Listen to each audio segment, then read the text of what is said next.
disgusted, don't know why the ladies love her. Cause I'm cold.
Turns into a lake, it's going down. Told a couple buddies not to work and got around. Floating, drinking, and fishing. And if you ain't been, then you don't know what you're missing. Some think it's trashy, we think it's classy. The water's so muddy, I can't see what's swimming past me. Come on, get in, y'all, it feels just right. Hillbilly heaven gonna get you a slice. If you drink and bring a floaty, we don't want you to drown. If you trying to live, ain't no better time than right now. Got good folks all around, what more could you need? Hold on to your hat once we get up speed. We got Bobby on the Johnson, Dylan on the Merc, taking bets on who's gonna hit the sandbar first. Got a cooler full of whatever you need to get it popping. Once the temp goes up, them clothes start dropping. Hot damn, where the river turns into a lake, it's going down. Told a couple buddies not to work and got around. Floating, drinking, and fishing. And if you ain't been, then you don't know what you're missing. Some think it's trashy, we think it's classy. The water's so muddy, I can't see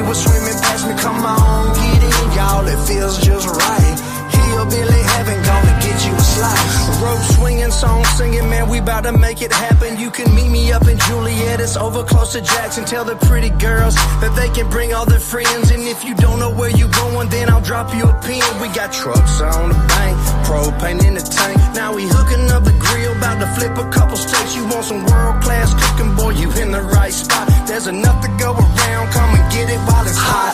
Damn, where the river turns into a lake, it's going down. Told a couple buddies, now the word ain't got around. Floating, drinking, and fishing. And if you ain't been, then you don't know what you missing. Some think it's trashy, we think it's classy. The water's so muddy, I can't see what's swimming past me. Come on, get in, y'all, it feels just right. Hillbilly heaven gonna get you a slice.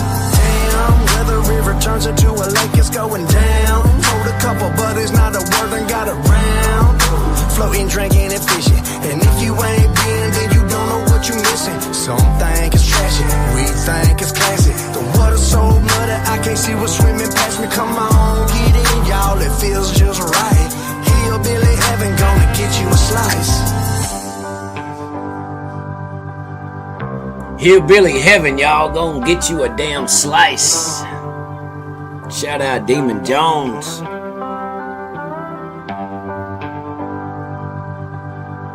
Love Demon Jones, man.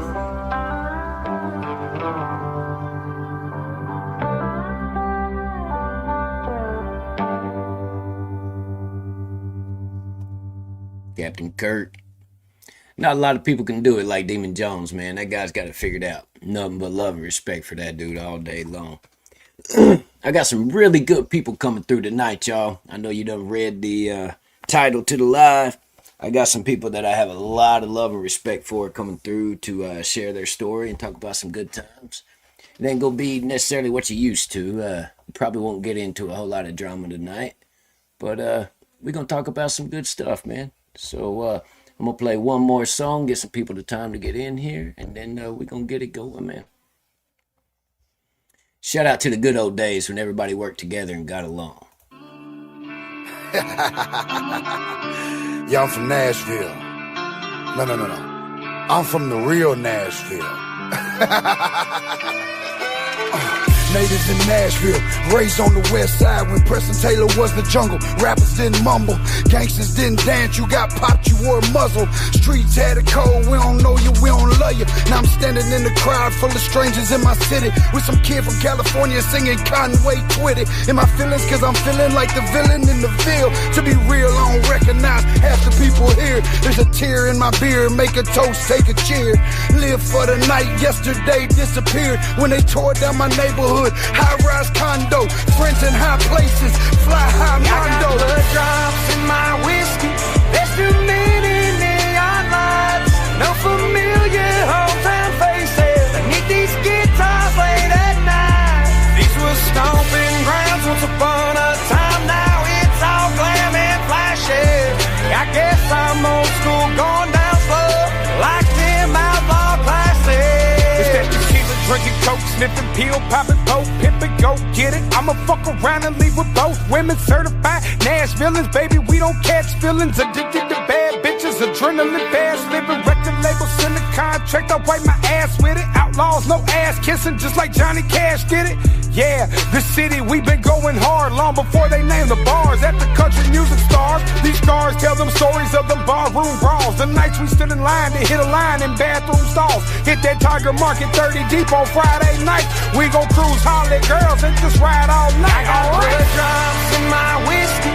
There's too many neon lights.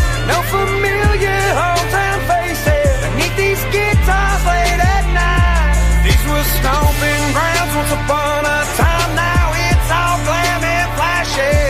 I guess I'm old school, going down slow, like them outlaw classics. So now I'm 17 years old, still wet behind my fucking ears. 5 deep in the prime of Monte Carlo, bumping through the field. Country estimator from the outskirts of the sketchy danger zone. All I knew was ski and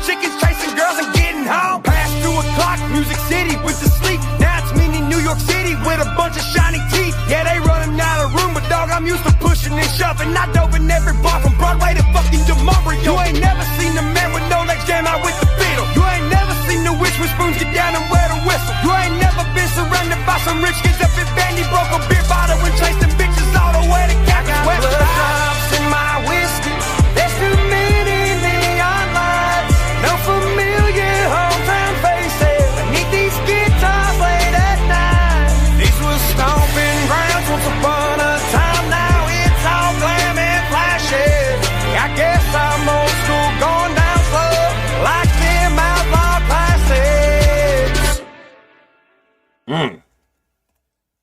Hillbilly, what's going on, my brother? Talk about the good old days, man. Good Lord. I don't know about y'all, but I miss the days when everybody worked together and got along. And I know there are people out there that still work together. I'm not saying that, but there's obvious crap going on the past couple years. It's been in a bad space, man, and a lot of people would love to see things get back to where it used to be, you know. It just is what it is. I know I started a little early tonight, y'all. I was going to give an introduction to some of my guests, and it looks like one of them is already here. Mr. Buckeye, are you ready, sir?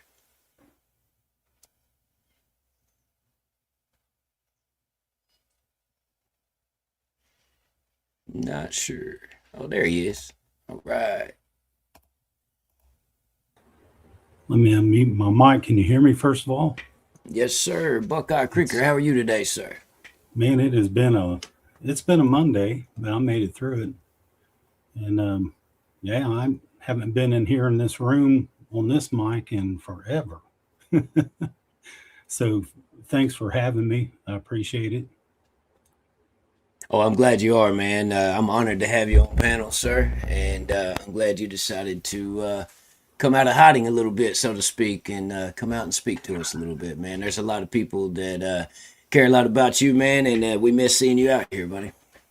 Hey, I appreciate that. And I've not been in hiding. I don't have nothing to hide from, you know. Yeah, I get it. It's just when you put yourself on the internet, you know, things can happen. So, That's right. you know, and when I first started doing this, my wife was even shocked. My wife for 37 years was shocked because she knew how I felt about social media, and because I know how it works. You know, you can use it for good or bad. That's You right. know, and sometimes it tries to find you. You know, that's just the way it is. You know, you put yourself online, you're going to get things from time to time, but I've always tried to take the positive approach to things, you know, because that's who I am in real life. I've got nothing to disguise or any of that type of stuff. You know, I've been accused of that, but that's okay, man. I've been misunderstood all my life, so it's all right. You know, I can accept that, but there's some things you just can't. You know, and the way I choose to handle things is just distance myself from it. You know, I don't like what I saw, what some of the things I witnessed, but I'm so thankful that I got to see the beauty of it all. That's what I'm really thankful for. And you know, if you don't mind, my son will be home soon, and I'm gonna have him in here for a minute just to give you guys a holler. It's been a while since I've gotten together with anybody. I mean, the first time I've ever been on your live. I know that you'll probably take some heat from it. I probably will too. People will say things because this is what they do, you know. Yeah. But you know, I don't let this negativity and stuff, you know, get to me. You know, I've tried to help other people with it, and being a positive impact for some people is has been a blessing. It truly has, because I've seen people that were caught up in all this stuff and they quit doing it. You know, only because you had a positive influence, a positive impact on them. And you know, I don't like what I see. You know, there's been, you know, several YouTube channels. I didn't care for what they put out and stuff, but I never commented. I never said anything. I never, you know, any of those things, because it's just I don't care for it. But that's just the way I am. I'm that way in real life. I can't stand people fighting with each other. I've had some of my friends do it, and it sucks, you know. And you're going to get people that don't like each other from time to time, and that's going to happen, you know. But if there's any way I can be, you know, I've been called that peacekeeper in situations, you know, that's fine with me. I'll take that.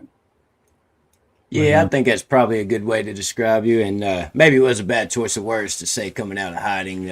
But yeah, basically, well, I'm saying I'm yeah, glad you're back I know what you around, mean. man.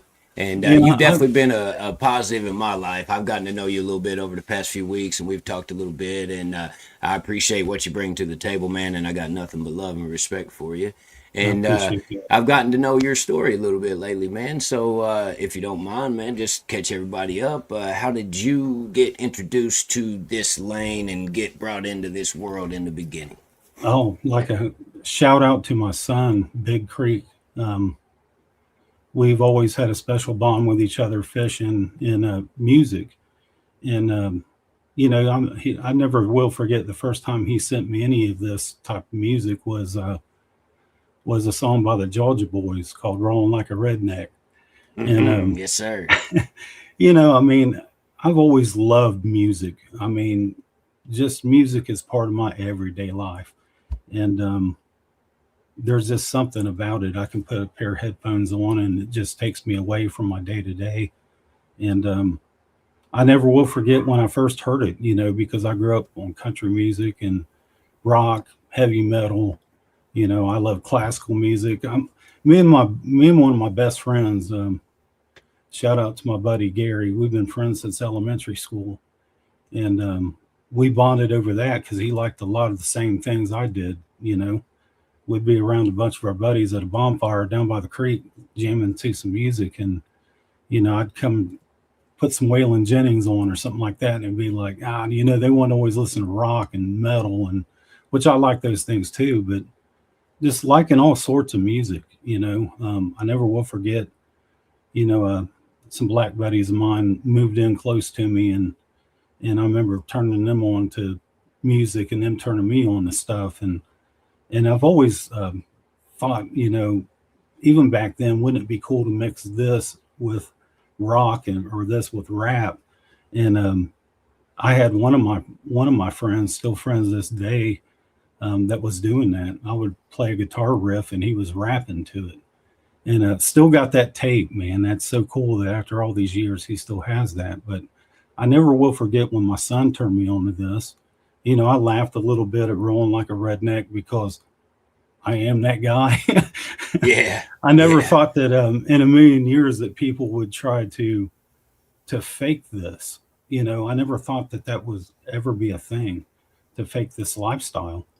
I'm not saying that they did. It was just, it brought out a lot of things, because one of my buddies was, that's what I've always called him. What up, redneck? Every time we get together, go fishing. And I remember hearing that for the first time, and I liked it. It was catchy. It was kind of funny, but it was my son that introduced me, to Ryan's music. My son's always sending me stuff. I mean, still to this day, constantly. But he was sending me some of Ryan's videos, the Ryan Upchurch, the redneck videos. And I remember him listening to some of the music and stuff, and I really wasn't into rap because it went a different way from what I was used to growing up back in the 80s. And I couldn't relate to a lot of it. Some of the songs I liked just because it was catchy, but I couldn't relate to it. Then when I heard this, it was something that I could totally relate to, especially the night me and my son was fishing over at our rock and gun club. It's called Wolf Creek.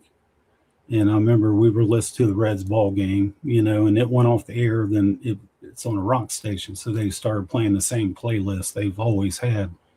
And I was like, change the station, put it on country, same thing, same beat, same, So I was like, man, play me something different. So he hooked up Bluetooth, and never will forget when I heard the song, then realized that he'd been playing his music all along was Pond Creek Road. And that song hit so different than anything that I've heard, to be honest with you, because it brought back memories. And I reacted to the song. Never thought I'd ever react to music.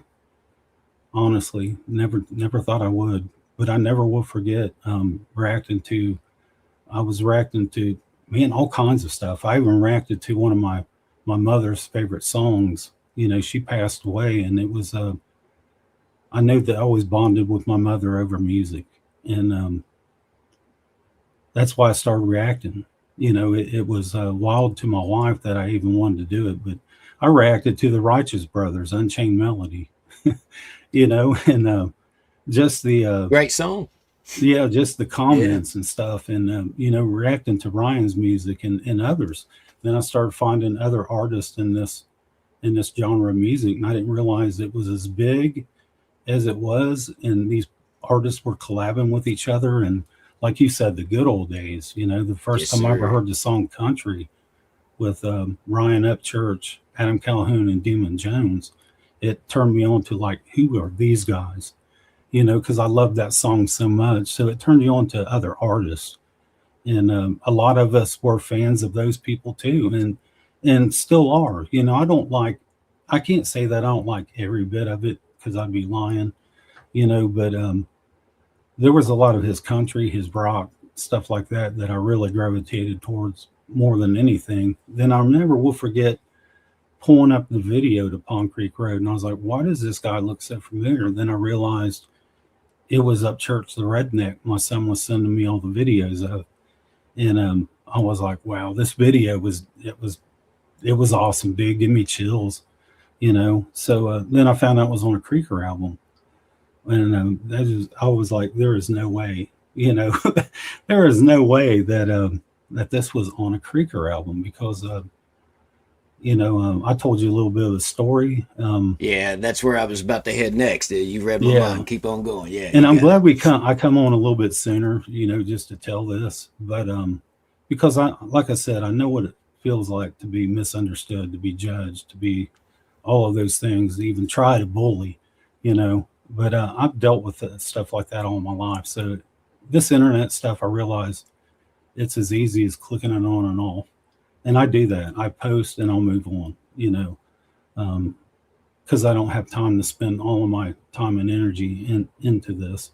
And I refuse to let the negativity get to me, which it did. I have to admit it did, but it don't, if that makes sense. But I just remember, hanging out with my buddies. I mean, we crossed this creek every day to go to school, to hang out there. We had, I don't know how many different spots down that creek. I mean, we walked it and seen where it went. We had our stashes down there and stuff, and would party That's right. down there. We'd have a bonfire, and I'd bring my music with my mixtapes, and it was just cool. I remember my friends' reactions hearing some of these artists that they'd never even heard of back then, recording it off of a tape and playing it to them. Some liked it, some didn't. Some loved it, but man, we would just hang out down there, and I looked like I did now, sitting there with long hair, cowboy hat, boots, Iron Maiden T-shirt, from Johnny Cash That's to it. heavy metal music, so people knew that we partied down there and went down there all the time. There's this old couple that lived on the corner, and I'd go by and see their trash sitting out. They didn't know I did it for years, man. I was grabbing their trash, throwing it in a dumpster, and I never will forget a bunch of us coming out of the woods, looking like some rock band or something, and them old people were like, there's them creekers. Right. And we were called all kinds of stuff, man. We were called all kinds of things, from rednecks to hoods to, all kinds of stuff. So I like that. And I actually wanted to name a band that at one time, which there is now. I think they're a bluegrass band, but it was just cool, man. It was, but people will judge you. People will put you down, whatever. That's cool, man. I've been there all of my life, so it doesn't matter. I've walked out of restaurants because they didn't like my cowboy hat, so it doesn't matter to me. I didn't create cause a scene. I just left and never went back. So I understand having that little bit of a chip on your shoulder about those things, but I don't do it to cause a scene. But I never will forget. I remember coming home one day, and there was another buddy of mine. His mom was there, and it was said that we were back there at the creek listening to Satan music, and we were worshiping the devil and having seances and sacrificing animals. And it actually made the paper. A buddy of mine still got the clipping of it. But it was just, it was so wild to us that we were accused of that, you know, and a bunch of our parents had to go down to, you know, to wherever these people were meeting and saying, no, they're just listening to music. You know, they might party a little bit, but they're not doing anything wrong. So it was just kind of crazy. So I understand, you know, how that can look. But well, y'all were just having a bonfire though, right? yeah, just man, we were just partying like yeah. we always did, man. That's We was back it. there all the time. You know, it was before school, after school, on the weekends. Man, I have a good story to tell about that creek. I want to go back there and visit that again, you know, just because I haven't been there since I was a teenager. But there was one night, man, I went back there and it was dark. It was after the Friday night football game, right? Right. And that was you either hung out at Pizza Hut or you went to the Dollar movie theater afterwards, you know. But we was always down there at the creek partying. So I go down there one night and I see, you know, bonfires lit and, you know, and I noticed there was a bunch of people. And I thought, who's this? I kind of hid back a little bit and I seen they had football jerseys on. And I thought, man, how did a bunch of jocks find our spot? You know what I mean? I was like, how did they find our spot? You know? And I realized these weren't my buddies. I didn't know who these people were. So I went up to my friend Scott's house and I said, hey, man, I was like, you got a flashlight? And he's like, yeah, why? I was like, come with me, man. I went down there. You can hear him carrying on and everything. I held that flashlight up and I was like, freeze, it's the police. Man, you can hear them running through the woods. You can hear them out and falling down. You can hear the snapping of limbs. They were running, man. And they left all their good beer, all their stuff, their cigarettes. They took off running because they thought they was going to get busted. You know, so it was hilarious, man. It was just fun times in my life. But I actually used that, you know, the creeker thing from that little old lady, and I used it as a CB handle because I used to work at a truck stop, and we would drum in business sometimes. We used to wash semis. I'm not talking about just the cabs. We washed the whole trailer and everything. It was just me and my buddies working there, and we'd jam our music, and I'd get on the CB radio right by the highway and drum in business for us and stuff. But I started going by Buckeye Creeker. That was my CB handle. So this is a true story, man, of who I am in my life, and I've got nothing to hide from anybody.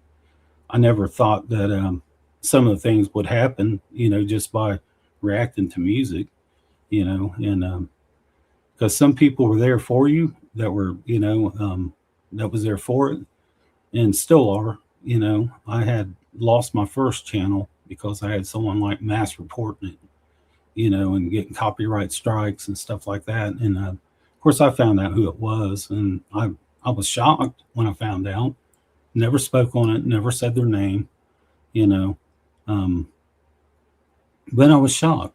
You know, it was all because Upchurch had shouted one of my, because I got up the next morning seeing notifications, and it was because he shared one of my reactions on his YouTube or something, you know, and I started getting people come in. That's where I've met and still are friends with some of these beautiful people still to this day. You know, there's good people, but there's some that don't like it, and it's weird. You know, it's just weird to me. It's just like, man, I got Southern blood in me, but I was born here in Ohio, and I've always loved my state. My football teams, always rooted for them. The Bengals, Ohio State, and I mean, it's just like I've got a buddy of mine. He goes to all the home games. He drives over an hour to get there to Ohio State Stadium, and he parks cars and everything so he can get free pass to all the games, and met a lot of the players and pictures with quarterbacks and stuff like that. And I'm happy for him. I couldn't imagine ever being jealous of that. Absolutely. That to me is so wild to me. You know, because I consider myself a huge Buckeye fan. I mean, it's in my name, it's in my blood. I even named my cat Buckeye. but it is, man. It's who I am, and I've never tried to pretend to be something on YouTube that I'm not. or present myself in any way. I've tried to show people love.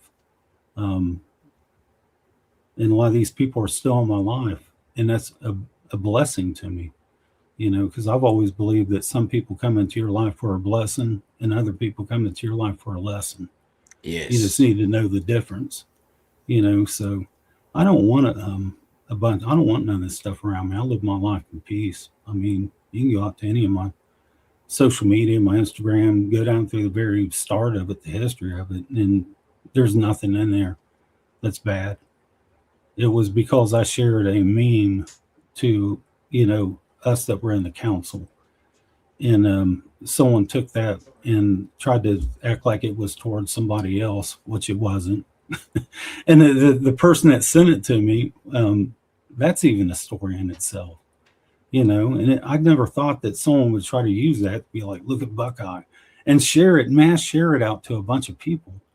They did that because I had these people messaging me and sending it to me where it came from. And I was like, it's just wild to me, man, but that's the type of stuff that follows with this. I've found out, and it's sad, especially when you think about, like you said, the good old days. You just go back just a few years, and I didn't agree with a lot of things, but it seemed like more people were working together and putting out some good music that I didn't think that I would like, but I found and grown to love. So it's just crazy to me, and with the council. Hopefully those guys get to join. They become my friends and my brothers. I couldn't imagine betraying one of them just over just something stupid.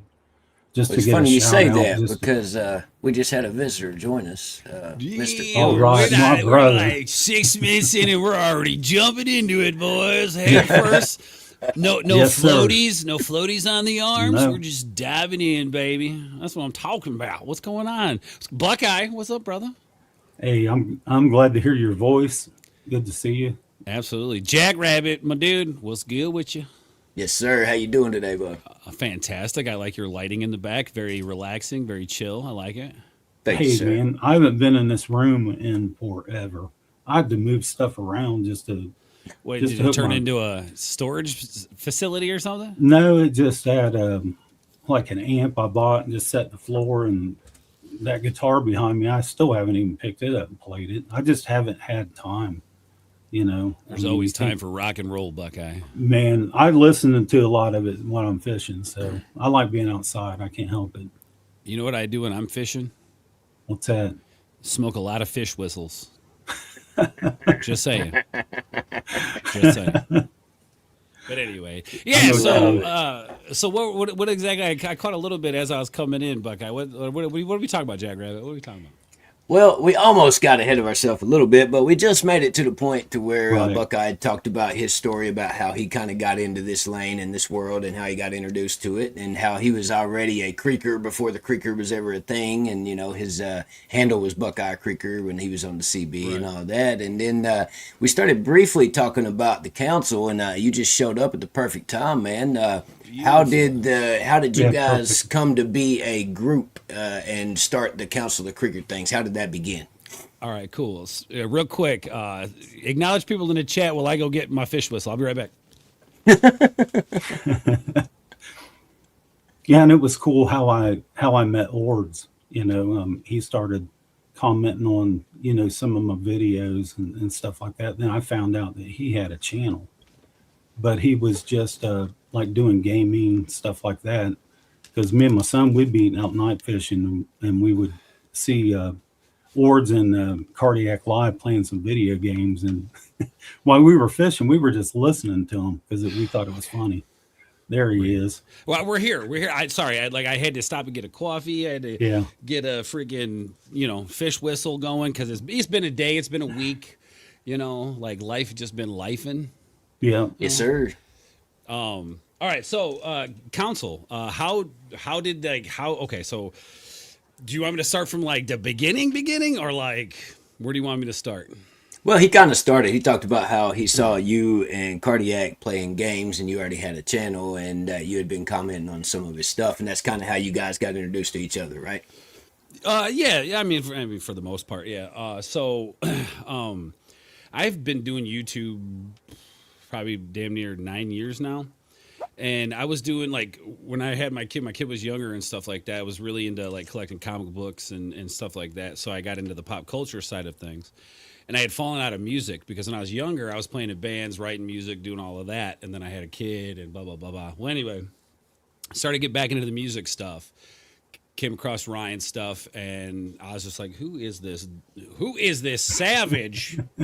It was the So Brooklyn remix. And I was just like, dang, like, all right, like we're cooking here. So that's what kind of set me off in the trajectory of like listening to country rap because like I think the most I knew of what country rap was that guy back in the day. He had that one song that was like really, really big. Was it, I can't remember his name, but it was bad. It was bad. Anyway, case in point. You talking about Rapping Duke? Daha, daha. Is that what you're talking about? Maybe. Old shit. Maybe. No, this was like, it was like popular. It was like super, like, it was like mainstream. Okay. Anyway, so got introduced to it, started hanging around. Was it Dirt Road Anthem? No, it was, like I said, it was some horrible early attempt at the mainstream to try like hip hop and country, and it just was not. I'll have to figure it out. Somebody in the chat, I'm sure, will know. But anyway, so started hanging out in the chats, and then there was one day Ryan was playing Call of Duty on Twitch. And I was in there, and everybody was like spotting off where they're from. Hey, from here. And I was like, Northern Illinois. And then like Cardiac in the chat was like, he added me. It was like, dude, we're at Northern Illinois. We found out we lived like 35 minutes from each other. And yeah, so the next day, Cardiac and I started playing video games online. And he was like, he's like, I got this little channel. I put up a couple of videos. And he had this like video. It was like Ryan Upchurch and was it Baby Leland was on stage. It was like that where the kid was on stage, big deal back in the day. Anyway, Cardiac had a video of it, put it up there. And I saw the video. It had like 140,000 views on it or something like that. And I'm like, bro, you got a channel. He had like 700 subs. And he's just like, what are you talking about? I'm like, you have a channel, dude. Do something with this freaking channel. So he started basically going to concerts, filming concerts, putting stuff up, making content, doing, what he calls watch parties with Cardi. And yeah, we just started doing content together. And then I started diving more into the reaction stuff on my old channel that was demonetized at the time, just experimenting with stuff.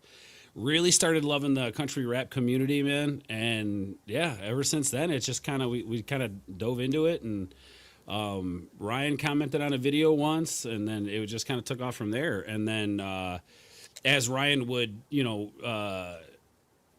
meet different people or talk about different people or mention different people. They mentioned Buckeye, and I went and checked out some of his stuff. I was like, this guy looks cool, dude. Like he looks like a guy I could hang out with. So that's when I reached out to Buckeye and was like, dude, like, let's talk, let's hang out. Like, you seem cool as hell. And ever since then, it was like, yeah, we've just been brothers. And then, I see everybody's got these different shows for country rap, and I was like, you know what, dude, like let's honor the artist that is Ryan Upchurch, and let's make a show where we talk about country rap, and we, let's get some people together. And through that, then, we met Troy, T-Roy Troy. We met Buckeye, Big Creek, Nate, Dale, Chad of Two Other Truckers. Wisco Madman. Yeah, Wisco Madman. I actually met Chad for the first time at Ryan's house, the Nashville show, when the first show of the tour that he did. Yeah, no, and then just through that, we all was like, we just wanted to like build this thing of like, let's focus on the music, fuck the drama. We don't care about the drama. Let's focus on the music.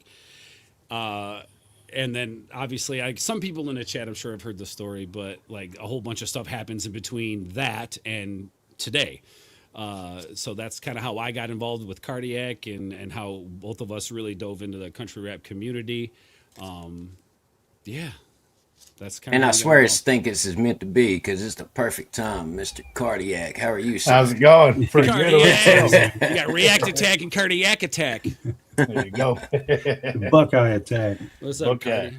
Not much. Yeah, that's funny, bro. I was just sitting here talking about how you and I linked up and shit, and then how we realized we lived like 35 minutes from each other at the time. Oh, yeah.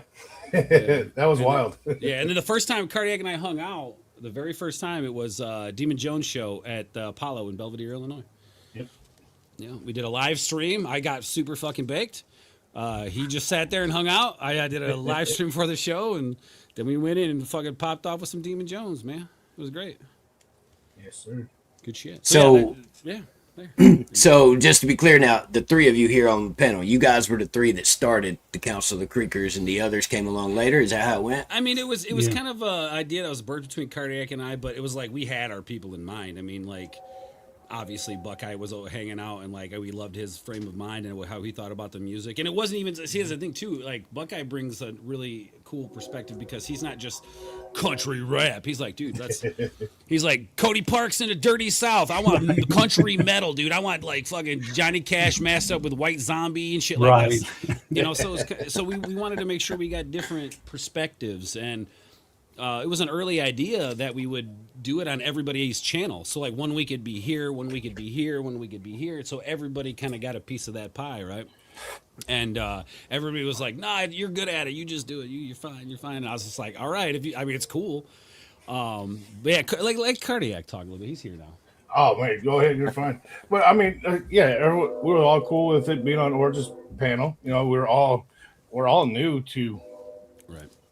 YouTube and streaming. Period. You know. Well, you guys were. I was already in it, but yeah. Ords has already been doing it. You know, so. Yeah. And we heard how Buckeye got introduced into country rap and this lane and all that. So, Ords, how did you get introduced into this world? With country rap?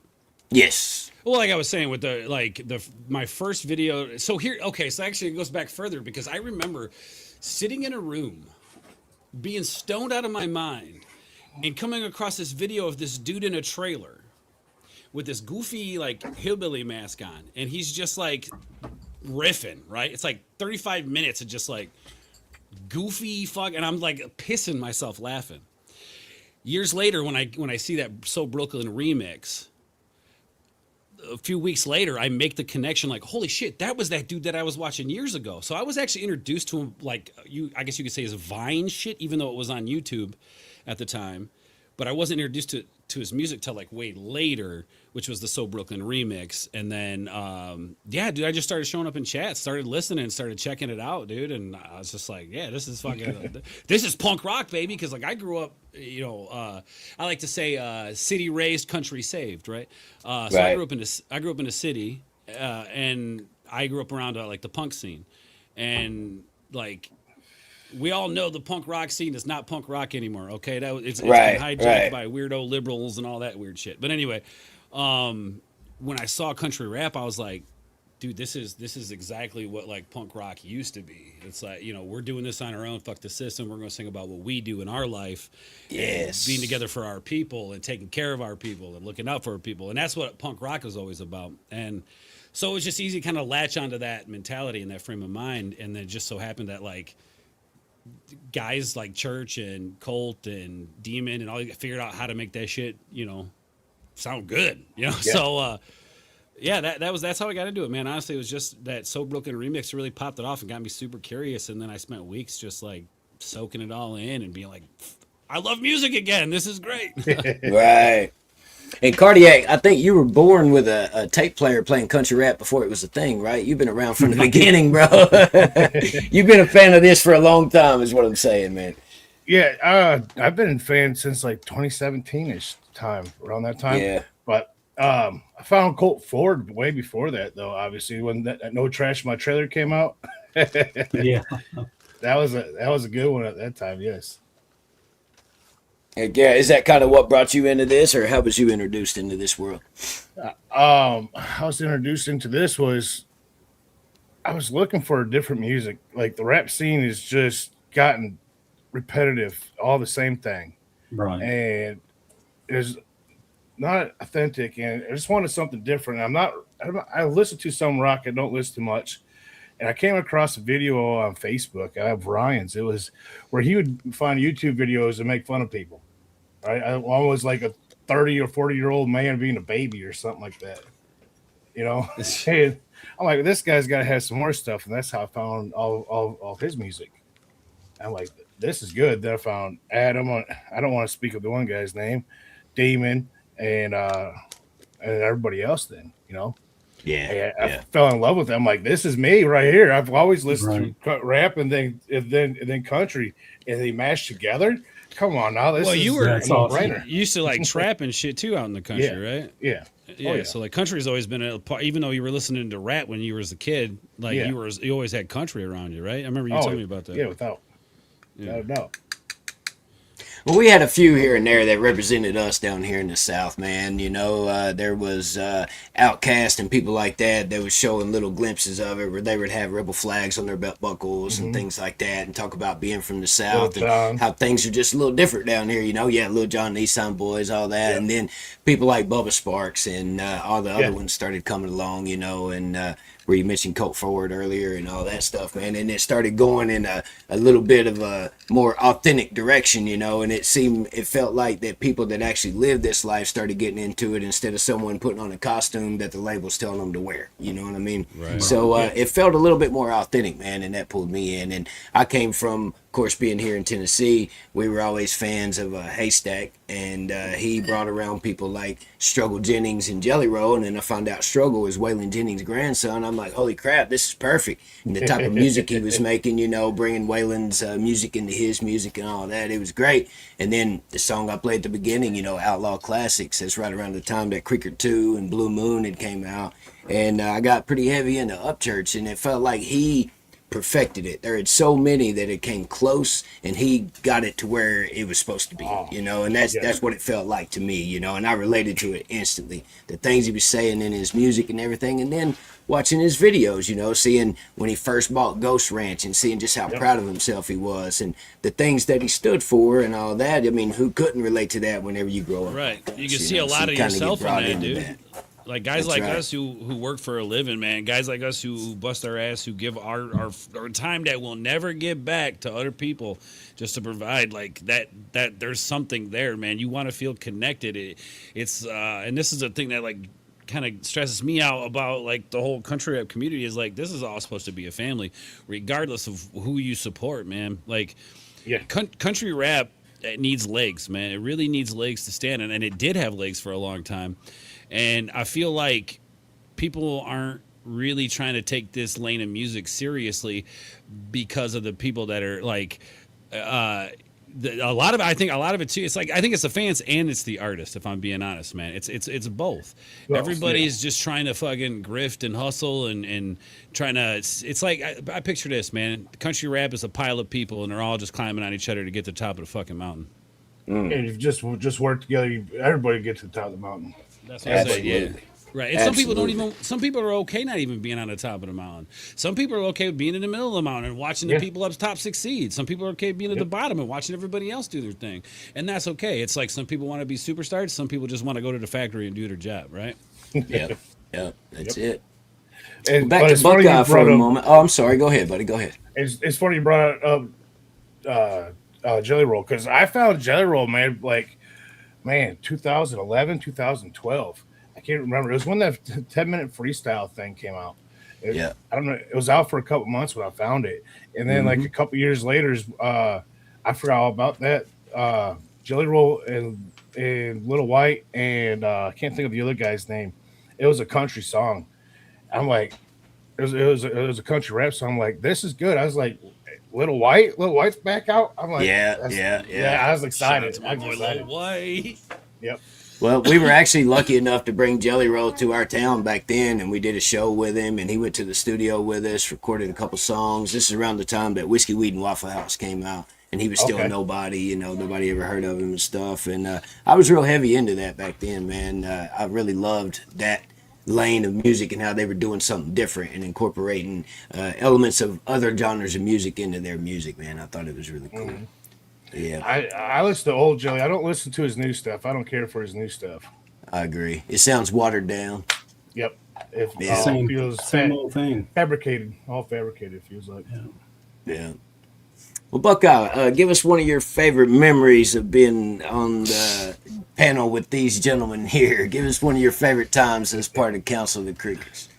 Man, just about every time. You know, I mean, and that's just it, was making the time, because a lot of times I didn't have, time to do it. A few times we went live, I was fishing, Yeah, you know, catching Yeah, fish real on Krieger the pan. shit, man. He's like Right. live on a live stream, and he's like, hold on, guys, let me back. I gotta reel this fish in. Right, Real because shit, man. man, that's what I love doing. So you try to take one of my Fridays and my Saturdays, man. But I I really enjoyed what we were doing, and you know, I don't always agree with everything, but there's a way to do it, you know, and that's communicate and talk to one another, Oh yeah. you know, and we all had each Which we're gonna get into that, Yeah. boys. We're gonna get into communication Yeah. and how there was a lack of communication going on Right. when Yeah. we were sitting down having counsel. But don't worry, we'll get into that, folks. Yeah, and the name I liked, I I liked it and didn't at the same time because I know where Ords got it from because we're big Star Wars nerds, you know, and there's the Jedi Council. So Rebel till I die, baby. That's what it says right there. right, but it kind of did sound a little bit like a clique or something like that. But man, shout out to Ords. He was letting people on, you know, trying to include everybody, and you know, and that's what we wanted to do. We didn't want to, you know, try to gatekeep something or act like we were just some super fans and no one else wasn't. no, let's be honest, man. I just felt bad for you. That's what it was. Yeah, he just felt bad for me because I was I'm just pathetic kidding, bro. and had a lame channel. No. So- It really so the council was supposed to be this really cool place for people to escape to that wanted to get away from the drama. Right. That's ultimately what it was. I did want to make everybody feel included, but like, isn't that just what the fuck you're supposed to do? And Buckeye, he has kind of been like the pillar of it all. He's kind of been like he grabs people and says, come here, brother. We need to talk. Come here, brother. Let's talk. And he kind of keeps everybody like wrangled. So like, Try, you know. he's a dude that I Try, definitely man. would want in my corner for sure. I appreciate that, really do, and I feel the same way about you guys. And yeah, like he said, it was you know, when you started looking around, there wasn't nowhere for people to really come just to hang out without that didn't want to be a part of the drama and stuff like that, you know, because there was you know, channels and stuff that were doing that and saying that they were Creek Squad, and even though I didn't agree with it, I never commented, I never said anything about it. It's not what I choose. That's not what I don't want to do online, and there's a reason why, and because you never know who's watching you. You know what I mean? Yes. And Like that right was- now, you never know. yeah, I mean, it was just it was proof to me, you know, when I was out grilling, you know, cooking, and I came inside, and my granddaughter and one of her friends were here, and I heard my voice, and I walked in, and I got like 85-inch TV, and there was me on there, and I was like, "What are you guys doing?" She's like, "We're watching your reactions, clicking like to them all." Isn't that the coolest, And I bro? was like, "Yeah," and I thought, Isn't that what the would- coolest? it is, man, and it was a proud, you know, proud papal moment for me anyway. But I couldn't imagine if my granddaughter seen me acting a fool out here. You know, You know, I just couldn't imagine that. You know, okay, you got me thinking. So my ex, recent ex, her kids, like when we first started dating and stuff, like her kids found out that I did YouTube. And like I came over one day and like I hear my voice in her son's bedroom and I'm like, what's going on? She's like, he's just been watching your reactions nonstop. I'm like, dude, what? That, like, so I can like I totally get what you're saying, Buckeye. Like to have Right. that and you're just like, oh, dude, it that's- is. It's awesome that they that's didn't have to cool. worry about seeing anything that shouldn't have been seen. You know, I mean, but I can't say that about myself, but it was yeah. still cool, man. It was still Right. cool. All right. it you know, that is a cool feeling, and especially when you meet someone in real life, you know, like we all did when we met up, and how everything happened. And, Yeah, dude. All the meetups. See, that's the thing too. Is like, meeting up with the council, dude. That is like, it's like a family reunion, dude. It really was. Like we had known each other before we even met in real life, but it really was like a family reunion coming together. And Right. like that's exactly the environment we were trying to foster. Was like there could be 50 people on the council, right? The council, right? There could be 50 people on it, like. and we're all going to meet up at this time, this place, this time of year, whatever. Like that was the whole idea behind it. Was like anybody can be a part of this thing. It was never try to be gate kept, or it was none of that. Like, as a matter of fact, Cardi, I think, do you remember me talking about just giving links to anybody who wanted to come up? Yeah. At one point, I was like, yeah. I was like, let's put links out, and and if any Kriegers want to come on and hang out and talk, like, you're more than welcome to. Speaking of that, Ords, I never will forget. Oh Lord! When I found your channel, and you and Cardiac was in there gaming, and I got into your comments. Me and my son was fishing, so I just, I never commented on a live or anything like that. Just a handful of times when a father and son reactions had a channel. But it was funny. As soon as I commented, Cardiac was like, low key, he was like, "There's creakers in here." And I thought to myself, is this a bad thing? Is this good? Is this bad? And because I've seen some terrible things, and I'm just going to call it like it is, man. I hate it when people put me in a box with everybody else. That right there. Sorry. Rich is being ridiculous in the chat, bro. Rich, like, I've been watching, like, I'm trying not to pay attention to Rich, but every time I see his name pop up, I'm like, I know he said something ridiculous. What a way to tear it up, Rich. Ords, why do you refer to them as meetups? Why is it meat and not meat? Oh, well, man. no, it is meat. I didn't say meat. I said meat. Right. Double E. I said meat. That's what I said. I didn't say meat. I said meat. Jesus, Rich. Thanks for joining us, Rich. Yeah. Thanks for joining. Thanks for the laughs, buddy. That's the last person that I thought would be in the chat heckling. Oh, I gotta be honest. And I don't know why I thought that, because it's Rich. What was I thinking? That's funny. Anyway. So yeah, that was the whole concept of the council, man. It was just us coming together to, like, love, like, just what we've come across, what we've discovered, which is each other, man. Like, the friendships that I've made through this, it's like I'm closer to these guys than I am some of my family that I grew up with my whole time. I hear you. Right. Let me tell you how lucky you are, man, because there's a lot more bad than there is good on the internet. It's not a lot like real life, and I've only been doing this for a little over a year, and I've had to learn a few lessons along the way, You guys are lucky to have met the group of gentlemen that you have and the group of friends that you got, Yes, it's a good thing. So. Yeah. Thank you, man. It is. It's a blessing, to say the least, because I've been in a lot of bad spots, and these guys have either helped me out or given me encouraging words. Like Buckeye, anytime there's been an issue, we sit down and we talk about it. Like, man, Cardiac, this dude. You know how many times this dude's hurt my feelings?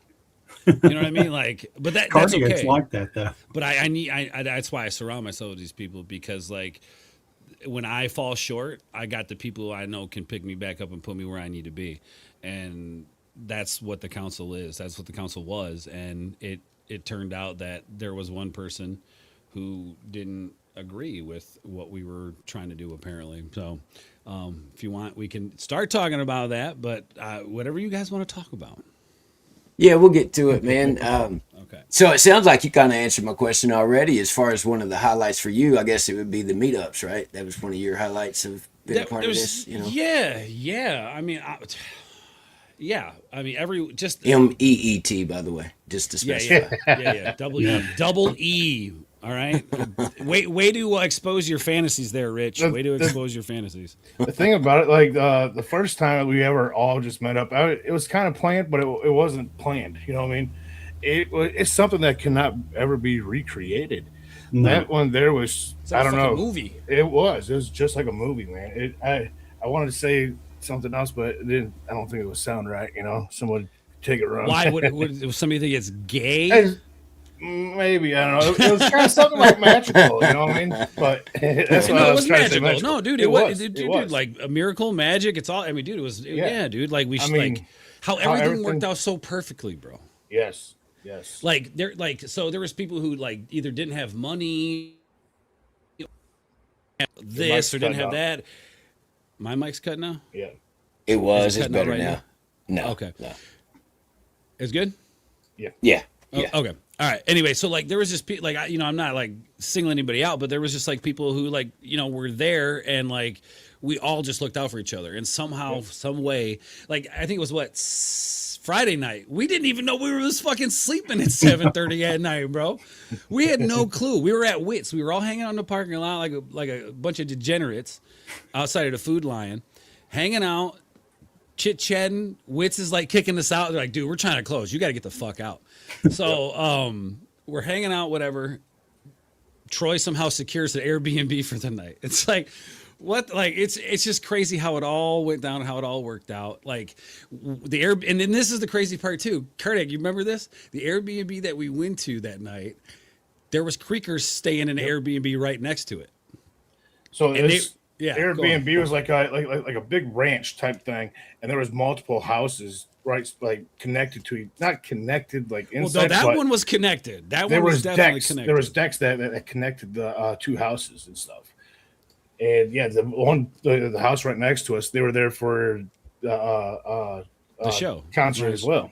So now, mind you, this isn't in Nashville. This is in Ashland, Cheatham County, Ashland City. It wasn't in Ashland City. I didn't know what town it was. Oh no, that's right. It wasn't. It was. It's right. It was.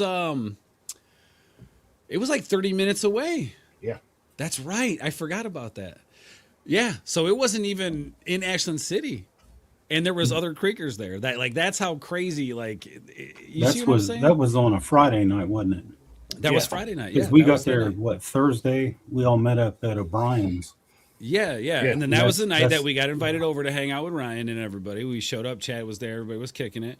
That was a good time. It was chill. It was super chill. I mean, it was apparently we was all at that Airbnb when Nax, Kalani, and T2 showed up. Yeah. So it was like a movie, dude. Like we're hanging out at the Airbnb Thursday, and I'm messaging I think T2, and he's like, "Yo, where you at?" And I was like, "Oh, we're over at this joint." They show up. Nax, T2, and Kalani show up at the Airbnb to hang out with us. It was fucking awesome. We hanged out. We kicked it. So you already knew T2? Well, yeah, we had interviewed him. You had already come. Okay. Yeah. So we had interviewed him. I reacted to their music too. So right. It's kind of cool. Him, you got there and it's like, "Where's Buckeye at?" Right. Because I was upstairs shooting pool with Mike 12 Point. We were shooting pool in this cricket picnic or a pool table. The Airbnb was cool too. Every room had a theme. There was a Dolly Parton themed room. There was a Johnny Cash themed room. Johnny Cash. Yeah, that was cool.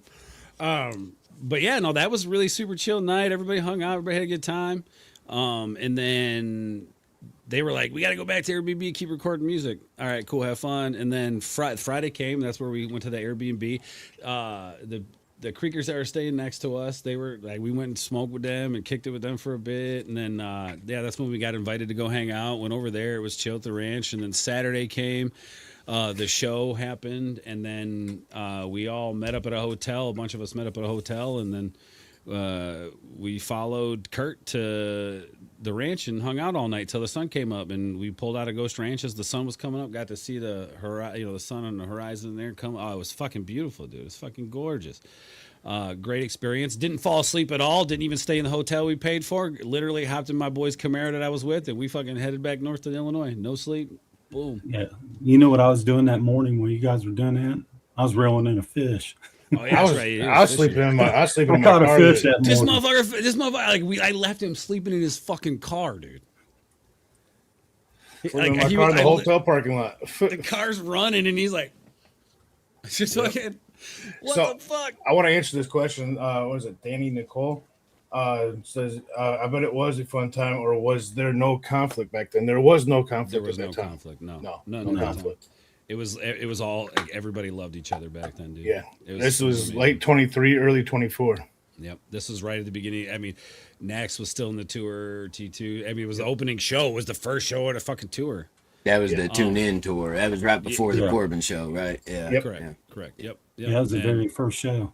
Yep, and then because I was not planning to go to that, but we all decided, that they wanted to go. I didn't think I was going to get to be honest with you, because my father-in-law was in the hospital. I remember that.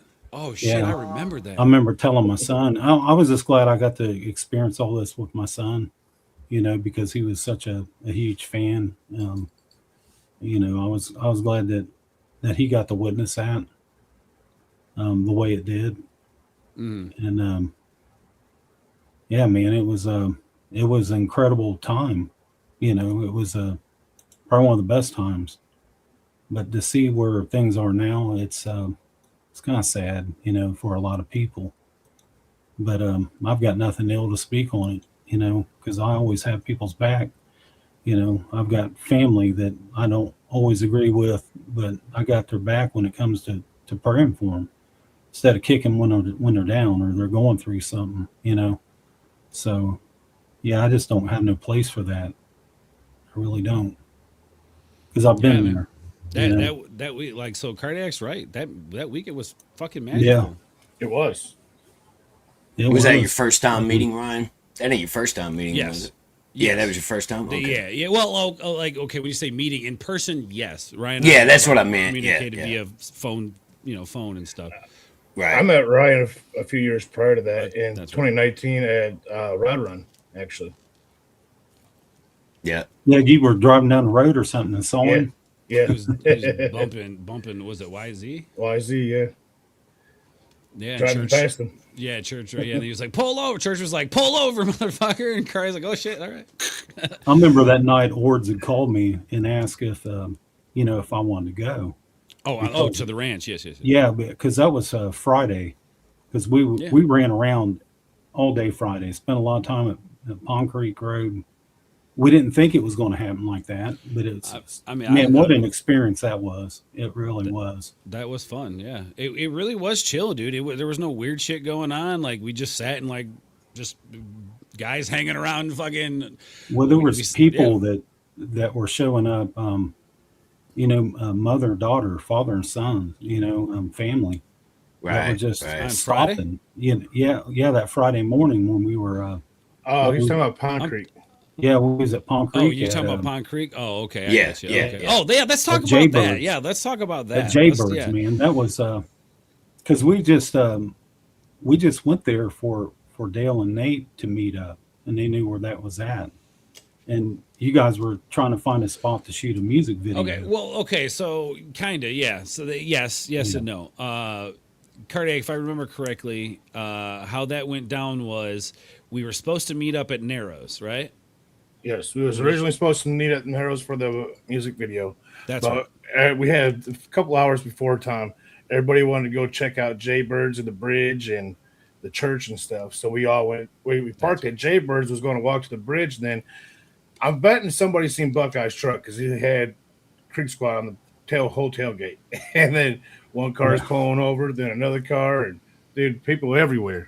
Yeah, so people were already there to see the show, so they were just going to see all the spots, right? So they saw like before we know it, there's like 50 people hanging outside of Jaybirds. We got Pond Creek Road blaring in the car, like, and everybody's just hanging out, having a good time, dude. Smoking, chilling, drinking, having a good time. Yeah, man, that's awesome. And, that's awesome. Yeah, it was, dude. And that was the morning before you guys went to Ghost Ranch, right? That was the day leading up to it. Yes. Yeah, the morning leading up to it. Yeah. Yeah.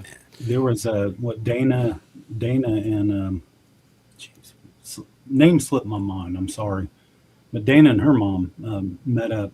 Just was driving by, and they've become like family to us. Our last get together, they came and they live all the way in where they live in Maine or somewhere. Some shit. Wow. Like everybody there was a woman who drove from California to the Nashville show. Yeah, by herself. Wow. By herself. Yeah, by her fucking self. So it was just one of those things, dude, that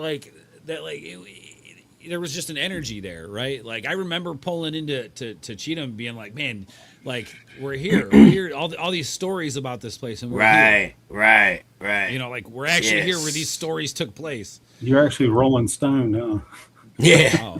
On Pond Creek Road too, I was definitely roasting as we was going through the hills of Cheatham County, baby. Were the potholes full of THC? Right. No, your boy was. I'm just saying. But no, potholes full of THC, man. Yeah, yeah, and then so like we crushed. I filmed my music video Pirate there, at the Narrows of the Harpeth, and then we had this big crazy meetup, and then then we ended up going to the ranch that night. And contrary to the stories that are being told, apparently something weird went down there. I guess I don't know, but it was as normal as fucking can be, as far as I remember. Right. And then and Ryan even mentioned it during the show. He says, what do you say? Yeah, sorry guys, I'm tired, man. I was up with the Skins all night last night, and we were hanging out. Like, and he probably should have went to bed earlier, but like he was cool. We all hung out, man. And like, I'll tell my personal story about it because I don't care. Like, Ryan's been nothing but good to me. So I mean, obviously, there's things going on in his life, and that's his business. I don't get into other grown men's business, but. When we were there, when we were getting ready to leave, I told him, I said, hey man, my daughter really loves your music, and like the only reason she knows who Mac Miller is because of you, and she's a huge Mac Miller fan now. And he was like, oh shit, really? I was like, yeah, and she even asked me to get her Mac Miller vinyl for I think it was Easter at the time. Yeah, Easter. And Ryan's like, hold on a second. Hey Ripta, do we got that, or do I got that sealed Mac Miller vinyl in the house? And Ripta's like, yeah, I think so. He's like, all right, bet. And then Ryan went inside, got the vinyl, gave it to me to give to my daughter. So that Sunday when we got back, I didn't even sleep. Like I said, we stayed up all night Saturday night, watched the sun come up, and then hopped in a Camaro, dipped out, got home. I hopped in my car and brought the vinyl to her, and like that was my experience with it. How cool is Ripta, man? I met him at Cotton Eye Joe in 2020, in January 2020. His first Upchurch concerts I ever went to. Right. And I met Ripta outside. He was outside in the line talking to people and stuff, and we talked for probably 30 minutes. Super cool guy, man. How cool is he? Yeah. Oh, he pulled up in the big red truck. He had that big red one at that time. Get the crowd going and stuff out there. He stopped. He was talking to everybody. I remember that. Yeah, I was there at the same time. You was there at the Cotton Eye Joe that night? Yeah, both nights, the third and fourth. No shit. I got the poster hanging up in the living room, man. That's cool as hell. I didn't know you were there. We were in the same place and didn't even know it. Didn't even know it. The first night, like I was literally front and center type deal. The second night, I wasn't in the front, but I was in the front row off to the side where he came out though. So that's where I was at in location. I was a little bit over to the side of the stage, kind of around to the side instead of right up front. But I was only 2 or 3 people in front of me, and it was right next to him. And I was trying to hand him my hat, dude, and he grabbed somebody's cell phone and started recording and stuff, and he missed my hat. But there was people throwing stuff on stage and all that, all night long. That was right after the Katie Noel stuff happened, and so people in the crowd was talking about that Katie stuff and everything, and it was kind of weird. But all in all, it was a great show. Shout out Cliffy D and Kid on drums, man. It was amazing, dude. It was amazing. Yeah. Those two combination is deadly, bro. Deadly. Yeah. Yes. Yeah. Yeah. The first night I actually had that's the first time I actually met Struggle Jennings. I was up front with I had Justin Time, Struggle Jennings, and Tubbs with me too. Yeah, the first night. Yeah. I seen Justin in the bathroom. I met Justin Time. Kind of weird, but he's just wild, being crazy like he is, you know. But yeah. So I had been to a couple of his shows prior to that, and I walk in, and he's like, "Hey, there's a face I remember." So I had him, like I said, him and Struggle and Tubbs right there with me during the show all night. Yeah, real quick. Fucking, where is he at in the chat? What did he say? Something about Rich. Rich says, "Who did you watch the sun come up with, Ords?" I mean, technically, Ryan, Cardiac, Captain Kurt. Who else? Who else was there? Landon was there. Chad was there. But if you wanna know who I was with when we got to like look at it as we were leaving, I was with Cardiac, and we held hands. That's getting clipped. That's what's getting used. Yeah, that's why I did it. So now everybody in the chat, now Rich can clip the fuck out of that. That was for you, Rich. Just know that I love you, buddy. Okay. Buckeye, of course, I don't want you to say anything you're not comfortable with, but what was your experience like that night, man? What would you like? Anything that you would like to tell us about that night? Which night? Oh, when you got to go to Ghost Ranch and what they were just Well, talking that was on a Friday night, and of course, they put us on a list to come back Saturday after the show. But man, I was worn out, tired, dude. I mean, honestly, I rolled my ankle down it. I got a bad ankle anyway. I Oh rolled yeah, it down the that's concrete. right.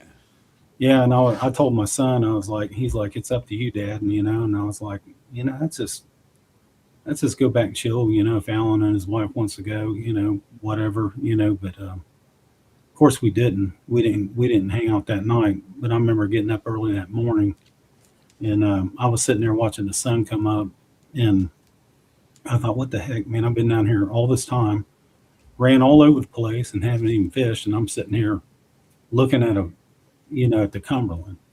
So I went to my truck and baited them up, threw them out, and Alan got up and came out there, and we were talking and stuff. And I never will forget our conversation. I never will forget that, Neither But will no, I. man, I Buckeye. mean, I Neither will appreciated I. being invited and stuff like that. And I see, I didn't beg for it. I didn't ask for it. It just happened. I'm glad that my son got to go and experience that too.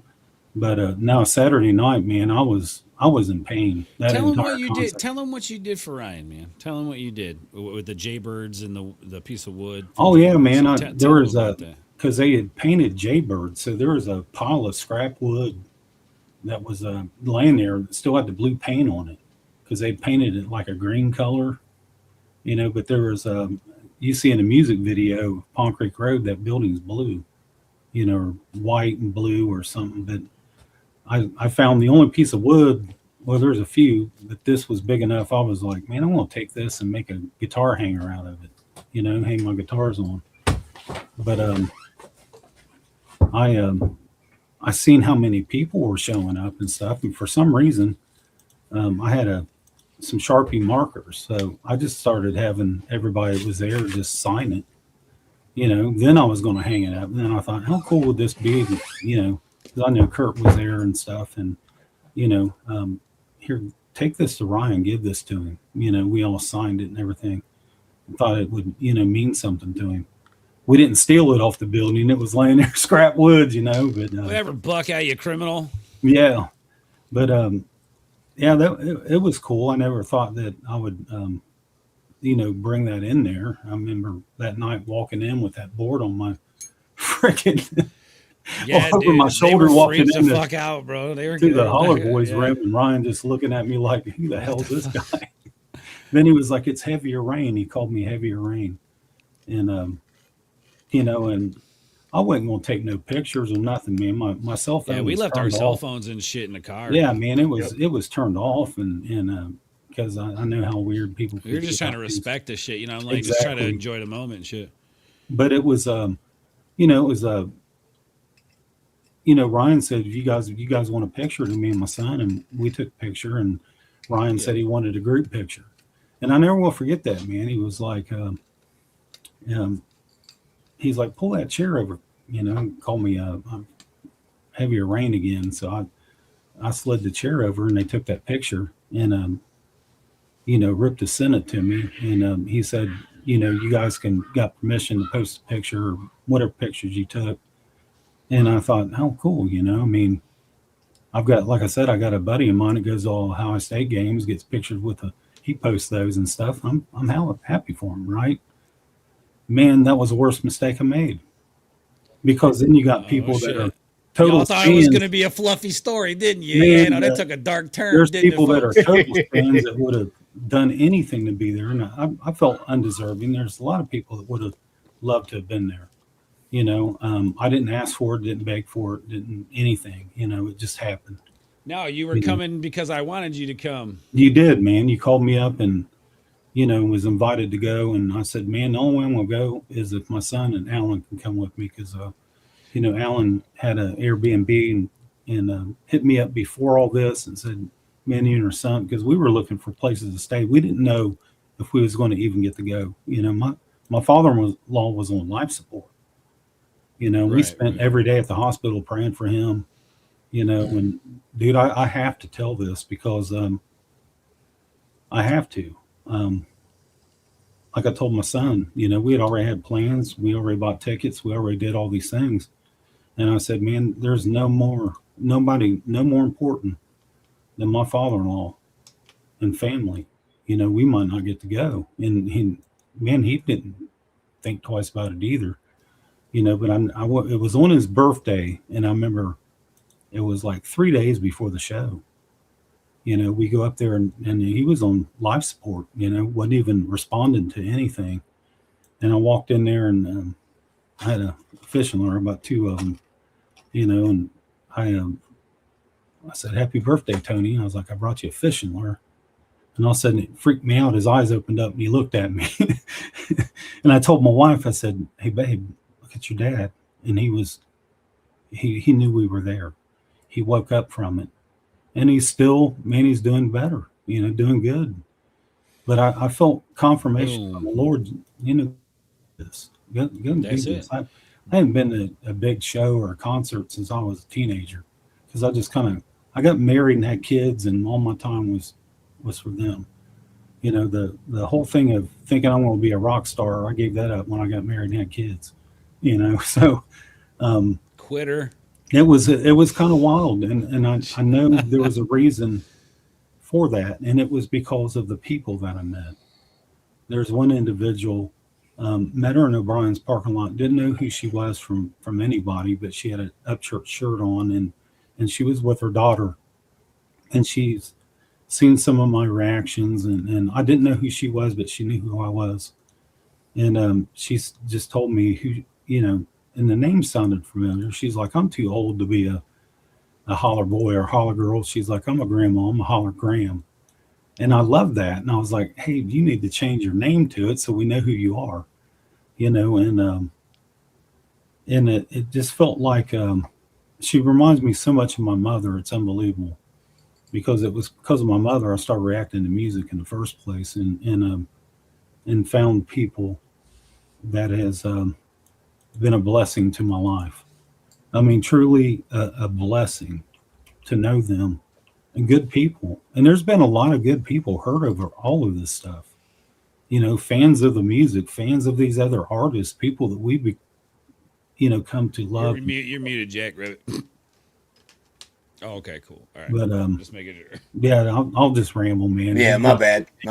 No, you're good. You're good. I just the showman in me sees that, and I just Anyway, yeah, no, Buckeye. I think you're right. I just wanted to clarify real quick. He was talking about Alan, and it just speaks about the type of character that we're talking about here with Mr. Buckeye, because Alan was with him and his son, and he was like, "If I'm coming to Pond Creek, I'm bringing them with me," Right. And when he says Alan, he's talking about Alan Carter, which is one of the guys that's on the Just Doing podcast, which is the guys that I'm always giving a hard time. And he the one that's always pulling up the videos and playing the videos and everything. It goes by HB Carter. I just want to clarify for the chat who we were talking about. Thank you. Yeah, thank you. Yeah, and he was beside himself, to say the least, in the back of my truck getting to go. And so real quick, because I want to set this up, because I want everybody to have all the details, because we don't tell stories on this end of the internet. We tell it like it is.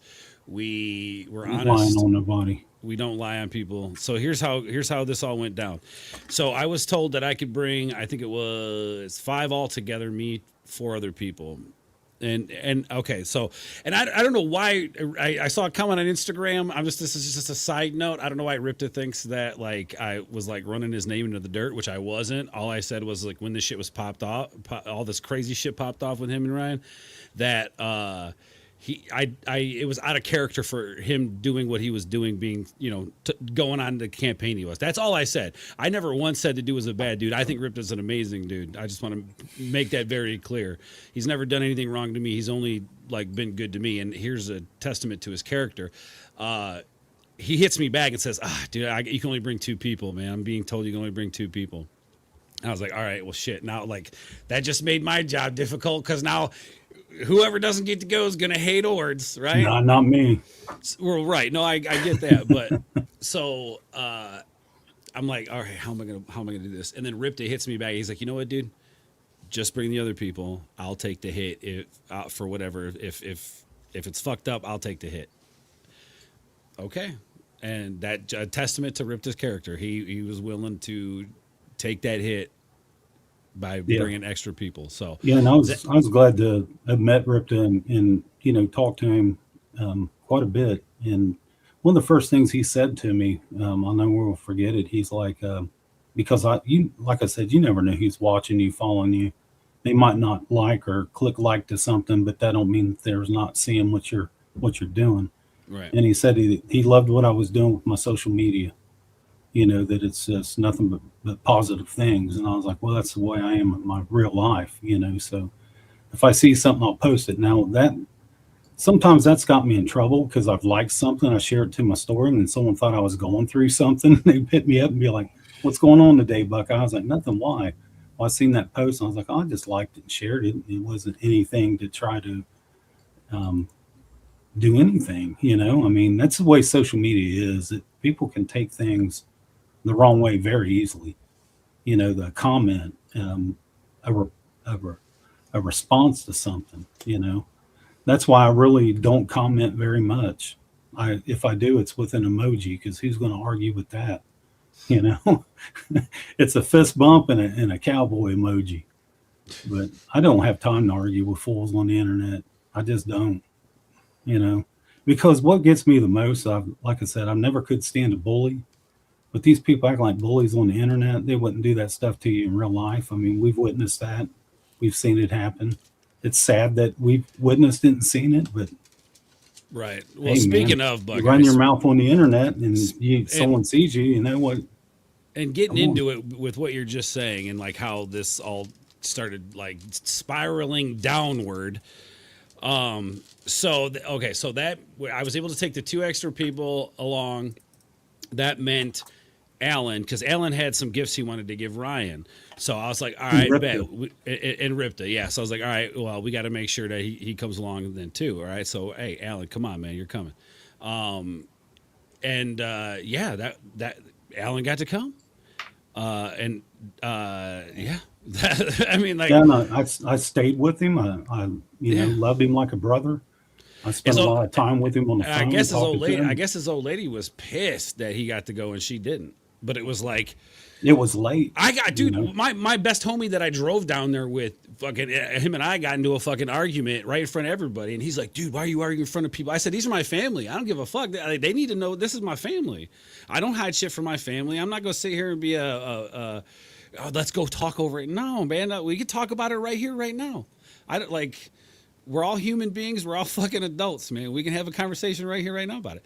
And he understood. Like, once I explained to him, I was like, dude, look,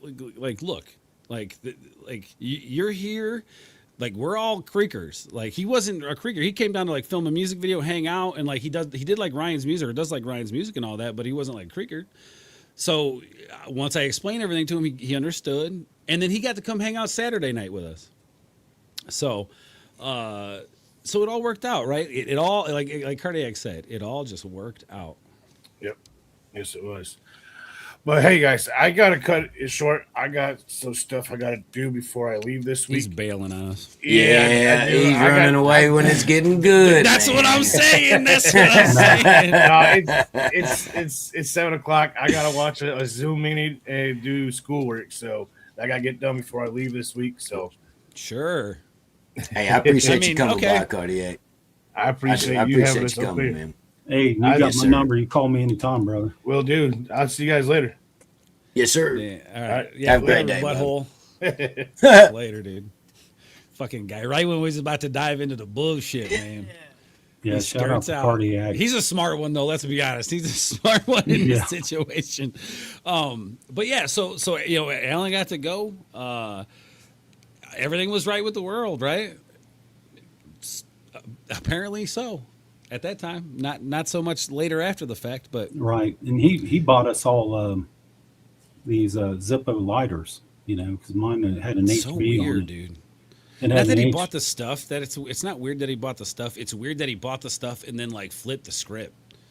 Like, that's the weirdest part about it. Yeah, and what was weird is after that happened, we were at wasn't the Badlands, the Cincinnati show, and we were waiting in line, and glad my son got to go to that one too. We wasn't expecting him to go to that one, to be honest with you, but we went and I saw Ripta. He was standing there, and I hollered at him, because he was leading us all in. We had a convoy of cars, and he came to the truck, and "What's up, Buckeye?" And I was like, "Here, man." I gave him that Zippo lighter because I knew how much Alan, always spoke highly of Ripta. I felt like, since I was betrayed, here you go, man. Now you can have this. And I didn't think he's going to post it on his Instagram, tag me in it. So that was kind of funny. I hope he didn't think ill of me over that. But man, it's just silly, man. It's silly when you think that these people have the same feelings that you do about them, that they're going to have that about you. And I was really shocked, when the things happened, because we didn't sit in live streams and bash on people like we were accused of. Said we were ganging up on a woman, and just tried and shared this with so many people. Attacked Ords' character, attacked mine, and all of these people had our number, and all of a sudden they blocked us just so they can go do what they're doing. Congratulations, man. Congratulations that you would genuinely betray somebody over what? Well, let's over what? It was all over jealousy, to be honest with you. Because right. Well, let's stick to the timeline. Let's stick to the timeline. And hey, let me say this, man, because I heard this just recently, that I didn't know this person was that big of a fan. Ryan's. I met him that night at the show, and was glad to have met him. Thought he should have been up there. A guy's got so much talent. But I didn't realize, that some of these people, they would give anything to have been there. And I do know that. But and it's all crazy to me, man. It just seems silly that people can't just be fans of the music without being weird about it. Like I said, that was the worst thing that I did, was post that picture. I wished I wouldn't have done it. I should have just kept them memories to myself. Because them memories were me and my sons. I'm glad you got to share those with me. And we built up to that, man. We've talked about all these good times and how you guys ended up going to Ghost Ranch and hanging out, and you brought Alan with you and your son and all that. Things are going great. You got the Zippo picture that you got tagged in and everything. It's and a brotherhood, man. Things took a turn at one point, and to the best of my knowledge, it was all over something that you had shared, and somebody took it and turned it into something that it wasn't. And there was some kind of meme. Is that right? Right. Real quick though. Let me set this up, Buckeye, and I'll let you tell it. Go ahead, brother. Yeah. So we had a chat, right? The Creeker Council chat with all the council members in there. They can chat back and forth, talk, whatever. All right.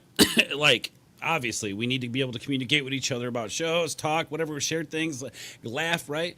Oh my gosh, it's a fucking private group chat, So we're in there, whatever. We share memes, whatever. People say things about people. We joke, we have fun.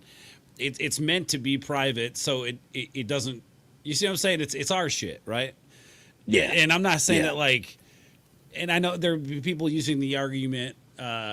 Oh, well, you're hiding behind a fucking thing. Well, yeah, because you don't need to know my fucking business, and I don't need to share my business with every bit I think to the world, right? I don't need to share every fucking thing I think to the world. So anyway, we have this chat and, back and forth and go. All right. I'll let you go take over, Buck. I just wanted to set that up because we're all in a chat talking and it makes sense, right? The council's in a group chat. All right, go ahead. Right. Yeah, for the most part, everything was, how y'all doing today? just sharing things. I hate group chats, by the way. I do too. Because I've never been in one. I don't get on the internet like that. I just don't. I didn't even know this shit was happening at the time, Buckeye. No. That was the thing. I barely check those things. I see it annoys me because I'm getting fucking notifications every fucking 10 minutes. And I'm just like, shut up. But I don't look at this shit. So it was all crazy to me. But anyway. Yeah. And it was just someone's opinion about something, and I shouldn't have shared it. I don't know why I did. I felt it as soon as I did, but I didn't. I thought these were people that you could trust. I wasn't talking smack about somebody. It was there's a guy at work. I've worked with that guy, calls me every time there's a problem.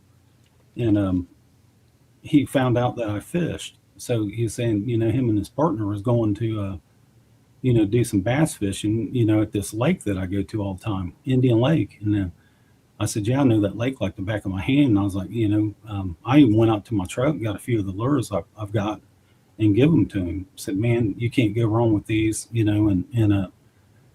found out that the guy was married to another man, which I don't personally agree with, but it's not my life, I never treated him any other way or anything, A human being is a human being. Yeah, I mean, and he had my number because they'd have to call me for problems up there. And he would send me, pictures of the fish they were catching, stuff like that. And he sent me this meme. It was, this guy had it really wasn't a meme. It was a picture. Some dude had a shirt on that says, it was a man. And he said, people don't know that I'm a lesbian or something like that. And I thought it was funny. No, it says something about like I'm a full blown lesbian, or I'm a something. It was like that. Chubby guy with a beer gut that said something about he's a lesbian. Yeah. And like, haven't we all made that joke when we were kids? Like, I love women. I'm a lesbian, right? I've personally never heard that before, but I don't even know why I shared it.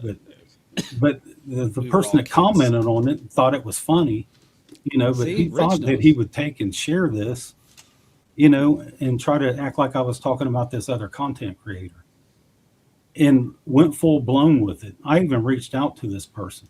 I gave him my number. I wasn't trying to pressure them. Oh, we're not using names? Okay. All right. Yeah. But, okay. I really don't want to. I really don't want to do this. No, that's like fine. We said, we'd rather talk about the good times and everything. I'm just trying to understand the parameters of the conversation. But the fact that they trashed us, and tried to act like they sent it to a bunch of people. Well, hold on. See, we're getting ahead of ourselves with though, Buckeye. I think so. Buckeye shares this meme, picture, whatever you want to call it, right? Yeah. And the comment that Buckeye had attached to the thing of his own personal was just, it was a funny little joke in reference to somebody who makes content. And it wasn't even like, it wasn't even that. It wasn't even like rude. It was just like, it would be like, okay, so I react to a lot of Japanese music. So it'd be akin to being like, look at Ords over there doing his Japanese music. Like, that's essentially akin to the joke that like Buckeye made, right? Like making fun of me because I listen to Japanese metal. Yeah, what music. guys don't cut up, and right. Especially, I mean, they've it was literally that innocent. Yeah. Like joking about my cowboy hat and stuff like that, So this is where it begins. It's that wasn't. Here's the thing. That wasn't even the problem at the time. That was actually retroactively taken and put in place to make us look bad. Right. So this is where the spiral begins. Okay. So Alan comes to me, and this is where it all starts. Carter, and maybe he's watching. I don't care. Whatever. We're going to tell the story like it is. And anyway, so Carter comes to me. I play this clip of my buddy. It's this funny joke. It's a clip from his content that he does. And he wears this Deadpool mask. It's like a whole thing. And the joke, it's a frat boy joke. It's him making fun of frat boys. And the joke essentially is, have you ever had a gay experience? Right? Or he's like, am I gay? No. Have you ever had a gay experience? Oh, in college? What was your fraternity? Right? Like it's making fun of frat boys because they do gay shit to get into fraternities. Right. And so Alan comes to me and goes, hey man, it's kind of weird. A group of guys like playing that clip. It's kind of gay. So mind you, he's essentially uncomfortable with like the gay stuff, right? Like he's obviously uncomfortable with it. So let's preface that because he came to me saying that he was uncomfortable with it. Oh, I talked to the other guys too, and they don't like it either. Oh, like who did you talk to? Oh, Buckeye. Oh, okay, all right, cool. I'm gonna go talk to Buckeye about it and see what he has to say. As if I wasn't gonna go to Buckeye and be like, what's up? Right. Buckeye, he's like, it's not my favorite clip, but it's your channel, dude. And we all agreed it was on your channel. So like, it doesn't reflect me just because I'm there. Like that's you playing it and everybody knows it. So that was that, right? And then I told everybody, I said, all right, well then here's what I want you guys to do. Just like make some clips there, or pick some clips that you want to play on the show, and we'll queue them up. Dude sends me like 50 different clips, like right at like boom, boom, boom, boom, boom. I'm at work. Boom, boom, boom, boom, boom, boom, boom, boom.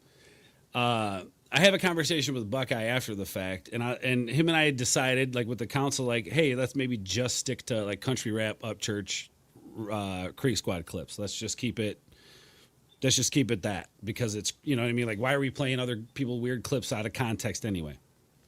So I told him that, and he freaked the fuck out, I guess, behind the scenes. And that's when the shit talking started happening. I'm assuming. I don't know this for a fact, but the timeline matches up that's when the shit, because like we would razz Alan. He's the newest guy in the group. Like he's the green thumb of it. We give him a hard time. I'm trying to help him. Really? Yeah, just having fun. Yeah, and like that was mine. I was gonna bring him on to my channel and have an episode with him, featuring him, and like all that. Like I already had it planned out and all this shit. So he was taking screenshots from that chat I told you about and sending them to Gabe, talking to Gabe, like bitching about us to Gabe. And now Gabe wasn't in the group chat, right? Gabe wasn't a part of that. Okay, no, that's why. He'd been on the show a few times. Right, he had been on the show a few times, and that's how Alan sends the screenshots to Gabe. So I guess Alan at some point was talking about, like, I'm going to stop fucking with those dudes, like us, talking about us. I'm going to stop fucking with those dudes. And then what blows up is Gabe takes those screenshots and sends them to the person that they supposedly thought that the screenshots were about. And then that person for 24 hours blows up their Instagram story, tagging Ryan and everything. Yeah. Yeah. And for the chat, out of respect, I won't say this person's name out of respect for Buckeye, but this person happens to be gay. This is a lesbian individual. Right. Yeah. Correct. Which reminds me of one of my friends I grew up with. You know, that's what you want to do. I don't hate nobody ever.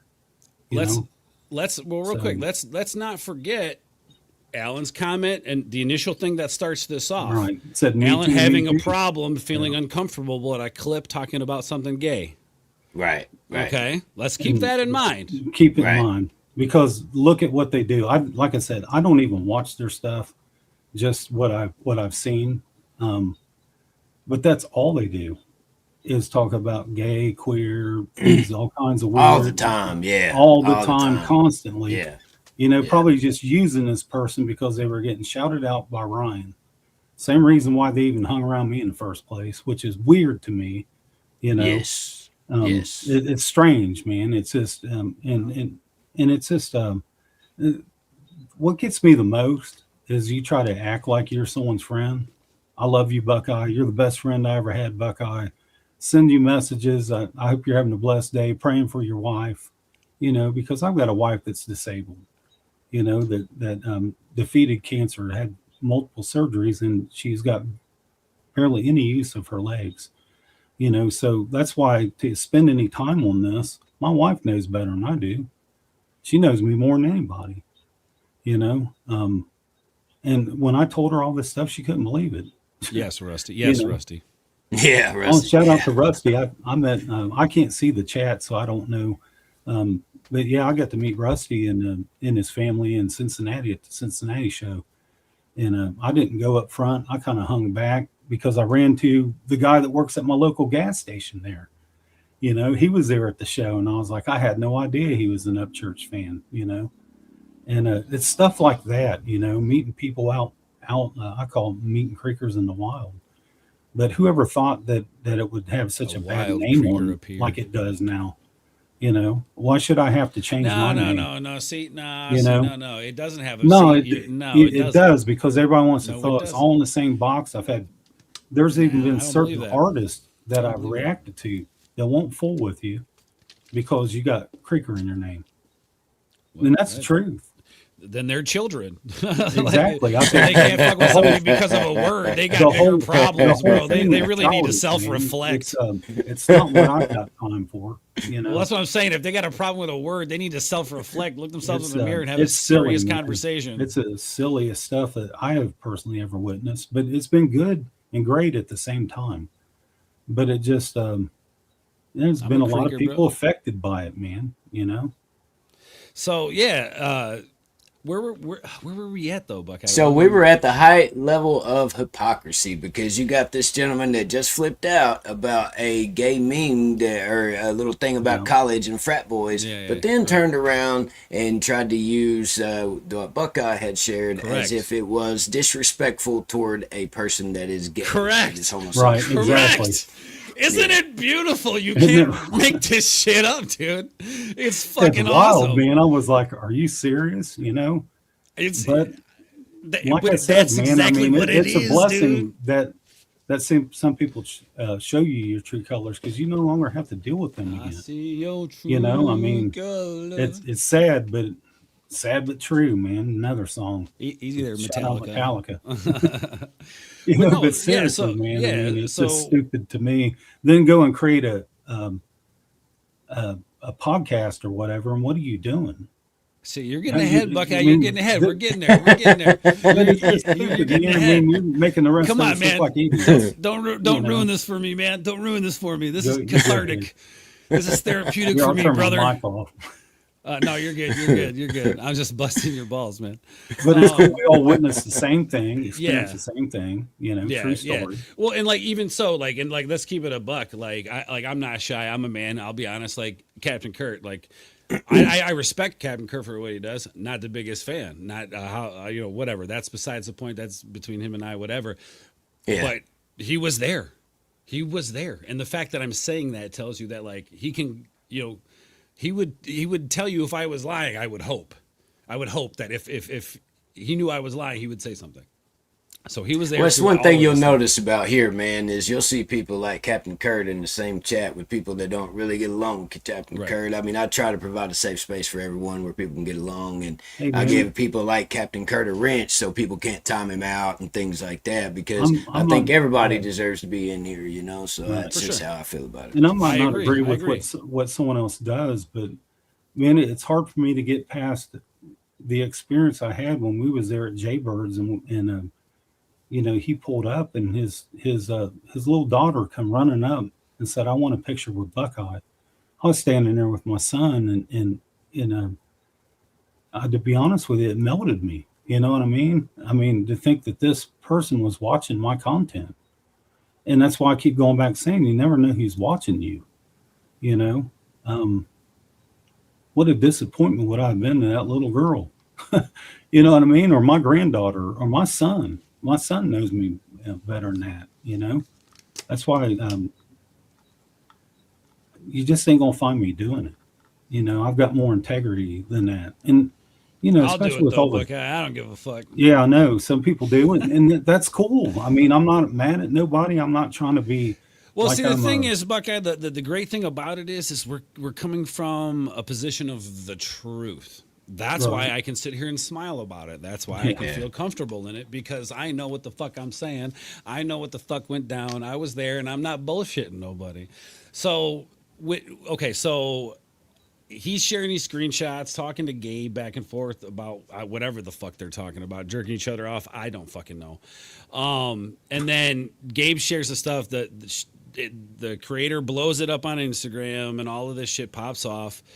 And like that whole weekend, we're trying to figure out who it was. Well, meanwhile, like there was at one point we got Alan on the phone. It was like me, Chad, Cardiac. We're all trying to like figure out what the fuck is going on here. even And Kansas. we'll get there. We'll get there. Fucking goddamn fucking that dude. Anyway, so that's another person we showed massive love to. That's another dude we brought on the channel, promoted. I made the badass fucking intro for him. So when he fucking came in, it was like a goddamn fucking wrestling entrance and shit, like. Anyway, I still have it if you guys want to see it. Anyway, so yeah, we're the whole weekend we're trying to figure out what's going on. We get Alan on the phone at one point, and he's like, "Oh yeah, there's somebody sharing screenshots. Oh man, I got to go have dinner with my wife." And then that was the last we heard of it. Blocked everybody, fucking blocked phone numbers, blocked on Instagram, blocked on everything, dude. And except for Facebook. Anyway, I'm trying to think where I was at with that. Yeah, everybody got blocked. You said Kurt was there, that lets you know. Well, no. I'm talking about and that's where you kind of got cut off. That weekend at Ghost Ranch, Kurt was there. Let me clarify that. He was there that weekend. Okay.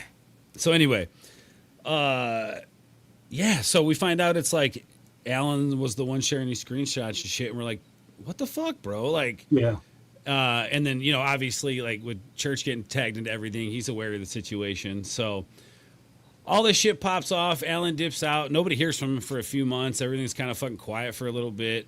And then I remember talking to Ryan. I went backstage at the Milwaukee show. And I remember specifically Kalani coming up to me and going, "Ords, they're asking for you in the back." All right, cool. So go over there, go into the back. Momo was there, Momo Krieger. I think she goes by Momo Chicago now or something like that. Anyway, at the time it was Momo Krieger. Anyway, she was there backstage, so she can testify to all of this happening too. I ended up on dude, this was the crazy part. So the Outlaws were hanging out at the backstage. Ryan went outside in the back of the rave to like hang out with them for a minute, sign some stuff, meet and greet kind of them. And I was just following, right? And Molly was out there at the time. Anyway, I go back in, and was it Rob? I think at the time stops me, and he's like, "Hey, you can't come in." And I was like, "Well, they told me that I could." And B-Loose walked up and said, "What's up, man?" They said, "Oh yeah, he's trying to come in." B-Loose says, "Yeah, you can come in." And Rob was like, "Well, they said." B-List is like, "He can take my spot. Come on, Ords, get in." So then I went back. And I didn't know what was going on because I was trying to talk to T2 earlier that day. And I was like, "Dude, I can't wait to see you." And he's like, "I'm not there." I'm like, "Wait, what? What the fuck?" So then I go backstage. I'm wearing T2's shirt, right? One of the security guards stops me and gives me an Upchurch shirt to change into. I was like, "What's up with that?" "Okay, whatever. It is what it is." He said politics. Okay, cool. It is what it is. I'm not asking questions.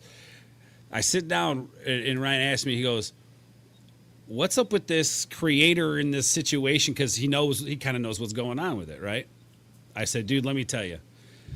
So the whole plot was that I don't know this to be fact. Let me make it very clear. I don't know this to be fact, but there apparently are screenshots of DMs, a secret DM that me, Buckeye, and Cardiac, and Troy are all in, that Alan is not a part of, where I was saying all kinds of explicit things about Alan's wife, how I wanted to do all these things to her. And then I guess Alan says, "Well, what else was said?" And this is MC Hot Mike says to Alan, this is apparently MC Hot Mike has hacked a chat, right? Like he's the number one secret government hacker, right? And so he is telling Alan that this is a thing, right? This is where Alan gets the idea of you trying to be interested in his wife. Right? As far as I know, yes. I don't know. Alan might have came up with it. Right. I don't know. All I know is this is the narrative that they're running with. That this dude has screenshots, showed him screenshots of me talking about wanting to do all this dirty shit to Alan's wife. Now, let me preface this. Right? 3 days before all this shit pops off, we did a live stream. Alan and I are backstage talking. He's he's going through some shit with his wife. He's sharing some things with me. And I'm just trying to console him, right? And like he's upset. And I'm like, dude, I was like just coming out of a relationship myself, dude. I was like hurting, bro. And I'm like almost in like tears telling this dude, like, dude, you and your wife have to stay together. There's no option. Like, you guys don't get an option. You got to work through it. Yeah. Yeah. 3 days before this shit pops off. I'm telling this dude this. On my grandmother's grave. And for those of you who know me personally, that was my best friend. So when I'm saying this shit, I'm saying it to everybody directly in the eyeballs. On my grandmother's grave, this happened. His wife even heard him talking. Came out to like fucking yell at him and shit. And she was telling him, she was saying, I'm going to go to Taylorville by myself. I'm going to Taylorville by myself. And I'm like, no, you're not. Like, you're going to come hang out with us. Your husband loves you. You love your husband. It's all good. You're going to come hang out with us and have a good time. And, yeah, that's how I left that situation. And then 3 days later, it was, he's trying to fuck my wife.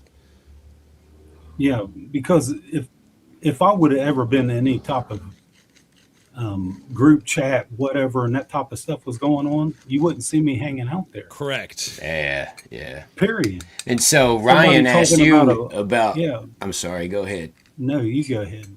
Ryan had asked you about the shit that was going on, and you was like, dude, let me explain to you, blah, blah, blah, right? What happened after that? You know what I mean?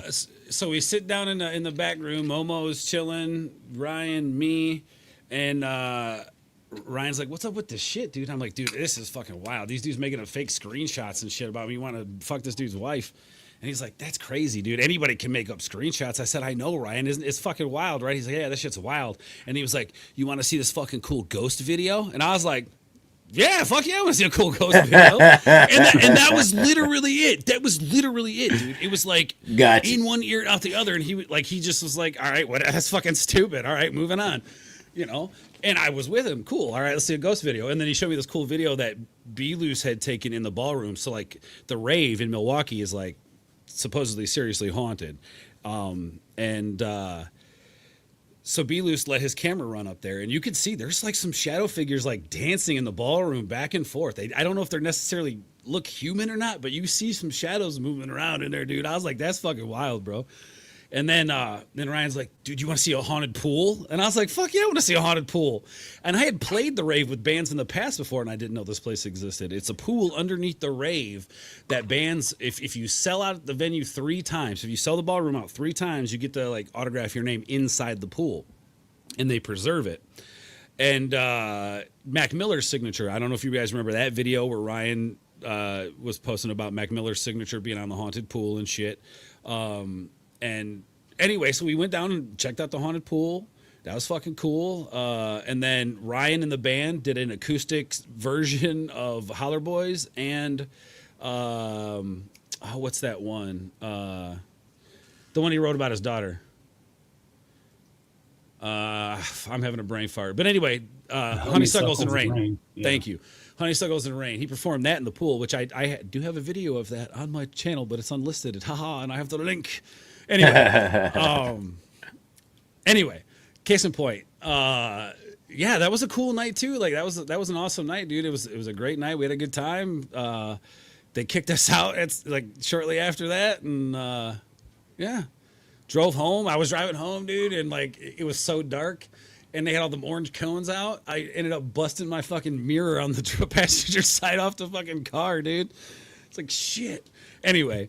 So yeah, I was like, all right, cool, it's done, right? It's done. And yeah, basically, I thought it was important to show that Ryan didn't act like he was fucking worried about the shit. He started talking about ghost videos. Yeah.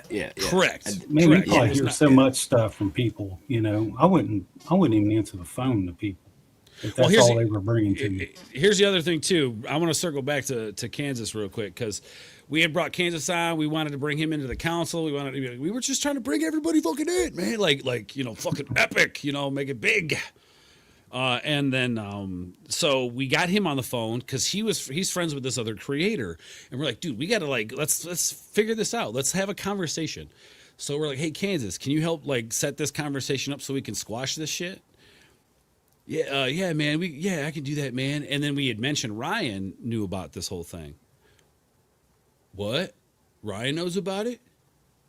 Oh, man, that's not good, dude. That's not good, bro. That's not good, man. I don't know, man. Let me call you guys back. Hangs up, blocks everybody on Instagram. Blocks everybody's phone number, blocks everybody, dude. True story. everybody fucking bailed, dude. Like those two bailed, Allen and fucking Kansas, dude. After we showed them all this love, they fucking bailed on us, bro. And yeah, I just had to make that point, which is kind of my problem with Kansas, because we were trying to squash the beef. We was trying to have a conversation like human beings, like adults. To be honest with you, now seeing what I see now, it's ain't nothing but a blessing. And shout out to the guy that noticed my Silver Eagle CB microphone. I did notice that. Cool. It's pretty badass, bro. Yeah. Yeah, man, but yeah, it's all we try to do is just show people love, and they do what they do for whatever reason. I don't know why people's got to have jacked up moods, psychological trauma. You know? Yeah, it's Childhood weird to wounds. me, but it's all good. I don't need people like that in my life for sure. Insecurities from getting beat by their mom or something. I don't know. Who knows? Yeah. A number of things, man. So you were messaging Kansas Rebel Man, and no, we were on the phone with the motherfucker. Oh, you were on the phone talking to him. Okay. Yeah. You were talking to him. And he was like, Ryan knows about this. That ain't hung good. up on you. That ain't good. And then, I'll call you guys back. Click. And then blocked you and cut off all communication. Mm-hmm. And Alan, of course, no longer wanted to communicate with you after that either. No. And me neither.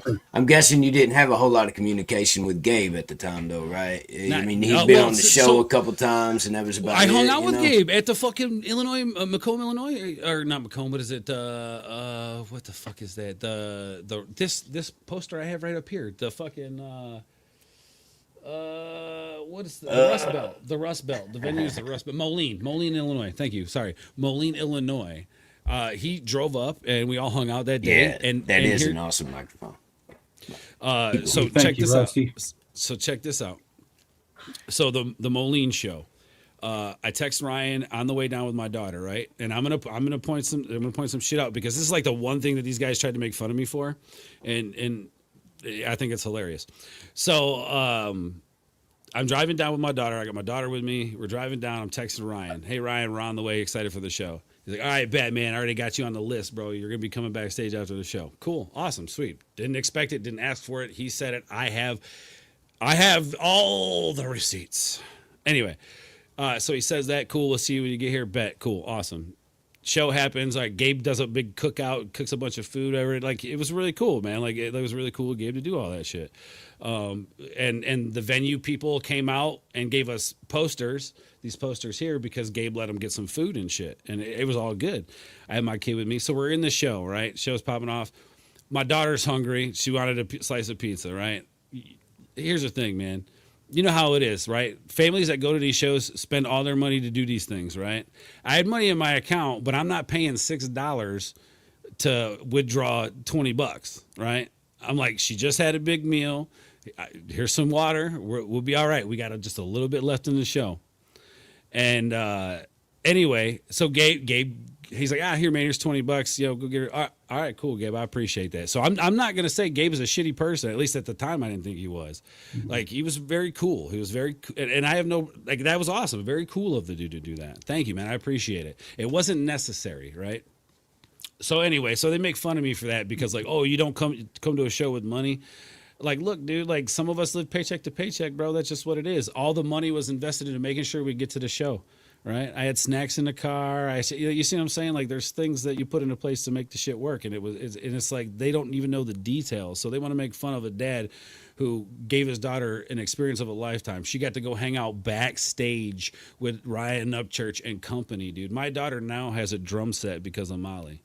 Because she got to sit there and talk with Molly about drums, and saw this girl up on stage kicking ass and taking names, right?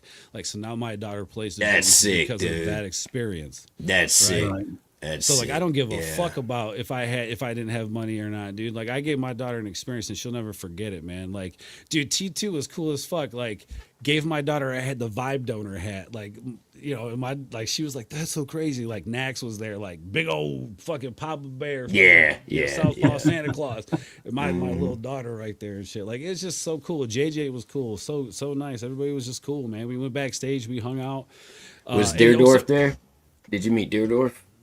I think he was there, yeah. But I met Deerdorf in Nashville.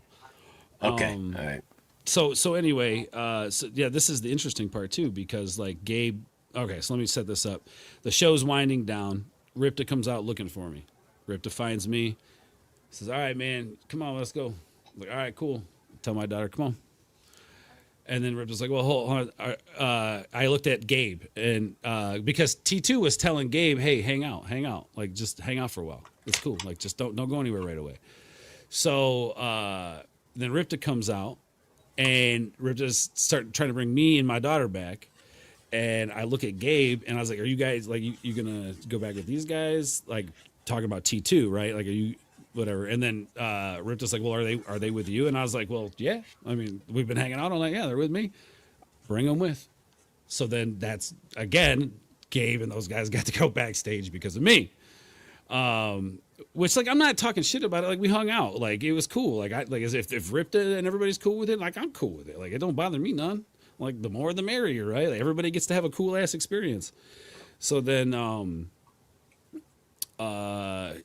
yeah. So then we go backstage and hang out for a bit, and we weren't even back there very long. Like Gabe showed off these like murals that he was having made of the guys and all this stuff, like all the artwork and all that shit, whatever. And they were like, "Oh, this is cool," you know. They were kind of over that, and like Ryan and I were sitting, like he was sitting right next to me. So Ryan, me, my daughter. Ryan's like, "Dude, you want to hear this song?" And he showed me Honeysuckles and Rain. Like, it was cool, dude. Like, we sat there, like, my daughter just kind of soaked it all in and listened. And, like, he asked her some questions and they got to talk for a minute. And, like, it was cool. It was a fucking cool ass experience. And then that was that. And then my daughter slept the whole way home. We stopped at the gas station. I got her a little drink and shit. Like, I had money, guys. So I was just saying. Got her a little drink for the ride home and shit. And it was great, man.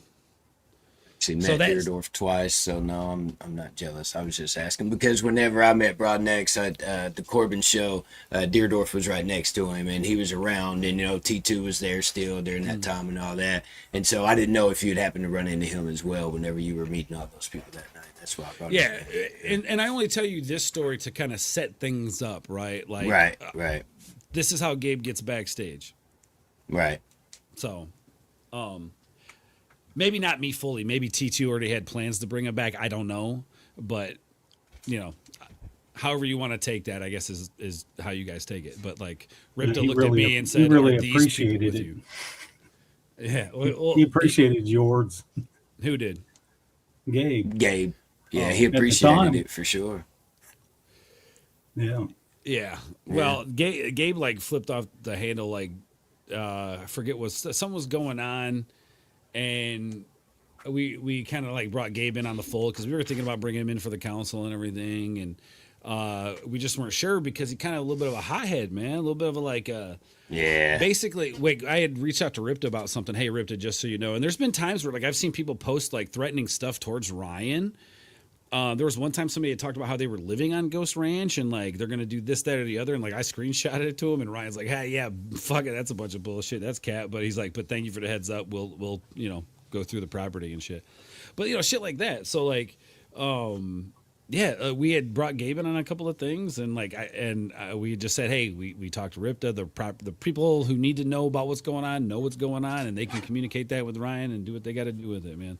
And he's like, "Oh, you gotta tell Ryan right now. You gotta fucking tell Ryan right now. You gotta tell Ryan. I'm gonna tell Ryan." And like just like losing his shit over some dumb shit. And it's just like, dude, relax, bro. Fuck, breathe, motherfucker. But yeah, like so that's kind of the last of that with that. And had the Moline show, and then we did the Taylorville show. Kansas and this other person were there, and yeah, I mean, what else? I guess that's kind of where it all spiraled, right? Like, and since then, I've had my channel. We've done streams offering a link to those guys to come and show proof that these DMs exist. That I was talking about Alan's wife. I've given that they came in the chat, talked a bunch of shit, dropped the link several times, and nobody ever clicked it. Nobody ever showed up. I have asked these guys to produce proof, and I have told them if you produce proof of these actual proof of these DMs, not a fucking made up fake thing, a real fucking proof of these things, I will fucking step away from reacting. To how you like that? And they still didn't show up. Yeah. Nothing.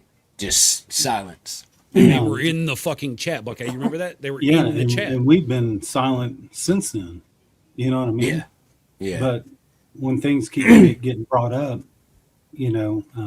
especially my son, you can say what you want to about me, but yeah, he got a little bit more mad. I've had to ask my son, hey, take down that post, this, that, and the other, because he was upset that we were put on some type of list. I could care less about that. Hey, I was on Elizabeth Morgan Walden, bro. I ain't mad about Yeah. it. You know what I'm saying? But you know what, man? Let's Shout out go. to the guy that's talking about my mic, bringing back some memories. What about this original? Look at that. Look, Buckeye Creeker. Buckeye I mean, Creeker. that's my CB handle since the 80s. Not high enough for this, Buckeye. Yeah. But yeah, so like that's kind of where it is. Like, and Alan and I had a conversation via Facebook at one point, because I realized he didn't block me on there, and I was just like, show proof, and he's like, I don't have to prove anything to you. Well, actually, you do. You have the burden of proof. You're the one making the accusation. You literally have the burden of proof. That's how that works. Like, I mean, and I know we're not working with like top tier, engines upstairs here.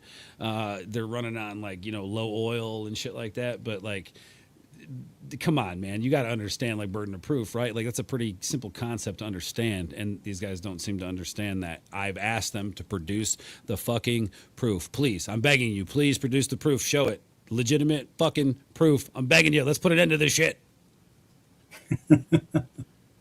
So that's where we're at with it, I guess. I mean, if there's more you want to know about it, let me know. Well, I just wanted to get to how it really is very unfortunate that this situation led to you guys no longer doing the podcast anymore and stuff, man. No. And it really sucks that it led to that, and it all came from nothing. I mean, this guy, I guess you let a bad apple into the group, so to speak, and he kind of ruined everything, along with sharing it with Gabe, and then the MC Hot Mic, which is Jody Morgan, by the way. I got to give you shout credit out to Jody on that, Morgan. Shout out to Jody Morgan.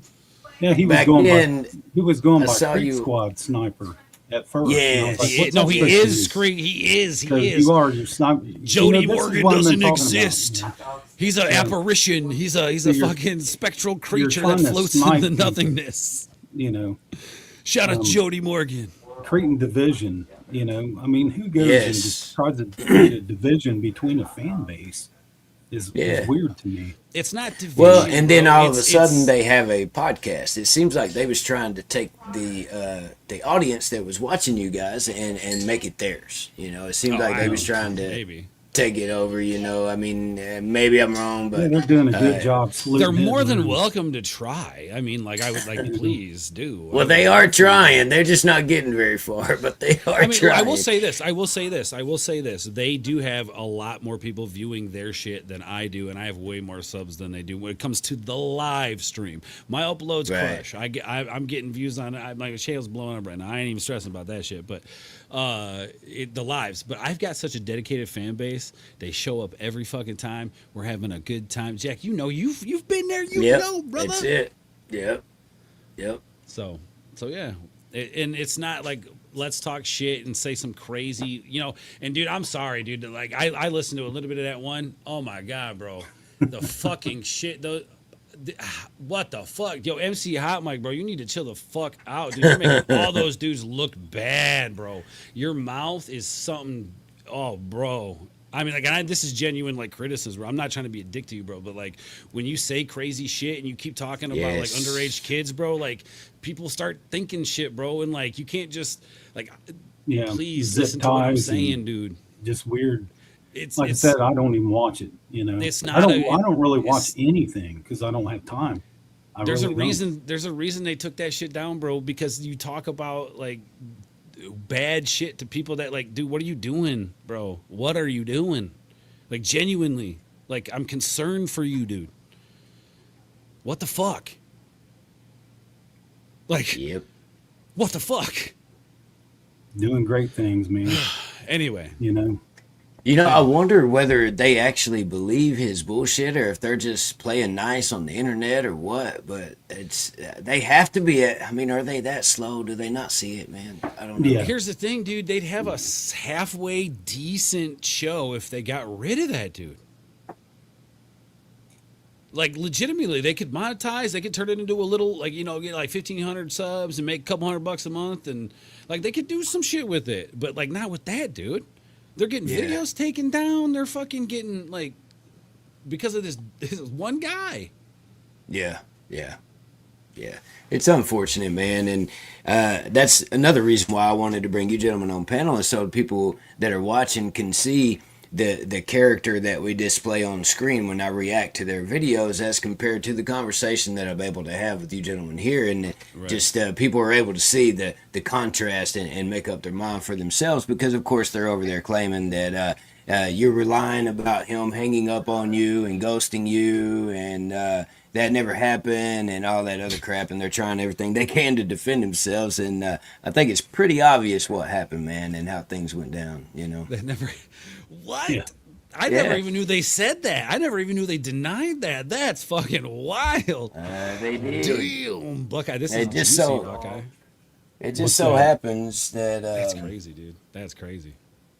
Whenever you went on Chop Easy's panel that one time with Buckeye and everything, you know? And then they surprised it with Adam popping up. I went on there first. Because... No, that wasn't unfortunate. That was beautiful, dude. Are you kidding me? I handled that like a fucking boss. You did, man. Oh, you did, for sure. Yeah, you definitely did. Fuck you definitely did. I loved I was soaking that shit up, dude, like a fucking beautiful sunny rays, man. I was like, what are you talking about, baby? Yeah, I took some heat by going up on Chop's panel because I didn't even know who he was. It was, you know, I was there at my boy's work, and you know, there's a pond there. I was doing some fishing. My grandparents are buried there, and all of a sudden my phone starts blowing up. You know, and me and my son was just talking a little bit about some of the nonsense. I was telling him, just ignore these people, don't engage with them. You know, they're trying to get a rise out of you, you know, just internet stuff. But all of a sudden my phone blows up and stuff, and there's a picture of my truck, you know, and it says, is not a fan of the show. And I thought, whose show? You know, which they meant Creek Squad is not a fan of the show, because Creek Squad crossed my entire tailgate. And then you know, cardiac, you know, Chop new posted that Chop. picture of you, and he gave me his number. I wasn't mad about it, dude. I was laughing. I thought it was hilarious, funny. I'm like, dude. That's good. so just funny. goes to show you that not all of us are out attacking you people. We're That not shit going was out here hilarious. doing this stupid stuff that these people are doing on the internet, attacking That's people, right. getting in comments, talking about memes. Look what them people's doing. Look Well, how ignorant, you know. How many making times fun have they of talked about somebody homosexuals and all else's kinds of wife? stuff on there? You know, How many times did they talk about somebody else's fucking wife? they Dude, I talk remember about women, people's They were talking about wives. Dolly Parton's tits. And all that. I'm like, that's somebody's wife? What the fuck, man? Where's the double standard is fucking insane to me, dude. Yeah. It's just The It's fuck, bro. basket case material, man. I mean, you're just flat out nuts. And it's all what did Rusty say? He's like, some of us only tune in for MC Hot Mike. Yeah. Well, you know what, hey man, Don't maybe stop that's why doing they it, keep buddy. him around. Yeah. That's why they don't keep stop him around, doing bro. Hey, to be honest, you might be right. They don't have a show without MC, dude. That's why they keep him around, man. So shout out to They know MC that. Hot Mike, dude. Run that show, dog. Run that show. They've said that Props to MC Hot before. Mike, man. They've said you can be on the side of the people that are making fun of people, or you can be over here where you are the one that's getting made fun of. And they owned it, bro. They know that they're not doing. Why is there got to be a well, side? you know? Man, you chose to do Hey, this. shout That's out for it. owning it, bro. Shout out for That's owning it. bro. Shout out for They owning they it. made it that way. They constantly are talking about over on that side and over on this side. Oh, constantly. Just, Oh, my goodness. We ain't doing this and us and all that There's stuff. no and fucking it's- sides, dude. It's just Right. a bunch of people who love country rap music, dude. What the fuck? Well, they don't. They only like one person. That's it. That's Well, crazy okay, to me. That's I'm not it. going to quit Here's listening it. to Waylon Jennings and freaking what I listen to all the time, you know, for this. It's just, no, I've Here, never real seen quick, anything though. so psychotic in my life. Here was another instance too that I want to point out, and some of you in the chat might remember this, and you might even remember this, Jagrabbit.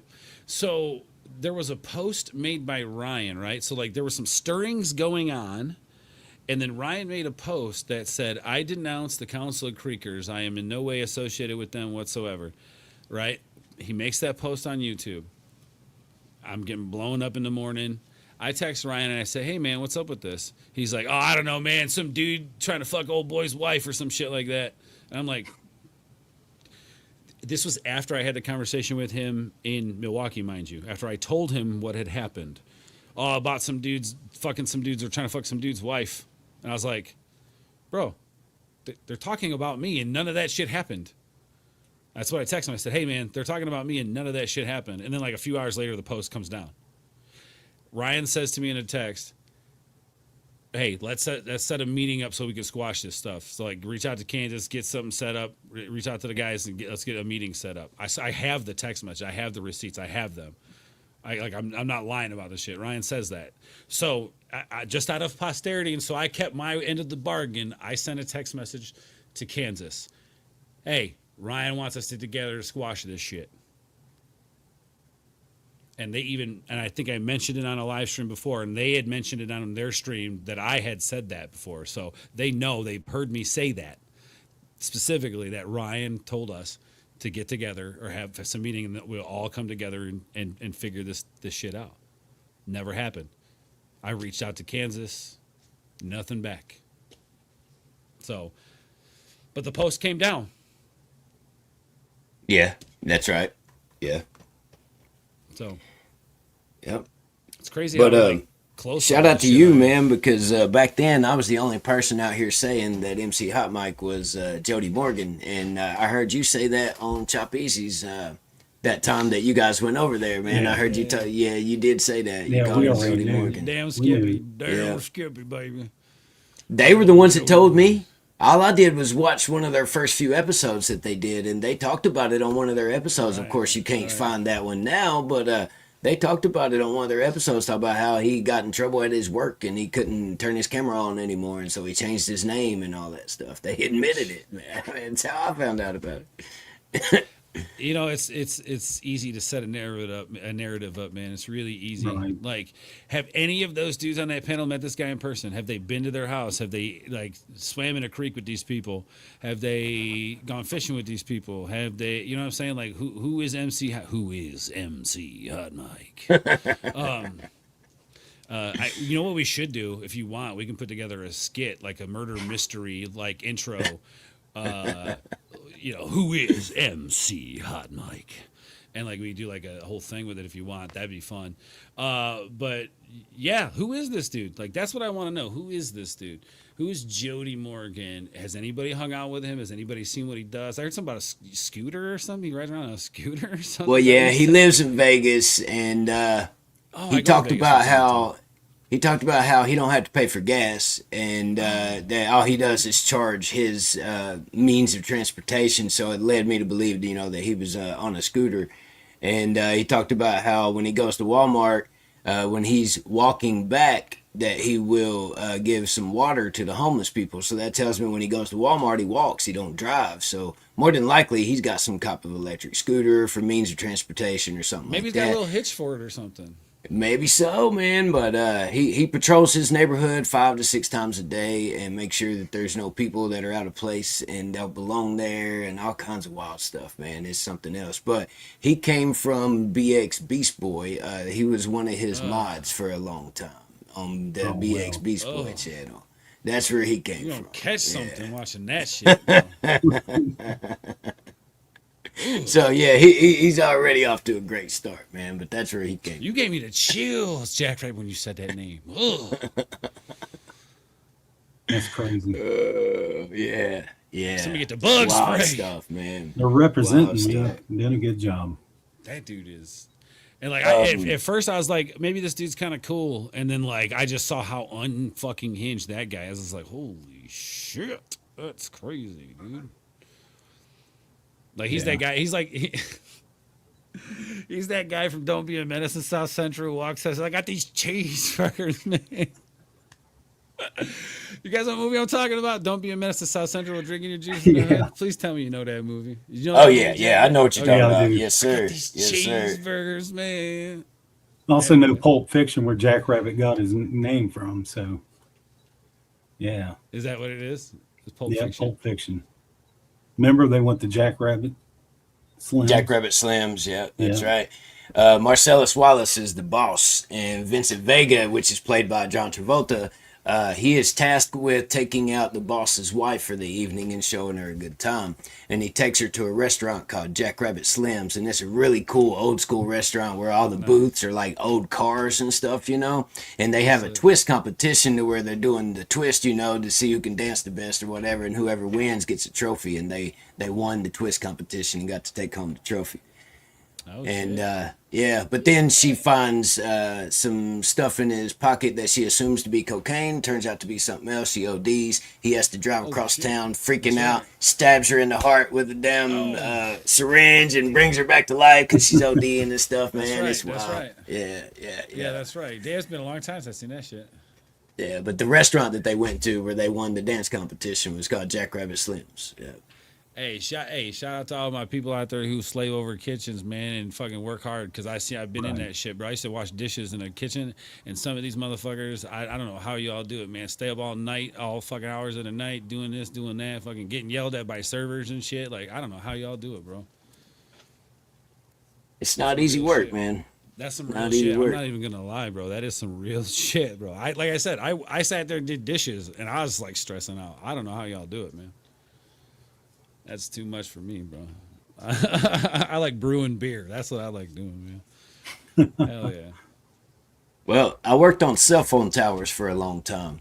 And Shit. I used to climb towers for a living. And it started No, hell no. Hell no. Yeah. Fuck that. Nope. That's all you. That's what I did, man. But those harnesses and stuff, man, it's hard on your back, and I started to have back issues and stuff. So about 20 years ago, I started working in restaurants, and I applied to work in the kitchen, but I ended up being out front and worked my way up to management, and now I'm a restaurant manager, and that's what I do by trade, man. And yeah, it's different. It's different. It's not physically stressful. It's very mentally stressful. Right. Oh, same dude. Same with mine. It's physically, stressful, but I've had plenty of them physical stressful jobs. Oh, yeah. I've worked all my life, so. I just got worried about getting cancer from chemicals. Dude, that's crazy. You used to do the towers, like you climb up in that shit, bro. I almost like did it fucking for had a a heart long attack. time, man. Yeah, climbed a lot of towers too. Dude, I'll never forget Putting jumping up out of an antennas. airplane, bro. I was gray, right? I was like the first color of the Hulk gray, right? Like I was that gray jumping out of an airplane, bro. I can't even imagine climbing up in I just pictured money bags at the top of the tower, man, and I was going up there to get them. shit, you know? my boy, I was see, going that's how up there you to do get it. them. Yeah, see, I'd have been like, yeah, I don't know, man. I got $20. I'll be all right. I'm not gonna lie, man. I'm a big giant puss when it comes to heights, dude. I do not fuck with heights like that, bro. I did a lot of installs for Cricket.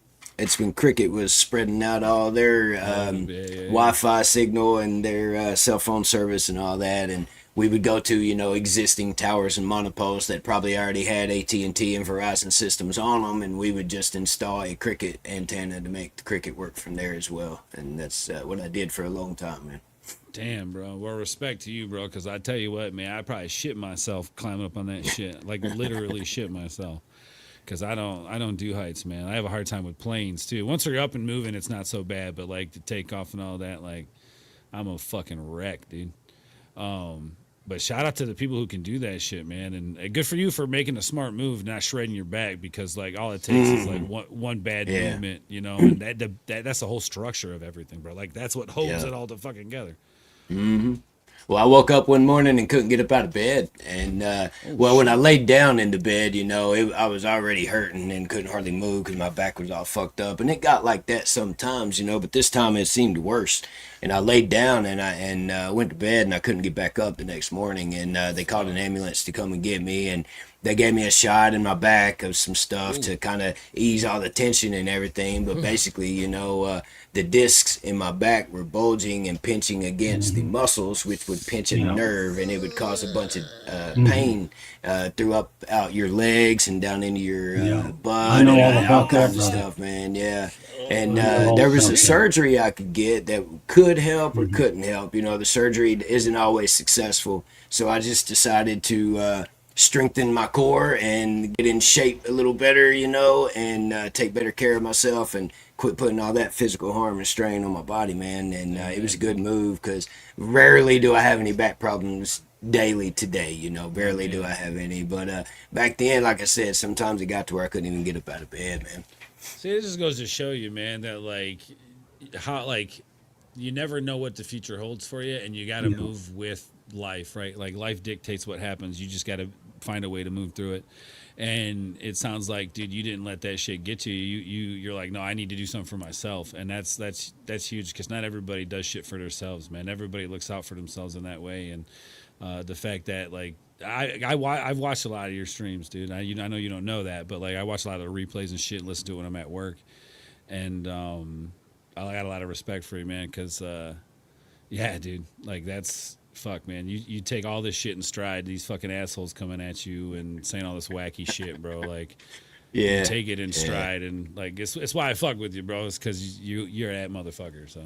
And I'm not just saying that blow smoke up your skirt, bro. I like it genuinely I mean that. No, I appreciate that. I'll be honest, I was surprised whenever you and Buckeye and Cardiac and people like that was reaching out in a positive manner, because I know you guys don't really get into the drama and shit, man. Right. And I was surprised that, you know, you guys felt that way about me, but in a good way, you know, in a good way. Oh, for sure, man. We understand too that like this shit is content creation. Like we're not saying don't fuck, if you want to do drama and that's how you run your shit, cool, but like there's ways to go about it to be respectful to everybody, right? Like I have rules, at least with my shit. Like producers are off limits. You don't fuck with producers. Producers aren't in any kind of firing lane or any of that shit, man. Producers are just out there fucking hustling and making money, dude. You know, but like, look, I get it, man. Like, it's fun to do these live streams. Like, I love listening to your replays, bro. And you talk shit to those boys. Like, I love that shit. Like, I genuinely enjoy those conversations. They're fun to me. And, like, you do it respectfully, right? Like, it's like journalists, right? You got to have like, a certain ethic behind it, right? There's a certain ethic behind it. Talking shit, like, it's like, you know, like we used to respect each other in fist fight, not shoot each other for, you know, because you said some fucked up shit, right? Like there's an ethics behind it. And the fact that you stick to that, to an ethic, is one thing I like about your shows. And you're not like, obviously those other people do not do that. And that's my problem with them. So. Right. Yeah. Well, that was one of the things that kind of gave me the motivation, was those couple of episodes that I saw of theirs after you guys had went on panel with Chop Easy and Adam and Justin Tom and them, and all the shit that they were saying about you guys. I was like, come on, dude.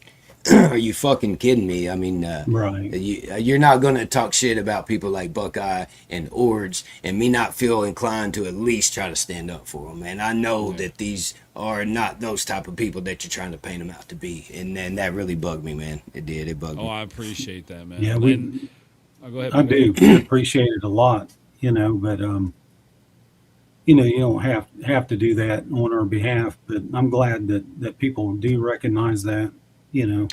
I have my own reasons too, but that was a part of it. Yeah, and like I said, you know, I didn't have to get up here and try to prove some point, you know. Yeah. Like in Ryan's song, you know, Country Like That. I ain't got a point to prove, but I got a point to prove. Yeah. You know, that's why I've sat back, watched, let them do their dumb stuff, talk their little stupid talk, because like I told my son, you think they would come right here, right in front of me and say that type of stuff? They wouldn't. Yep. And that's just proven. it. We gave them the opportunity to do it. Exactly. Not even to confront us face to face. I'm talking about in your face. Right. You know? That's what I'm saying. Like they can't even fucking meet us on the plane of the internet. You see what happens. Like, what makes you think they're going to get anywhere near us? Well, it's just like I had to threaten a lawsuit for defamation because these motherfuckers were saying that I was trying to like do all this fucking shit that I wasn't trying to do. Yeah, And, I had, and people I had people believe in hit me it. up and been like, "I thought you was all about positivity, Buckeye. What's this?" And I had this analyzed by a forensics analyst. If this is real, and I'm like, people are crazy with this stuff. Yeah, man. I mean, whoever thought, you know, I mean, look what they're doing. And you want to criticize and say something, try to make something out to be bigger than what it is. And I don't It's care all what they just do. an attention grab. Do or what you're something. fucking. You guys Yeah, want to who get on the line and cares? talk shit? Do what you Right. do, but like facts. Facts. That's all I ask for. Facts. I don't Right. care. You can hate me. You fucking talk all this shit. You can say all this fucked up shit about me. I don't give a flying fuck. Right. Facts, motherfucker. Facts. And there's the fact is no proof has been shown of any of this crazy shit happening. That I said all this shit. That Buckeye said all this shit. None of this crazy shit exists. And if it does, why are they Well, holding now on you to can it? just make up stuff. You can make things look real. I mean, it's not that hard to do. I mean, No, but you're why? right. It's Why not. would you do something like that? I couldn't imagine ever doing something like that, especially ever. Turning my back on one of my brothers. I couldn't imagine doing something like that. That motherfucker said and not we're even brothers. and He trying did. to make it look like, you know, it's just crazy, man. And What he it's said? I what- love for you, what? brother. I love you, Yeah. brother. Yeah, I right, love you, brother. right. There's a way to prove that, and there's a way to say it. It's just I just bring fucking facts, man. It's That's just all I say. unbelievable, Bring dude. fucking It's facts, dude. Like, like a bunch of children. right. I was just about to say, Buckeye, we're all fucking adults here, man. Bring the fucking facts. Maybe don't go on stream, act like a fucking coma patient, fucking high off your fucking ass. Like, I'm stoned off my ass right now. Do I sound like a fucking coma patient? What's going on? Oh, It's like the fucking ghetto Eeyore, dude. Like, I guess I'll go to the stream today. Come on, bro. Fucking have some self-respect, man. Fuck. Anyway, I'm not mentioning any names, by the way. I'll let you guys ponder that one. Yeah, it's pretty clear, man. Just saying. Just saying. But yeah, no, man. Like, the only reason I'm talking shit Sorry, I is because they tripped up talk on that shit. one. Like, I'm more than willing to sit down and have an adult conversation with these guys. Like, I'm talking shit to have fun.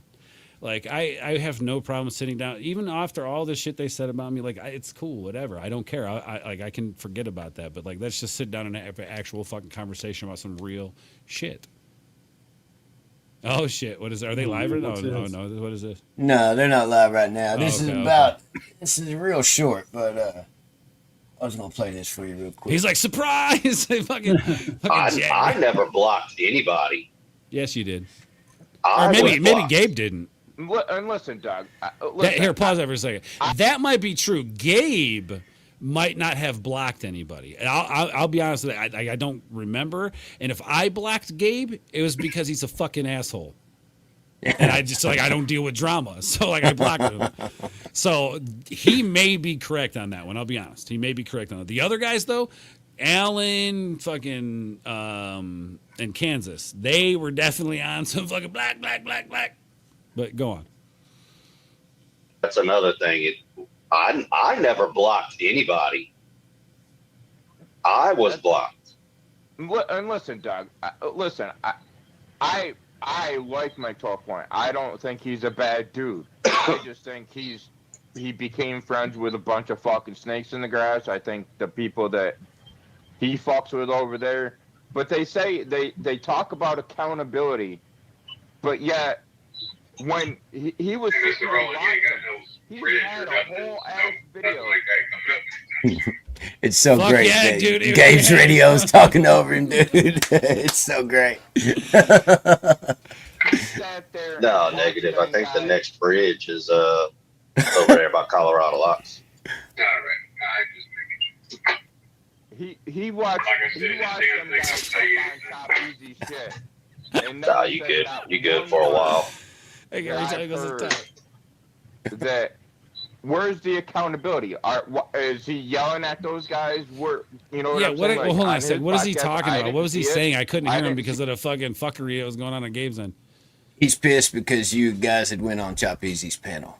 Oh, that okay. So this is around. Yeah. Why don't you have us up on yours? You know? This was Yeah. 2 Let me come days on, after man. that. Yeah, this was 2 days after you went on Chop Easy's panel.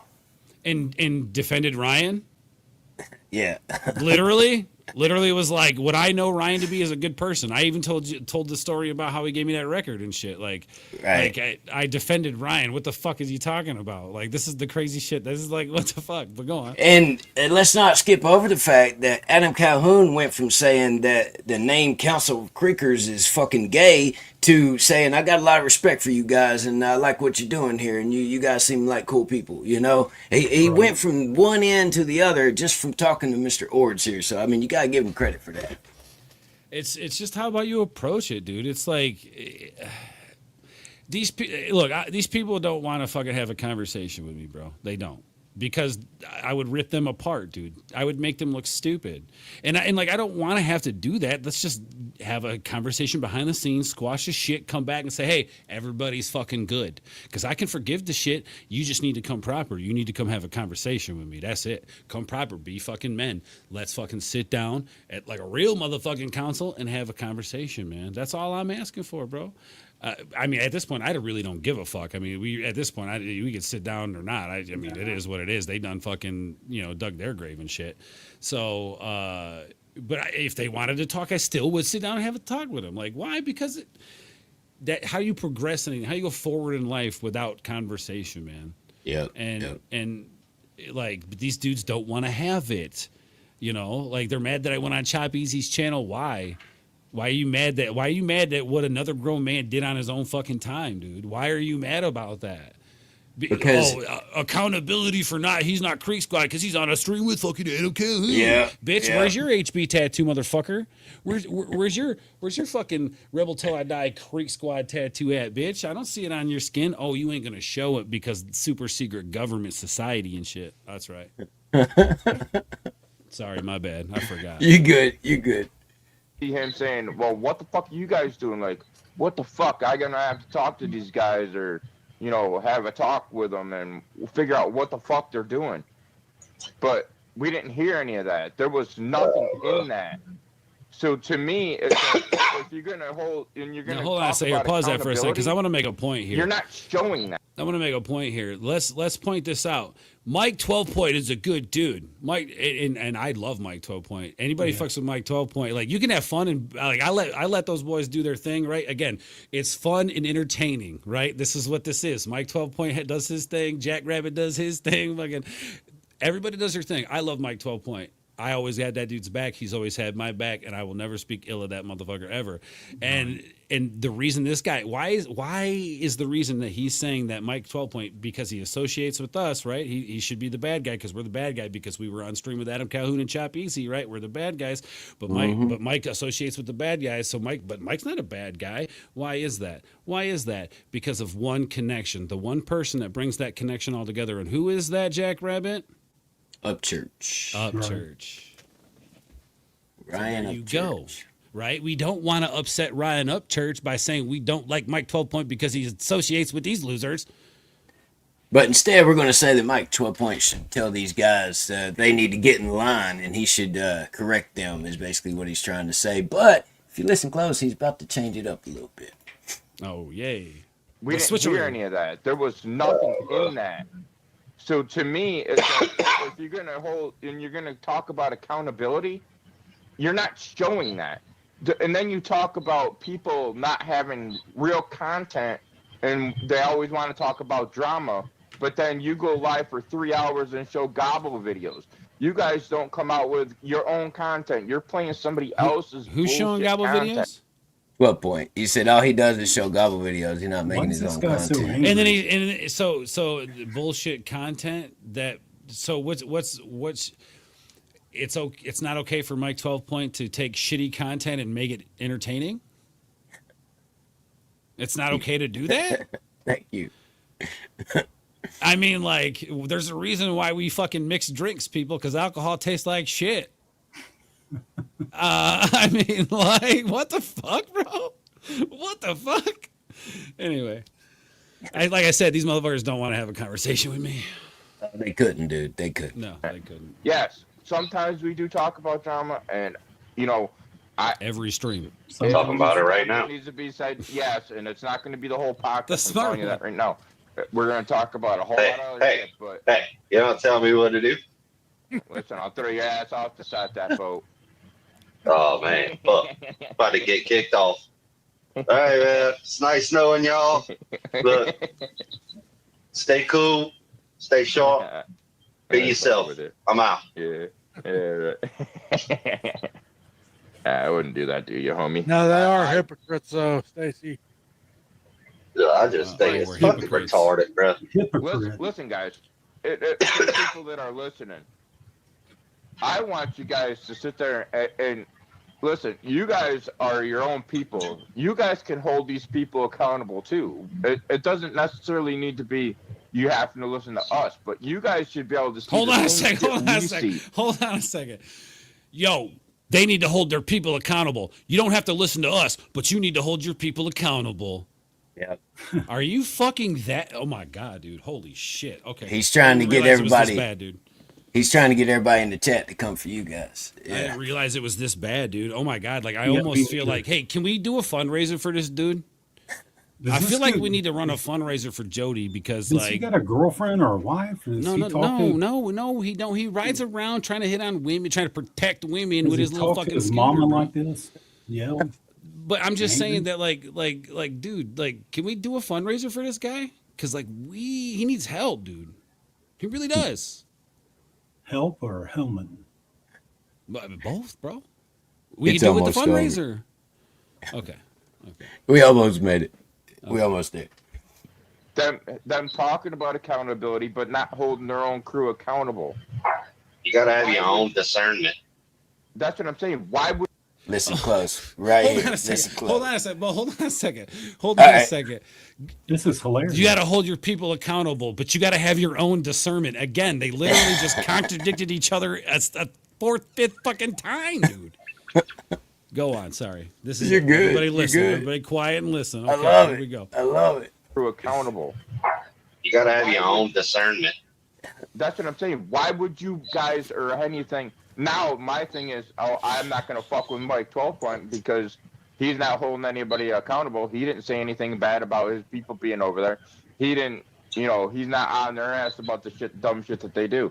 Oh, now everybody's got to be cool with everybody. Nah, man. Not for a year and a half, you're not going to talk about church like that and then think people are going to be fucking hunky-dory with people What did over we there. say It about ain't gonna happen. It ain't church? happening over here. I'll tell you that right now. Well, that's not how life works, bro. Not everybody gets along. It's just part of life.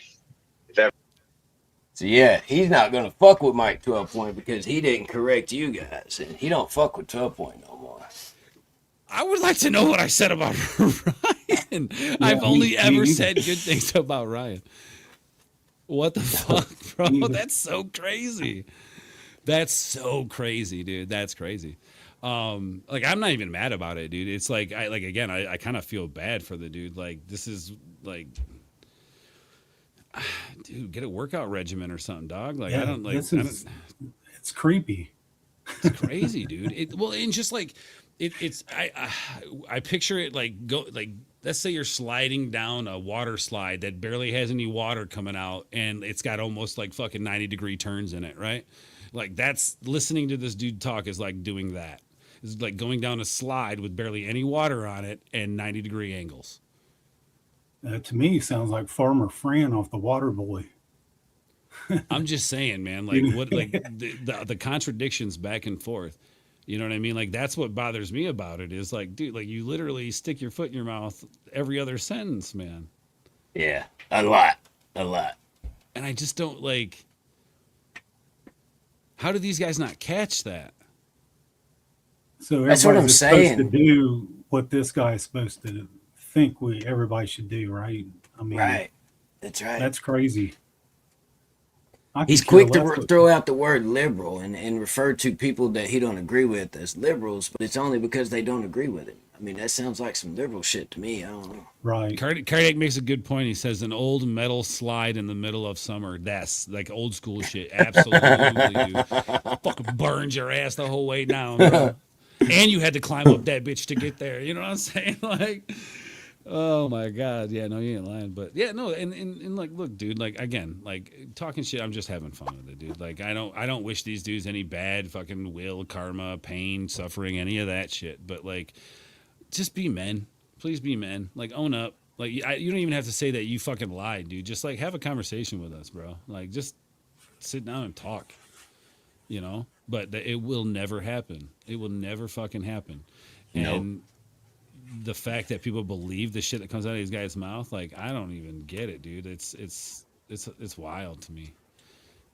And it just shows you that people they don't have shit going on in their lives. Not only just like the people who watch this shit, but these guys themselves. Like what? Like I'm sorry, but like I got a job, dude. I have my own channel. Like I got people in across the world that comment and watch my shit. Like I've got shit going on, dude. You know what I mean? Like I'm trying to like get my daughter fucking to be the best bowler in the state. You know what I'm saying? She's hitting state. Like I'm doing shit, man. Like shit's happening, man. I'm not sitting here having conversations about fucking this, that, and the other, and this shit about fucking these people holding people accountable and shit. Like, it's not my job to hold Jackrabbit Slim accountable. It's not my job to hold Buckeye Krieger accountable. I can only hold and again, my own discernment. I can hold myself accountable, right? It's just fucking wild to me, dude. Yep, I would have to agree, man. But it damn sure ain't 12 points place to hold you guys accountable either. It's kind Fuck of no. weird, man. No, absolutely not. But I tell you what, if I did some fuck shit, I would expect Mike 12 Point to fucking be like, yo, hey. And he would Well, be like, yeah, hey, yeah. not cool, bro. Not cool, Yeah. man. Not cool, Ords. And I would be Absolutely. like, oh shit, maybe if Mike 12 Point is saying that's fuck, and I respect his opinion, maybe I should think about what the fuck I'm doing.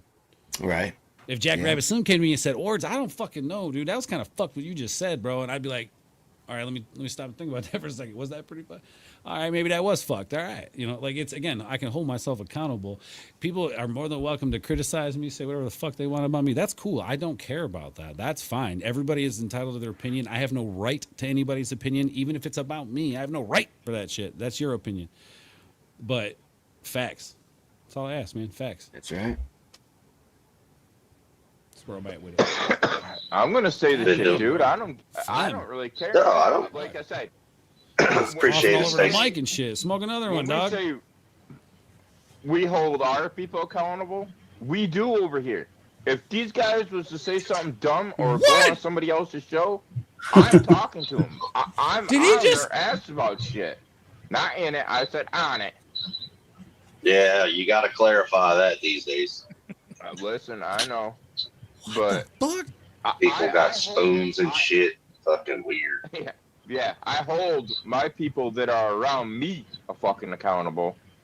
I've yelled at, ask Aaron, I've yelled at him before about shit.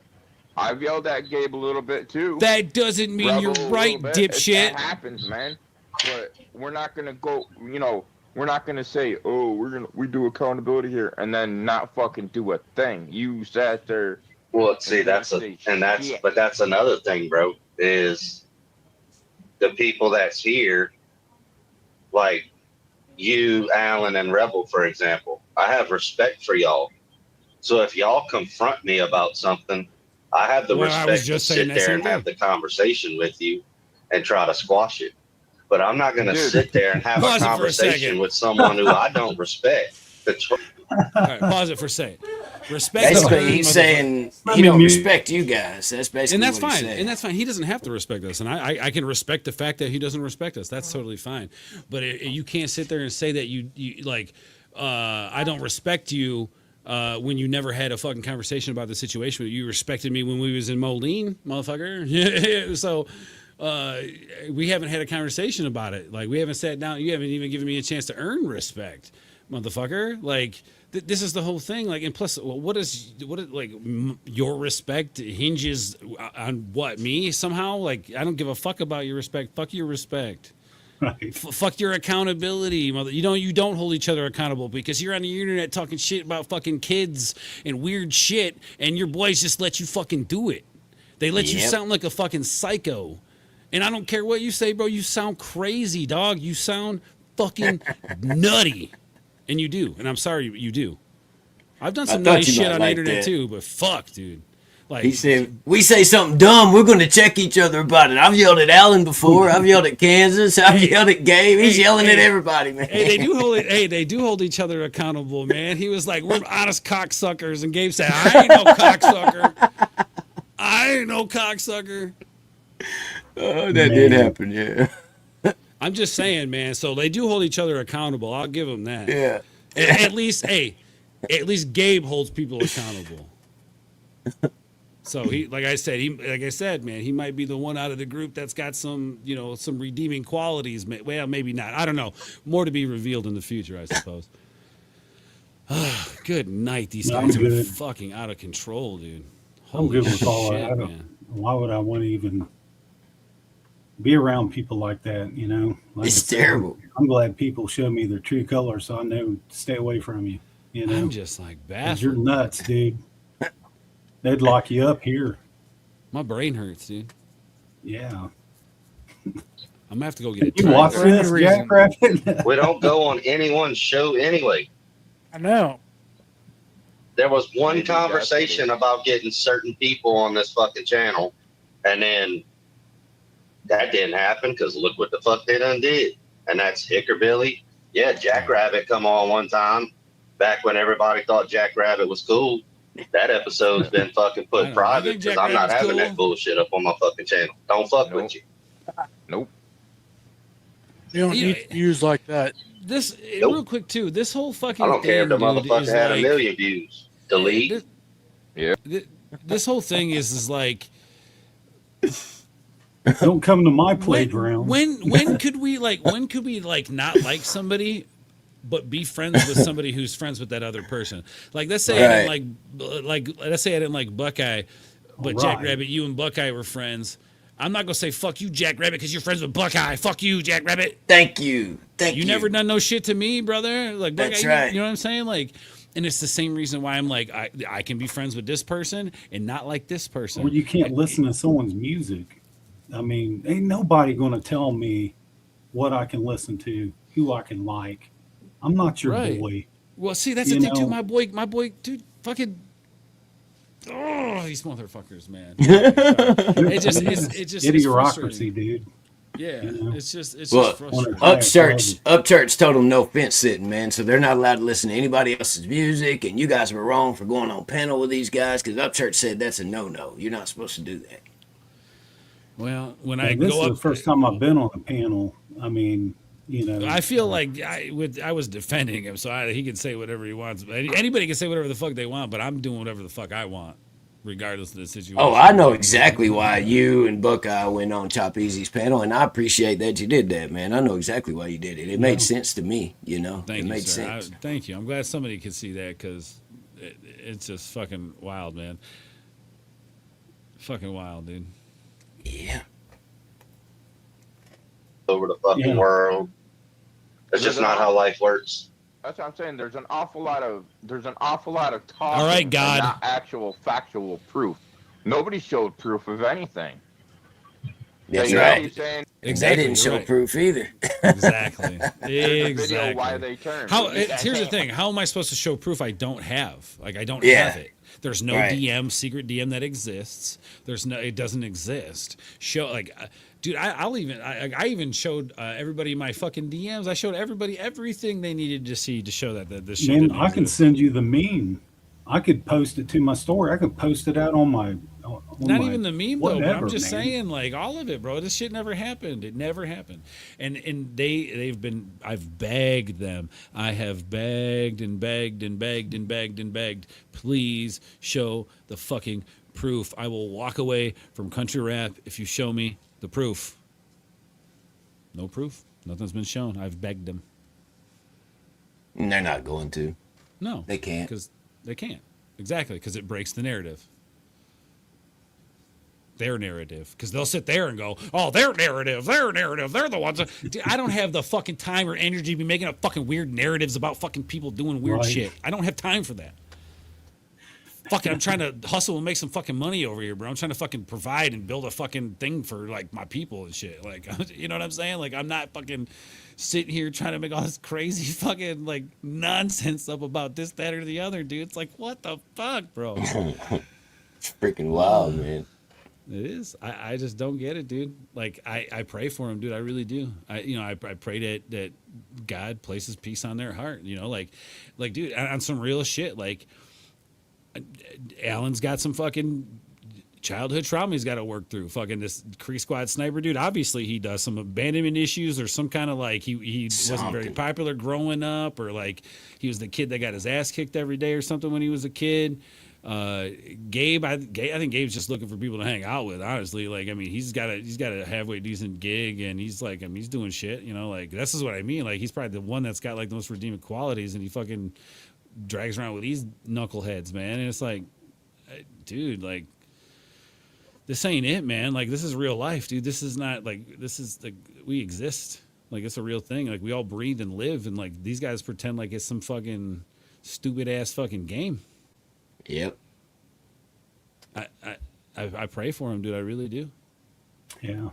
It's lunch table high school drama bullshit to them, man. They want to be in their own little boys club, and they want to fight over who's the leader. It's ridiculous. Yeah. Right. No, it is, man. And get a pat on the back or something. I don't know.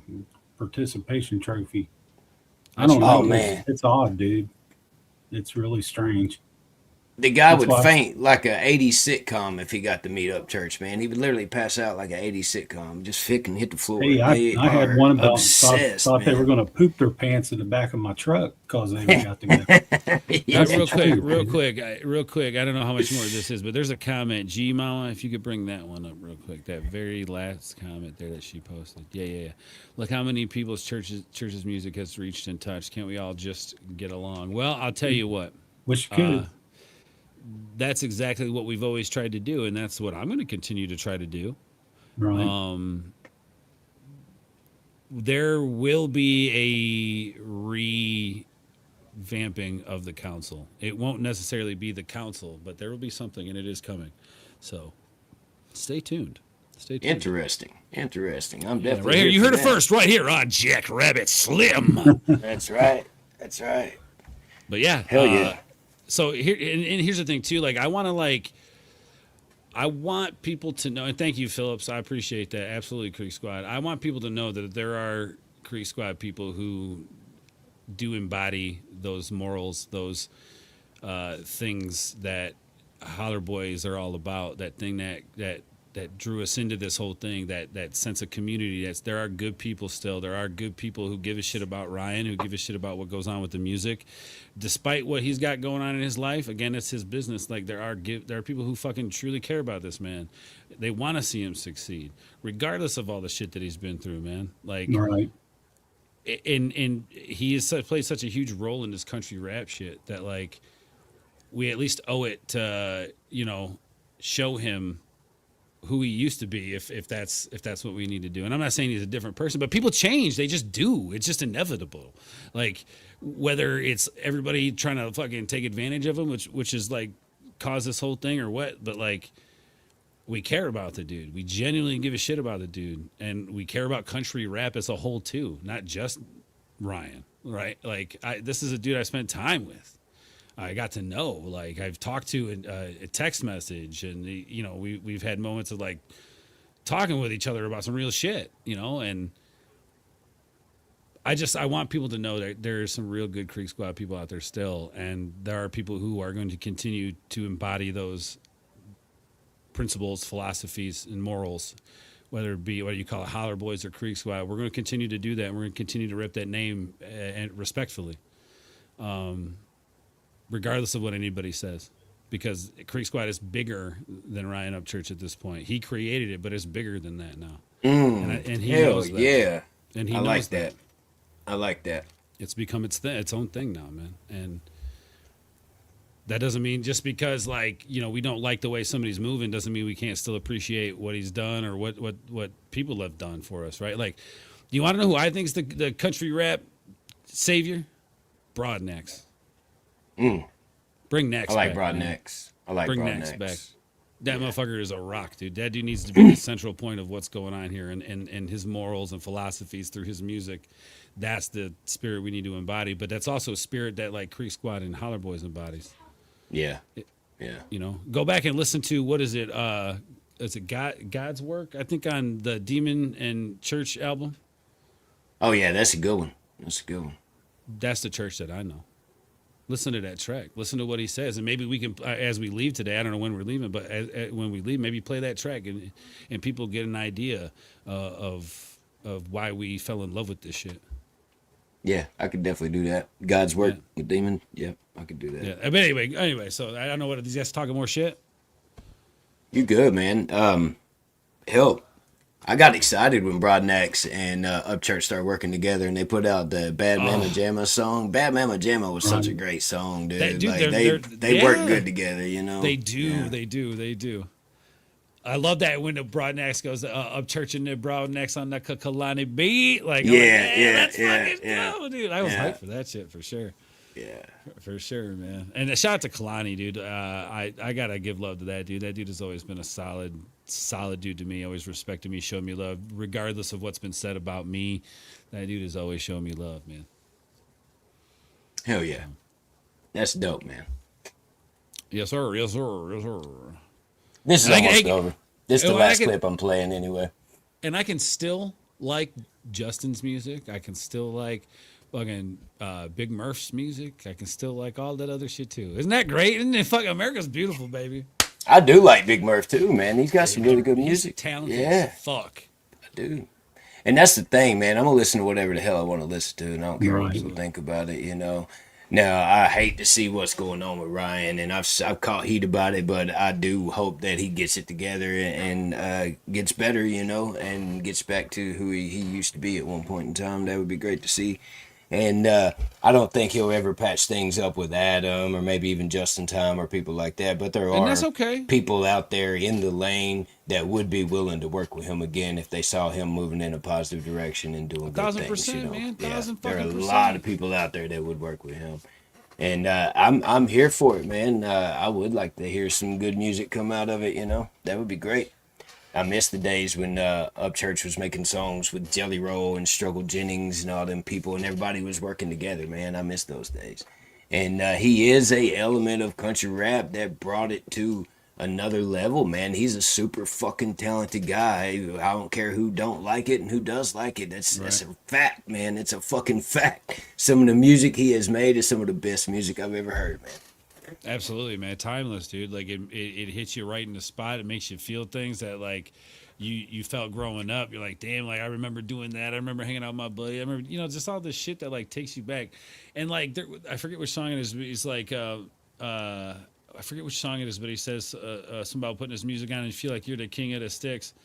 Like, this is music that empowers us. This is music that makes us feel things, that gets us up in the morning. That, like, when you're having a shitty day, but then YZ comes on in the morning, you're like, I'm going to fucking get today, baby. Yeah. You know, like, it puts you in a vibe. It puts you in an energy, man. And that's what we love about this shit is that, like, it gives us something to look forward to, dude. How many times at work you be bumping Upchurch, you be bumping Nax, you be bumping fucking whoever, right? Oh, yeah. And it's just like that shit gets you, dude. I be listening to Broadnax feeling like I could fight a fucking grizzly bear and shit, dude. It's a part of my family, man. My daughter will be in the back seat of the car and Upchurch will come on or Broadnax or something like that. And that's all she's heard for the past 7, 8, 9 years. And so she knows all the songs and knows the lyrics and knows, you know, is familiar with the stuff, man. And that means something to me, you know. That's time that we spent, memories we have, things like that, you know. And that's the thing too, man. Regardless of who's doing what at this point, those memories happen and those are real and you experienced it. Yeah. Nobody can take that from you, man, regardless of what happens, right? Nobody can take that from you. That's right. That's right. All right, so let's finish this. Listen to this nonsense. You're good. Like, okay, let's do it. Why are you holding on that video? Why haven't you shown that video? If it was that bad and you guys have this video of Church doing whatever, well, where's or doing this, whatever, but where's the so-called proof of Church told you that we need to squash it and all this? What did I say? I said it. You messaged Rebel, and Rebel said, "Oh, Church knows," and then blocked y'all. Where's your proof of that? Because we was on the phone when you sent that fucking text message with him. And listen, so he did get that text message. If Church was to say that, hold on a second. Keep going. Keep playing. Okay. wouldn't church tell or call Rebel or text Rebel and say, "Hey, Rebel, I want you guys to figure this shit out and squash it with these guys." It didn't. Well, I'll tell you why, because it's not church's fucking problem. Well, that too. Why would church insert himself in someone else's bullshit? It's fucking ridiculous, dog. Because that's all it is bullshit. Y'all got caught doing something. We called it out, and now y'all fucking pause this for a second. Like somebody pissing you fucking Cheerios every morning. So y'all got caught doing something. We called it out, and now y'all act like somebody pissing in your Cheerios. Oh shit, my buddy. So check this out, right? Slayback. What else, Slayback? So check this out. This phone, I got to charge. I'm throwing a charger real quick. Hopefully, I can get it turned on. That something's up with the fucking battery, and it keeps shutting off. So I haven't been using it. But if I can bring this up without it shutting off, I will fucking show you the fucking text message from Ryan that says, "Let's squash this shit." I will fucking show you. So these motherfuckers want to play games. I got receipts, motherfuckers. I got receipts. Where's your receipts? Oh, that's right. You ain't got shit. Can you guys hear me? Yeah, I can hear you, brother. That's why I saved this clip for last, because I wanted, you already told the story, and I wanted to show you what their side of it was, how they're saying that didn't happen, I guess. Anyway. Hello to Ords and Buckeye Cricket, by the way. What up, Slayback? What up? Hey, we got Slayback. Howdy, Slayback. So, okay, so these guys are saying that we made this shit up. What happened? Like, what video? What video are they talking about? Like, that we're supposed to be showing? Well, whenever, all right, so Hickerbilly was on a podcast, and he had contact with Ryan through messages and video calls and shit like that. And I had been made aware of Johnny Gobble doing some fucked up shit that involved a guy that had done some things to some little girls that he shouldn't have done. And I made sure that Hickerbilly was able to relay that message to Ryan. And Ryan was like, "Oh, hell no, fuck that," right? And was like, "Fuck Johnny Gobble." But then a couple days later, he had said that he was going to ride a four-wheeler with Johnny Gobble and buy him a gold belt and make everybody fucking mad because he's showing love to Johnny Gobble and they're going to hang out and all that other shit. Oh, so it's just Ryan trolling. Yeah, exactly. It never fucking happened, but it caused some problems, man, you know? And after that, he would go over when Johnny Gobble would be live, and he would be in his chat and saying things and stuff like that. And it caused some issues, you know. And shortly after that, Upchurch and Hickerbilly no longer got along and didn't have contact with each other anymore. And Hickerbilly was saying that there was a video that was sent to him that made him no longer want to be friends with Upchurch. Oh, and gotcha. That's they're right. saying that they want to see that video, is what they're saying, yeah. I just remember hearing, like, whisperings of some shit like that. Like I said, I don't really get into the paint much when it comes to this drama shit, but, like, you know, you hear shit from time to time. Yeah. And, okay, so they're asking for that video. So they're swapping between us and Hickerbilly. Is that what the fucking deal is? They were over the place. Yeah, basically. Okay. Yeah. Right, I'm just trying to understand. All right, cool. Yeah. Once Jody gets going, he has a hard time focusing on one single topic. He'll throw shit at the wall until it sticks. Oh, for sure, totally. This guy's just mad at everybody, and everybody should bow and be accountable to him, right? Yeah, he don't want to have a conversation with me, bro. He don't want to have a conversation with me. No, especially face to face. Either way, I mean, whatever. I'll rip him apart verbally, bro. He'll probably piss himself or something. He does that anyway. Oh, shit. Damn, that sucks. Because that's all it is bullshit. Y'all got caught doing something. We called it out, and now y'all fucking like somebody pissing you fucking Cheerios every morning. Who got caught doing what? Get the fuck over it. Move on. Do your fucking thing. Stay on your... You got caught trying to freaking get with Alan's wife, and old Buckeye got caught being disrespectful toward gay people. That's what they're talking about. Oh. Yeah. Okay. Yeah. All right. Yeah. That's what they're trying to say. Yeah. I promise you, I would never want to... I promise you, I would never want to touch anything that Carter touches, bro. Woman, fucking salt shaker, I don't give a fuck. No, thank you, bro. I am good. So, let's just get that straight. Wow. Your side of the internet, we'll stay on our side of the internet. But no, you want to go on a fucking podcast. But here they are talking with shit. Other people that all they do like, is talk fucking shit to run your fucking mouth. Like, dude, fucking move on, bro. As these guys are sitting there talking shit with us all year long about this They've bullshit, done not nothing letting but it go. talk shit. That's Right, what I'm it saying. ruins Ryan's reputation. Never once said anything about ruining Wow. Ryan's reputation. I've always No, defended Ryan. You going on that podcast ruins Ryan's reputation. You shouldn't have went on that podcast. I went on to defend him, and I crushed it, bro. Get the fuck out of here. If they can't see that I fucking owned that shit, then they're just I don't know what that. My thing is, does he know that they're doing this stuff? And I mean, I don't know, man. If I was him, I'd get as far away from him as possible. Oh yeah, no doubt. Well, dude, Yeah. you are who you surround yourself with. That's all I'm saying. But here's the thing: is Kansas is basically doing all this and putting this shit out there because he's just trying to get closer to Ryan. 1,000%. Yeah, that's all. That's the scummy part about the whole fucking situation. It's like some ex-girlfriend shit where he's like, you can't have him if I can't have him type shit. I don't know if you were listening earlier, but like I told you when like we brought it up to Kansas that all this shit was going down with like this other creator and all this shit, and Gabe sending these screenshots and stuff. Yeah, Kansas, Ryan knows about it. Oh, Ryan knows about it? Oh, that's not good. That's not good. That's not good. And then ghost, gone. Yeah.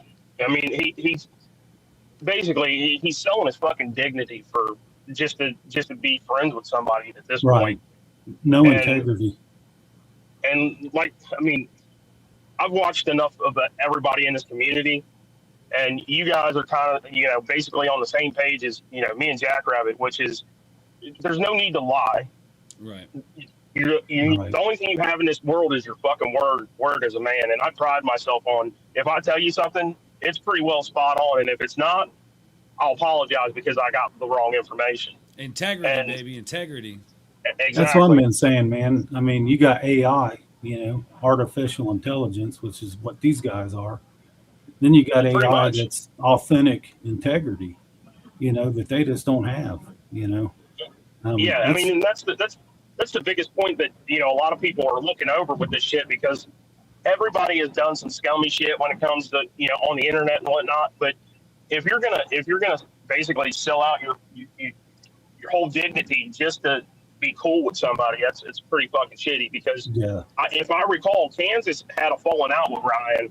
Yeah. And the only reason why he's kind of back in Ryan's graces is because he sent that text message that Billy sent Kansas. So yeah, I didn't even think about that, but yeah, there you go. Yeah, so I don't really know none of it. Unfortunately, I know a lot of it.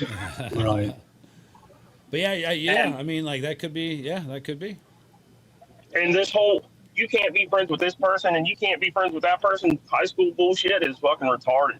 Like, why am I going to let someone on the internet dictate what I'm going to do in my life? Is hilarious. Yeah, exactly. Or a celebrity or anybody, I mean, we catch a lot of hell because we don't have a problem with Triple T. Triple T's always been good to me, and I roll around in the Rusty crew. I came into this whole thing with Rusty pretty much, and Power Stroke, and I've met them in person, and Power Stroke I have. Well, Power Stroke's been around for a long time too.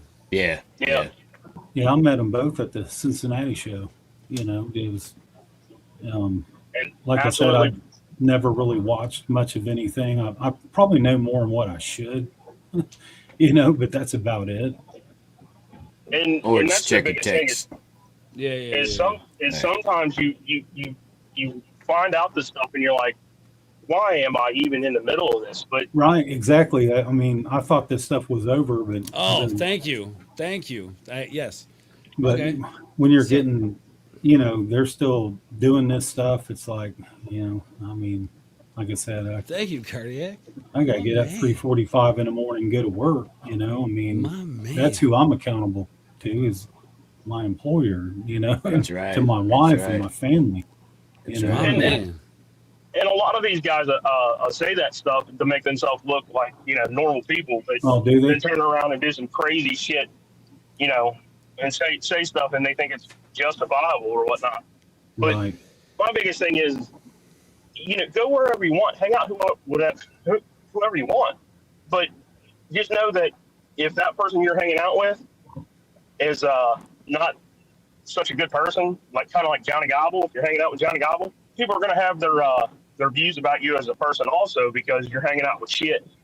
Right. Yeah, I get it. Other than that, it's just these guys trying to be closer to Ryan and act like they know everything that Ryan's doing just to gain the popularity and the fans or whatever.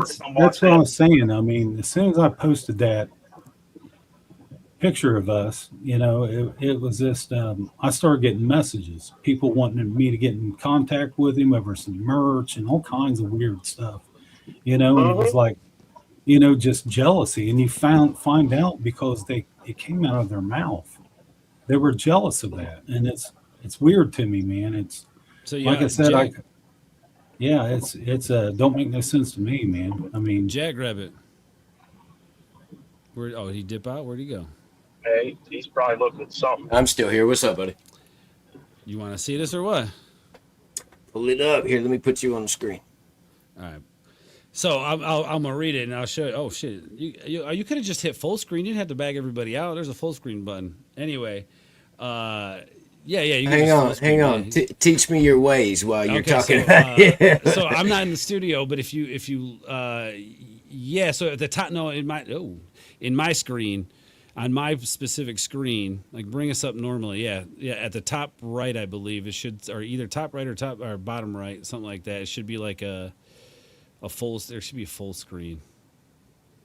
Should say full screen somewhere. Anyway, it's fine. Everybody will be able to see it. I'm going to read it first anyway. So I took a screenshot of that post that Ryan posted, right?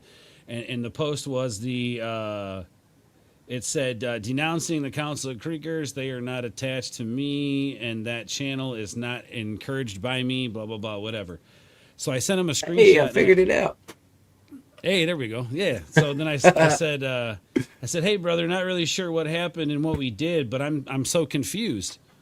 Ryan says, nothing serious yet. Just got to figure out what happened with this guy and this secret message thread about his wife.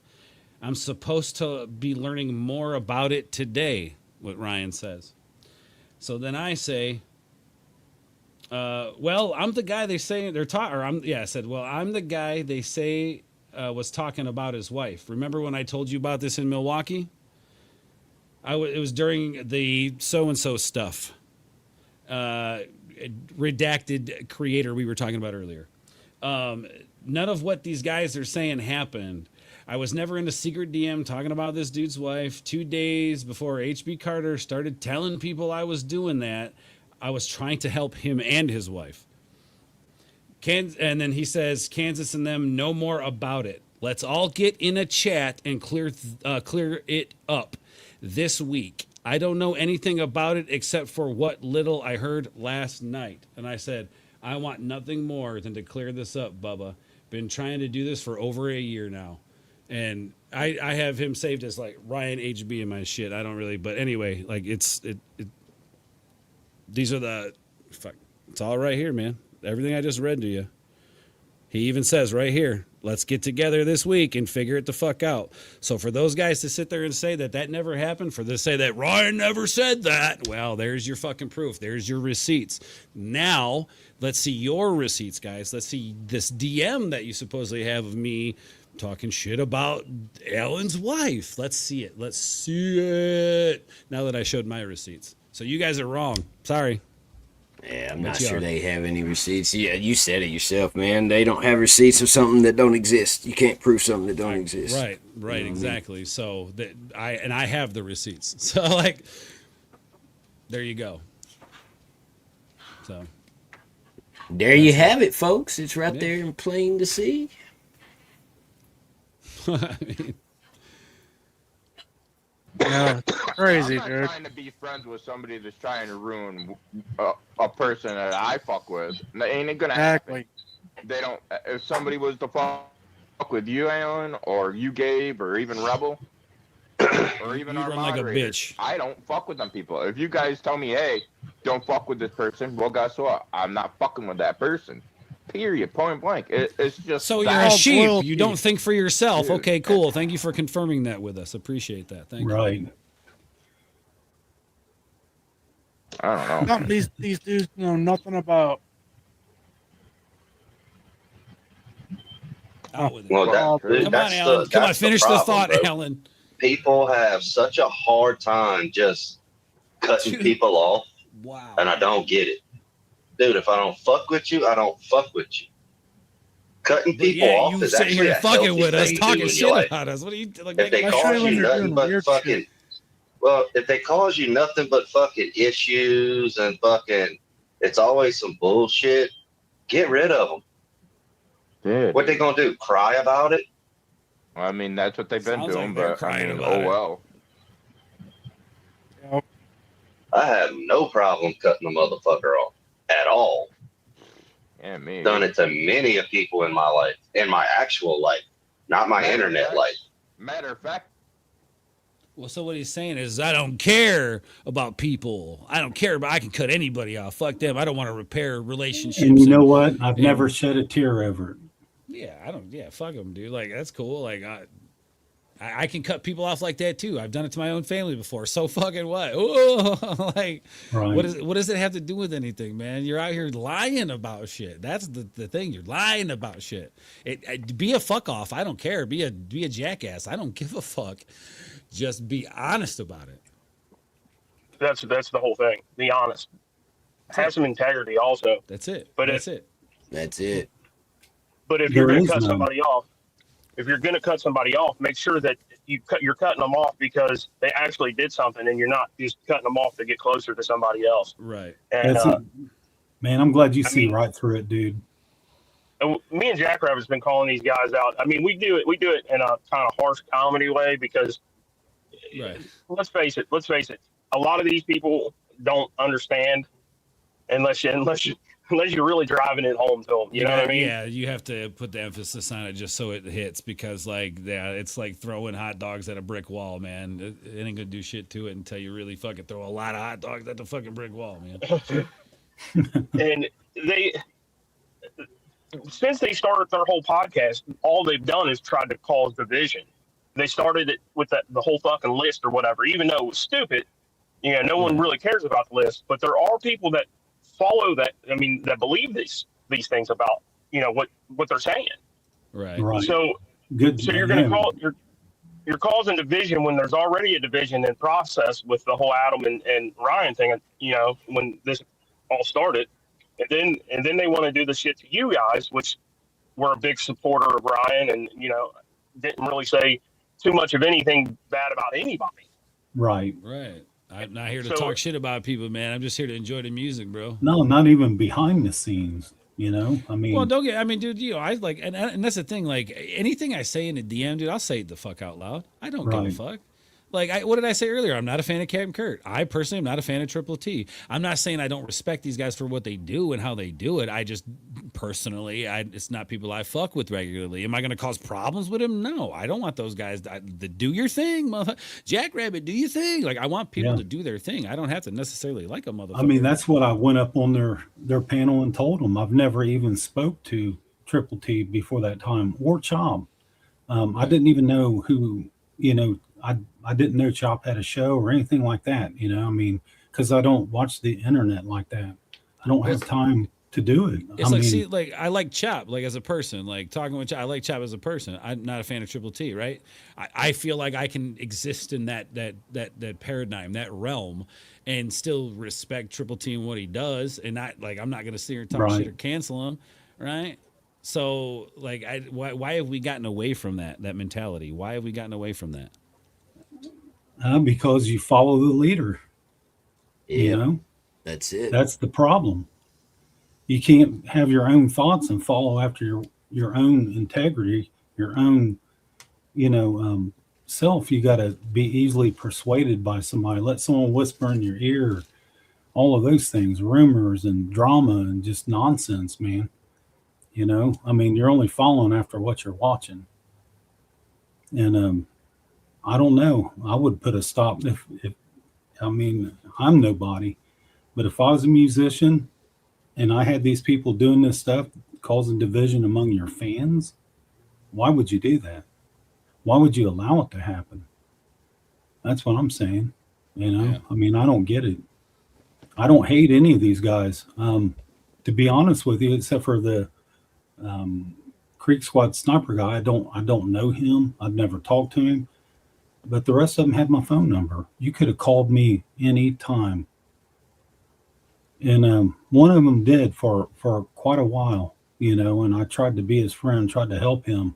But some people, you just honestly you can't help. When you would do that to somebody just to get a pat on the back from an artist, and just because, I don't know, man, to me it's just mind-boggling, because let's just face it, that's not how my brain works. I can listen to, I've listened to a lot of artists and I didn't like the way that they lived or anything, or certain characteristics about them, but I still listen to their music. These people can't do that. They got to be for this and this side and that side. Talk about causing a division like I've never seen before in a fan base. I mean, it's odd to me. Just like I said, I'm a huge Ohio State fan. I couldn't imagine getting on and having a panel trying to cause division with other Ohio State fans. Well, when you're sitting there and like you don't give it, all you care about is getting that clout or getting that attention. You become addicted to it once you get it, and then it doesn't matter. Like, they don't give a fuck. Their intention is not even to break up a fan base. Their intention is to get whatever the fuck it is they want. They don't give a fuck what happens in between all of that. That's the thing. Somebody in the back. They have no humility or integrity when it comes to the community as a whole. Because if they did give a shit about Creek Squad as a whole, they would sit down and had this conversation with us behind the scenes, and we could have fucking done a whole ass live stream and brought people together and shit through all the actual division, which was between the artists. Like, our job is to talk about it, not fucking try to be part of it or be just like it. Right. Like, the fuck, man. Like, just because the artists are beefing doesn't mean we got to fucking do this shit. It's like every day I go into work, I have a saying right above my desk. I hung it there for a reason. It says to be part of the solution, not the problem. And that's all I've ever tried to be with anything. I mean, I'd never get my job done if I just hated everything and criticized it and didn't like the people I was dealing with. I got to deal with a lot of people on a daily basis, but it's just I don't think these people even, I'm not saying all of them, I mean, I've had conversation with some of them, and I will go on every, it's sad, bro. I mean, it's just sad. I couldn't imagine me turning my back on you over something because I didn't like a clip. I mean, I didn't necessarily, like I said, I didn't necessarily like it either. But it's your channel. You do what you want to do. Right. Just like I even told Triple T, I don't know you, never spoke to you before. But I said, you don't see me, don't classify the rest of us Creekers, that really do live this life that's on the internet, doing all this stuff, attacking people, doxing people, going after people. I mean, hating on them. I mean, it's sickening and disgusting, and you're a terrible human being for even doing that. And that's the thing too, is like, I'll go on any stream that somebody asks me to go on to talk about this shit. I'm gonna go on it and tell these motherfuckers when I have a conversation, bro. Yeah, I don't have a problem with that. I've always had your back. You've been my brother and my friend. And man, it's sad. Just 2 weeks ago, I tried to do that picture we took when we were in Tennessee, and just thinking about you that day, man. I don't know if he was going through something or anything, but I put that picture out and said, man, shout out to my brother. I didn't think that other people come in there and start, I didn't expect that to happen, but that's social media, man. Right. You can't. That's sad that you can't even shout out a friend and a brother just because you don't like them. Right. That It's is like, so Jesus, absurd man. to me, man. Yeah, and then to comment some shit on it. It's like, you could have just kept scrolling, bro. Like, and like, again, like, I get it, but like, it's just, that is a symptom of this whole thing. Like, I already said it earlier. So Jack, this is like where I think, like, I don't know where Ripta got the idea that I was like running his name through the mud, but he had commented something. Ords was cool until he ran my name in the mud or something like that. It was akin to that. And I was just like, where the fuck? All I ever said was he was out of character, how he was handling the situation, because it was completely different than how he's handled situations in the past. That's all I said. It was a criticism. It wasn't that I was dragging his name through the mud. So I don't know who said the fuck what about anything to him. But I've only ever spoke good about him. I did this stream, and I will any other stream. Ripped as a good dude, a good father, a good husband, a good man. and whatever happened between him and Ryan is their fucking business. Man, I think I don't even know how I even come across this video. I don't know how long ago it was, but it was Ripta sitting down with this old man and just listening to this old man's story, with concern, like he wanted to hear this guy's story, and I had so much respect for that. You know what I mean? Letting this guy just tell his story. I don't even know who he was, but I just had respect for it, and I got friends that were like him, that would do anything for you. They've been my friends for a long time. They're solid people, and there's still people like that in this world, man. I mean, but why should I hate this person when he's done nothing to me? I didn't live that life. I didn't see what happened. It's none of my business. It's none of my business to say anything about Ryan when everybody was talking about his mother and stuff. I did definitely say some shit about that. Man, that kind of upset me a little bit, but I didn't see everything, man. I was just why attack this guy's definitely life said some shit about that, bro. But I didn't know the situation, so it wasn't for me to speak on, Yeah, but I don't hold it against anybody for doing it if that's what they want to do. Oh, I definitely did. Right. Yeah, and so did a lot of others, but it's none of my business. Dear God. Is that MC Hot Mike's dad? No, that's Gabe's dad. Oh, Gabe. Oh, shout out to Gabe's dad. Shout out to what's up, old man? Yeah, his name is Chad. Shout out to Chad. Yeah. I know. So let me ask you this, Jackrabbit. Like, as somebody from the outside observing all of this, like your perspective on it, dude. Because, let's hear your perspective on it. On the Gabe and them all situation? Yeah, like what you just heard, everything we've just told you, everything that you heard before, like how it compares to what you heard before. Like, you give us your breakdown of it all. Well, I wish I could say that this is the first time hearing this story, but I have talked to Buckeye a little bit, and I was familiar with most of it already. And I mean, it's pretty obvious, man. And anybody that don't see that is having a hard time seeing things. But that's pretty much how I was going to wrap it up anyway. I was just going to be like, look, man, these guys, you can see the stark difference in comparison between the shit that I've been watching and the gentleman that we have on panel today, man. These guys are straight up, and I think that their character speaks for themselves, and I think everybody can see that Buckeye is not the type of person to be hateful towards someone, or Ords is not the type of person to be trying to sleep with one of his buddy's wife, especially if he cares about you, like he's just not that type of dude. And then you see these guys over here, and then these guys over here can't even complete a fucking sentence, and they got this dude pretending to be a hacker and pretending like he has special access to certain things to prevent child trafficking, and then goes down the list of just so many weird, outrageous freaking things, odd, man. Oh, good. That is odd, and you're going to surround outrageous, millions of other people with this and throw them in that same box. Exactly. No, man. And I appreciate you. Like I said, I didn't know who you are until just recently, and only spoken to you and told you the truth, man. And look, being like this does not make you weak. I'm stronger than what they would ever be. I've been through some things in my life. I don't have to tell them. I know them. But don't think that I'm a coward for no reason. I'm not trying to talk tough or anything like that, but that's what I can't stand about this whole internet thing. They're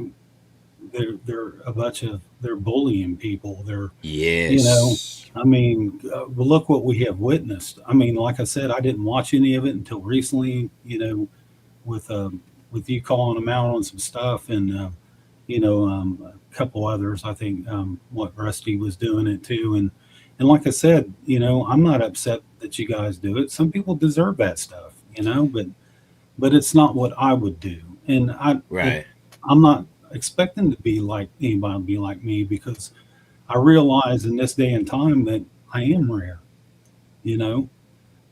for even having my way of thinking. And it's only because God has brought me out of some messes in my life. And I knew it was only him. And I see a spiritual side of things, like the beauty of it all, how we all met, And these people, there's one guy, man, I want to tell this before we get off here. I'm going to turn my camera on because it was before the show, the Nashville show. And it was, people were starting to pack in and the music was playing and stuff. The show hadn't started yet. And all of a sudden, I tried to get as close to that rail as I could because like I said, I'd roll my ankle down there in Pond Creek. And I was just holding on to that railing, and trying not to get in anybody's way because I'm tall. Let other people enjoy the show, And I had this guy bump into me, and I turned around, and the guy was like, man, I'm sorry, I didn't mean to.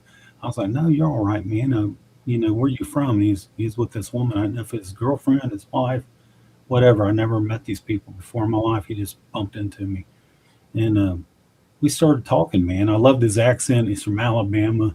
And we started talking, man. It's like some friend I'd never met before, And he started telling me a little bit about his story with how God even brought him there and the things he'd went through. And man, the man was standing there with tears rolling down his face. And I thought, how odd is this?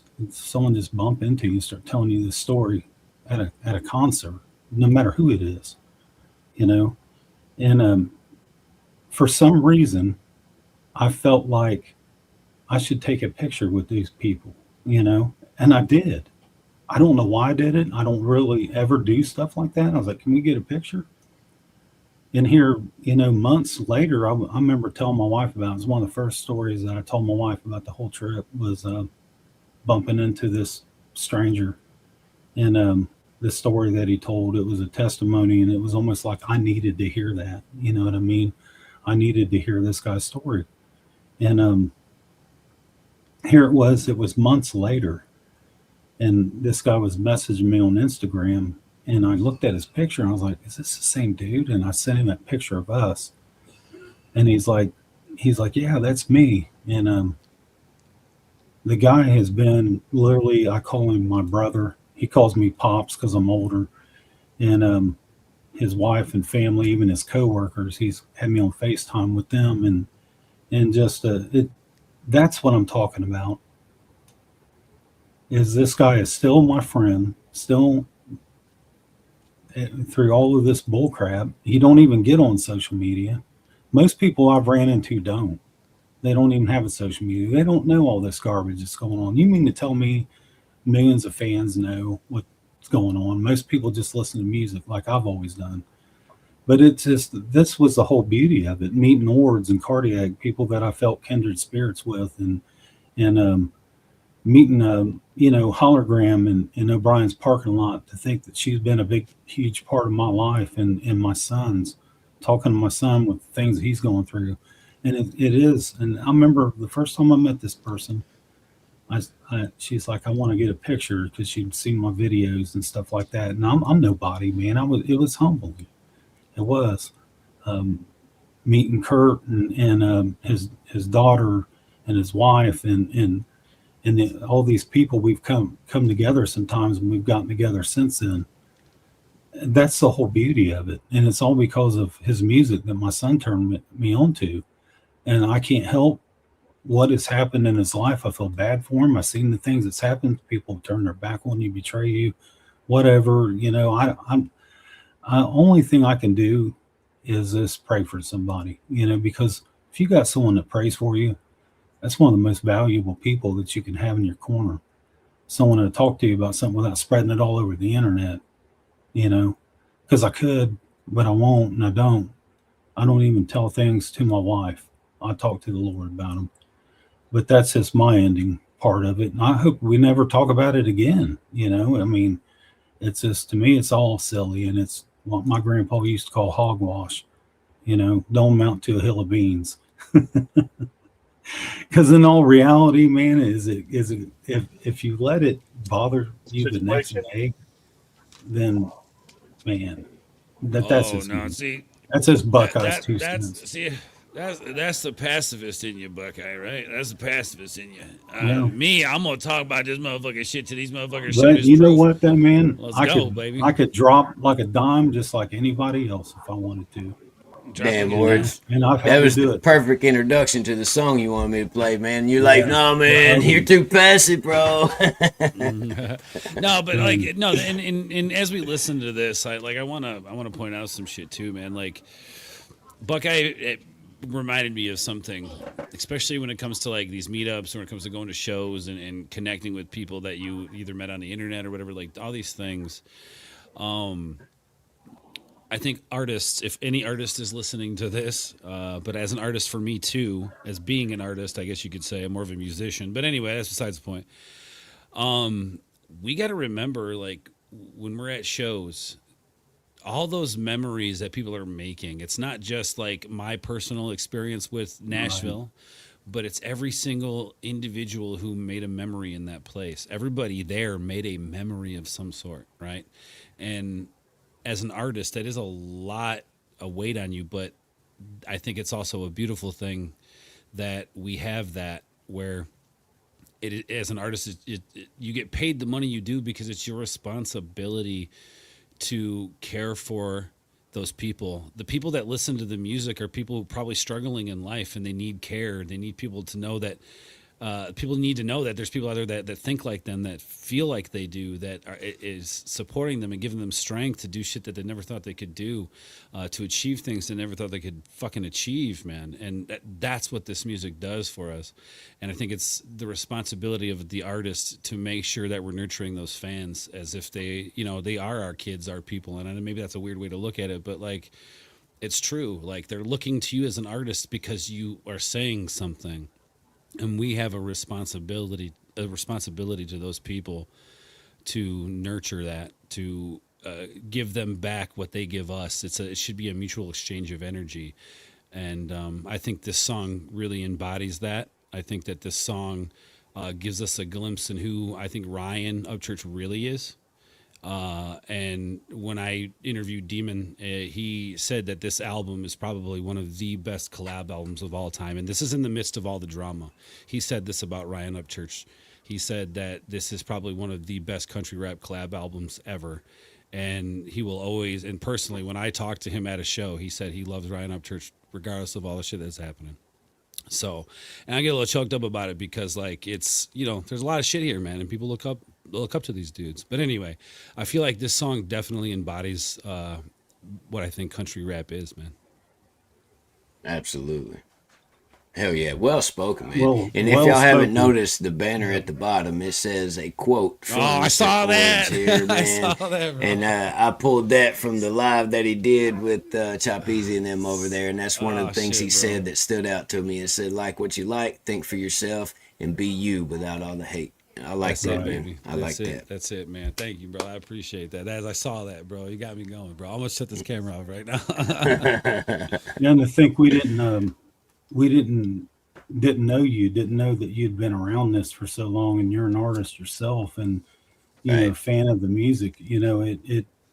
It's hurt. It does hurt a lot of us to see this stuff happening with these artists that you've grown to love, watching them collab together. But you know what? That's always happened in music. There's always been them types of things. It's just now we have the internet, and the internet has literally ruined some people's brain. I mean, they live on it. You know what I mean? We just gotta pray for them, dude. We just gotta That's pray all you for can these do, people, brother, dude. and just be yourself and do your own thing, live your own life. That's it, baby. That's it. Look at the man in the mirror and say everybody else. Chet, I'm gonna play this song. Hold on, real quick. Slay back. What's up? So the only thing I'd like to add to this is that everybody has this one story where they've met somebody, or was at a concert and met somebody, or met somebody on the internet. Yeah, exactly. It's been a great experience, and you've met great people. And I'd hate to say it, but there's something out there that's driving a wedge to stop people from doing that. And, reaching out and talking to people and having the hard conversations about certain things. And yeah, I think we need to do that more often. And exactly, Amen, that's brother. that's why I went up on Chop's panel. I went up there with Amen. Triple T, and I know that they get hate from these people, but I'm trying to say that not everybody's that way, because I know some That's wonderful right. people. That's right. One that's I want to say this and give a shout out to this person. This person's been through so much. When she started telling me how much she had been through, me and my wife, I don't never spend conversation with anybody on the phone that my wife don't know about. I can hand my phone to my wife at any time, and she can look up anything on my phone. That's how much integrity I got and how much I love my wife. But some of these people have been where I lost my mother. They stepped in. Where I didn't have a brother, it was there, with some deep things. But she's got tattoos all over her body of Ryan's lyrics, and hates to see all this stuff going on because she's grown to love some of these people. Now they all hate each other and they're all fighting on the internet, and it's just to some of us that have that spirit, it's sickening, and we can do better. Yeah. Well, the great thing about it too, with real quick, and then I definitely want to hear the song. But the cool thing about it is this stream in particular, it's setting a standard, right? Yes. It's setting an expectation, and I feel like that's important. And I feel like we need to continue to live up to this expectation of coming together, and being there. And I'm sure Jackrabbit, Slayback, I'm sure we don't all agree on everything in the world, but Right. The fact that you guys are willing to have us on just to listen, let us talk this whole time, because boy, we've talked, but you've given us a platform, man, and that is an unbelievable blessing. So thank you. And Slayback, I'm so glad that you were able to join us tonight, man. You seem like a super level-headed dude, and I fuck with that. Yeah, thank you guys. And me and Jackrabbit talked about it, and that's what we wanted you guys to do. We wanted you guys to, be able to talk freely.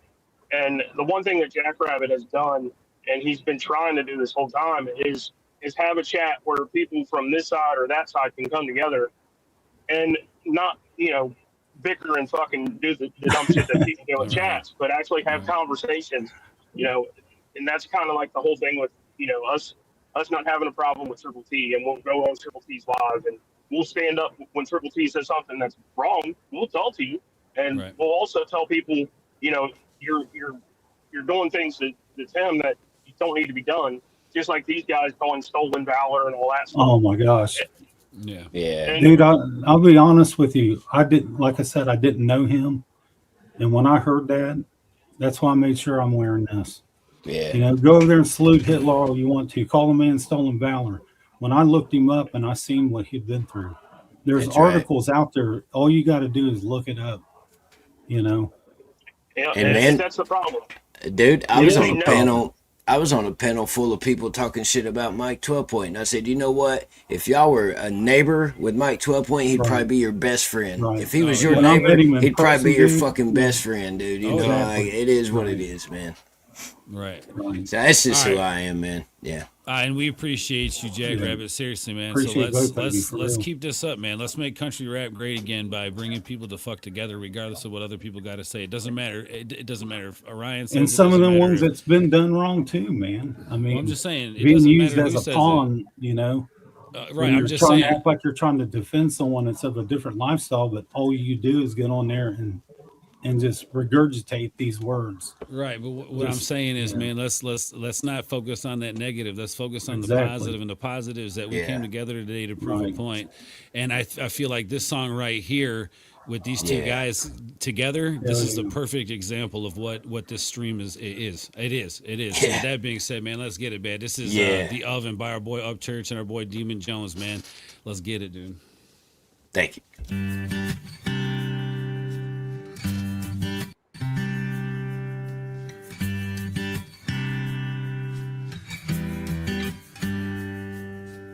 I ain't much on history. I can't go back and change a thing. My great-great-granddaddy was a rebel. Some think I should be ashamed. But he was 17 when he volunteered and fought right down till the end.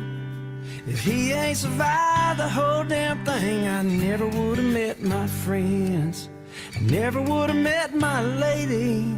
I never would have had my girls. I never would have seen Jones County. I never could have rocked this world. So I'll be screaming every touch of night of hate. You can point your fingers at me, but I'll keep doing God's work in this world. Just watch me if you don't believe, regardless of the history. Just watch me if you don't believe. Scared color wouldn't exist if the world was blind. We would live off the words like this song that's full of lines. Our vocabulary wouldn't be filled with hatred and hearsay, but the television has pull on the things that we all say. Yeah, I'm tattooed with the heritage of my family before me, but the negative parts of history does not make me important. I ain't got no type of privilege another man can't have. I get searched the same as a felon cause of ink on my hands. But if I get pulled over with some marijuana on me, and the man who arrests me takes me way down to the county, I still ain't gonna hate him. He's got a family to feed and probably a wife to hold when he lays down to sleep. I ain't much on history. I can't unsee the things I saw. Them boys was my brothers when we were little just playing ball. I never thought twice about where they was from or what the color was of their skin. I just wanted to hit when I got up to bat so our team could win. And our team could win. Our team could win. There might be time for a conversation so we can work out our differences and understand each other, so we can love each other like God intended us to. We're brothers in flesh and spirit, so don't let your sight be altered by hatred and television ratings. Love you guys.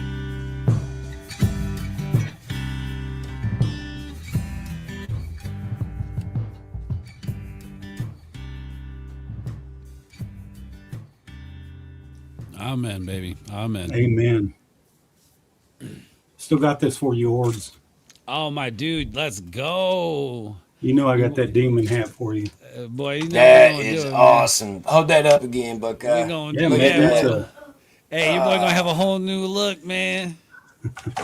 Hey, City Raised, Country Saved, baby. Yes, I'm bringing it. Hey, we got City Raised, Country Saved merch coming. Just saying. Hey, I'm just waiting for you to come down here and hang out. That's it, baby. Hey, soon. Down at the creek. Hey, Cardiac, or one of the mods in the chat, if you don't mind, will you share Ords' channel for me, please? Share the link to his channel. Make sure y'all go sub up to Ords and check out his reactions, man. He does a live show sometimes, and you'd be surprised at some of the music you hear. It's actually really fucking good, wild, man. It's wild, really isn't it? fucking good, yeah. And there's some good folks in the chat in there too, man. It's a good place to be, man. If y'all want to check out a good live sometime, sub up to Ords, man. He's a good dude. Blessings. Thank you, sir. I appreciate that, man. Buckeye, Ords, y'all got any final thoughts before we wrap it up, my friend? Buckeye, you got anything? I'll let you take the floor first. Yeah, because there's something I forgot about, of the Nashville show. Running into Little Payday. I remember reacting to a song that he did just playing around called Beef Jerky. And shout out to Trey Healy. It was cool meeting him. And here I was just walking through and guys stopped me, and it was Mike Sons. And to think that I've reacted to all of their music, without a dime, without anything for it, and just because you've grown to find these people and love their music and what they're about. But that song, thank you for playing that song, man. It's a great song. I love it. I wish them words just would hold true in a lot of people's heart. It is the antithesis of a holler boy. It is. It's my lifestyle. I don't know about anybody else, and it's real. I don't have to fake nothing. Whoever thought someone had to try to fake our lifestyle? That's wild. But I'm honored. Thank you for having me up. Appreciate it. Yeah, man. Seriously, big shout out to Jackrabbit, man. Criminally undersubbed, by the way, guys. Jackrabbit's criminally undersubbed. Man, these YouTube streets are they're gnarly sometimes, man. But yeah. I'll tell you what, there'll be a day that you'll be surprised that you get to where you're at, and you'll be like, you look back and you go, holy fuck, how did that happen? you're genuine, authentic, and I feel like authenticity is the newest currency. With AI and all this shit taking over, like, people are going to crave authenticity, and I feel like, especially in the country rap lane, you are probably one of the most authentic people when it comes to it. So thank you for having me on this, Jack Rabbit. Thank you for always being respectful, not only to me but to everybody else, man. I watch the streams. I listen to them, man. I know how you talk. I know how you handle yourself, man, and I respect the fuck out of it. So, big shout out to Buckeye Creeker too. Big shout out to Cardiac, man. Man, that's my brother right there, bro. He's the one that, without him, I wouldn't be where I'm at today. I wouldn't be. My channel wouldn't be what it is without him. I want to make sure he gets his flowers. That dude for is, anybody to say anything about Cardiac is insane to me, because I'm a good judge of character, and man, Cardiac loves this lane of music, you know, and it's got to be disappointing to a guy like Cardiac.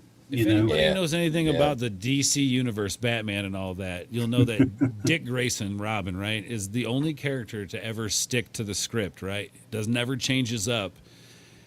And that's Cardiac, dude. He never changes up. He is that motherfucker. He is the only motherfucker who's ever been I've never never in my life I've ever met a more real motherfucker in my life. So shout out to Cardiac. I wouldn't be anywhere where I'm at without him. So I agree with that. I agree with that. But as far as this country rap shit goes, man, the fans are the most important thing here. The fans are what drive it. The fans are what need to be taken care of. Like I said earlier, need to be nurtured, man.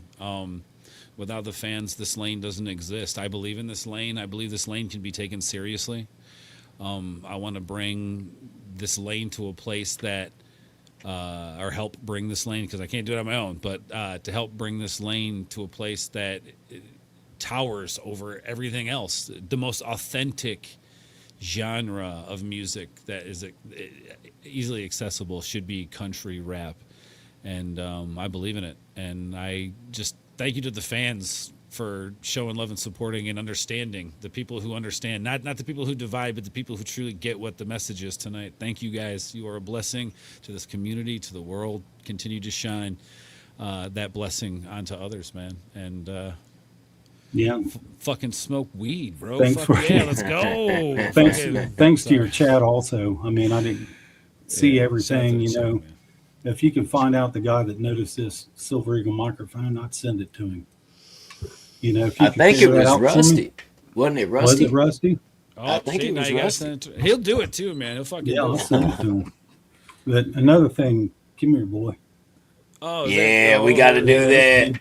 We got to do that. Oh, I was just on the phone with this motherfucker yesterday. Yeah, Sit down, buddy. This is my inspiration, man. Is my son. You're my inspiration. I know he can't hear you, and I don't have my stuff set up to where he can because I got headphones on. But you know, this big guy loves you, and I wouldn't want to cross paths with that dude. I had to keep him at bay. He's one of the dude. His fist is the size of a bowling ball, dude. Just saying. Shout out to Big Creek, dude. Shout out to Big Creek. Yeah. He came in right at the. Slayback. Why does Slayback leave? He keeps leaving. Yeah, I think he's having spotty signal. Yeah, gotcha. I think it was the first time I ever seen him. But, all right, I gotta make chicken burgers. That's so I can do this shit, man. Man, I've got this sub that's been sitting here the whole time. I haven't even ate. I got the munchies now, so your boy's about to fuck this kitchen up, dude. I'm about to fuck this kitchen up. Well, yeah, we can go ahead and wrap it up, man. Chat, I appreciate all y'all. Thanks for all the kind words, man. We said a lot of kind words in the chat. Thank you guys. Yeah. This is a good place, man. Find out if you can. Find out who commented on this, and I'll send it to him. I will. I'll go back and look, and I'll let you know. He didn't even see the back of it. Knew that this was a Silver Eagle. Right. Mm-hmm. Yeah. That's my dude. Yeah, I'll definitely go back and look, and I'll let you know who it was, man. I'll reach out, brother. I appreciate it. And in the spirit of Ords and Buckeye, I'm gonna take us out with an Upchurch song, man. Something that means a lot to me. Hey, my boy, let's go, man. Shout out to the fans who are showing love no matter what, man. You guys are the fucking goats, dude. Seriously. Yes, sir. When the song ends, the stream will end, y'all. This is Ryan Upchurch, the other country boy. Ooh, let's go. Oh, smoke one while we do this. Let's go. God bless y'all. See the silhouette underneath the street light glow, leaned against a caddy on a riverside road, alone and lurking, walking purpose. Even though I'm lonely and the crickets keep me chirping, a lightning bug sits with me on my shoulder, reminding me of how I'll shine when I'm older. But for now, I'm a floor full of ashes in a 90 model car, a couple missing teeth from chewing back too long, fire wet gas, my attitude's no act, trouble was my middle name, it will fit my ass. In a world where the music scene is planned down paid for, I'm covered up but not on the cover song, I'm the other country boy.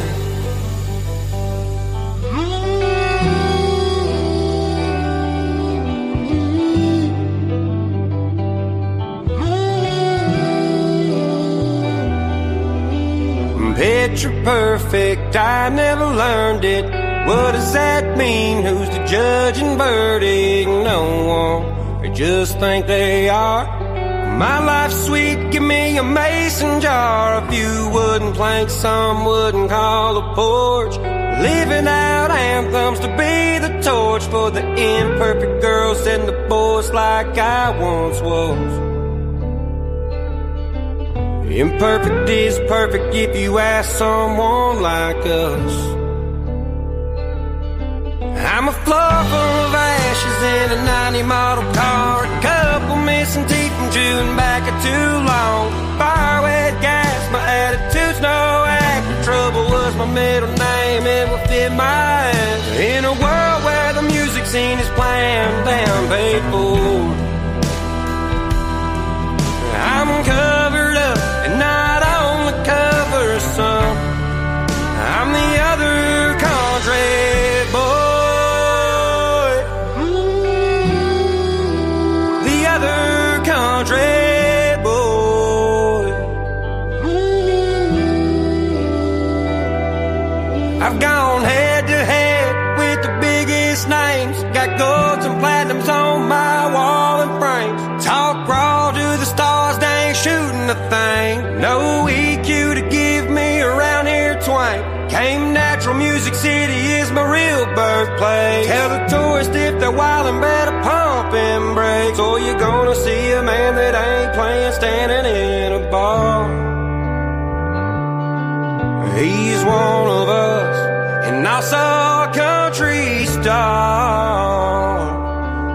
He's a full of ashes in a 90 model car, couple missing teeth from chewing back too long, fire with the gas, attitude no act, trouble was his middle name, it would fit his ass. In a world where the music scene is planned and paid for,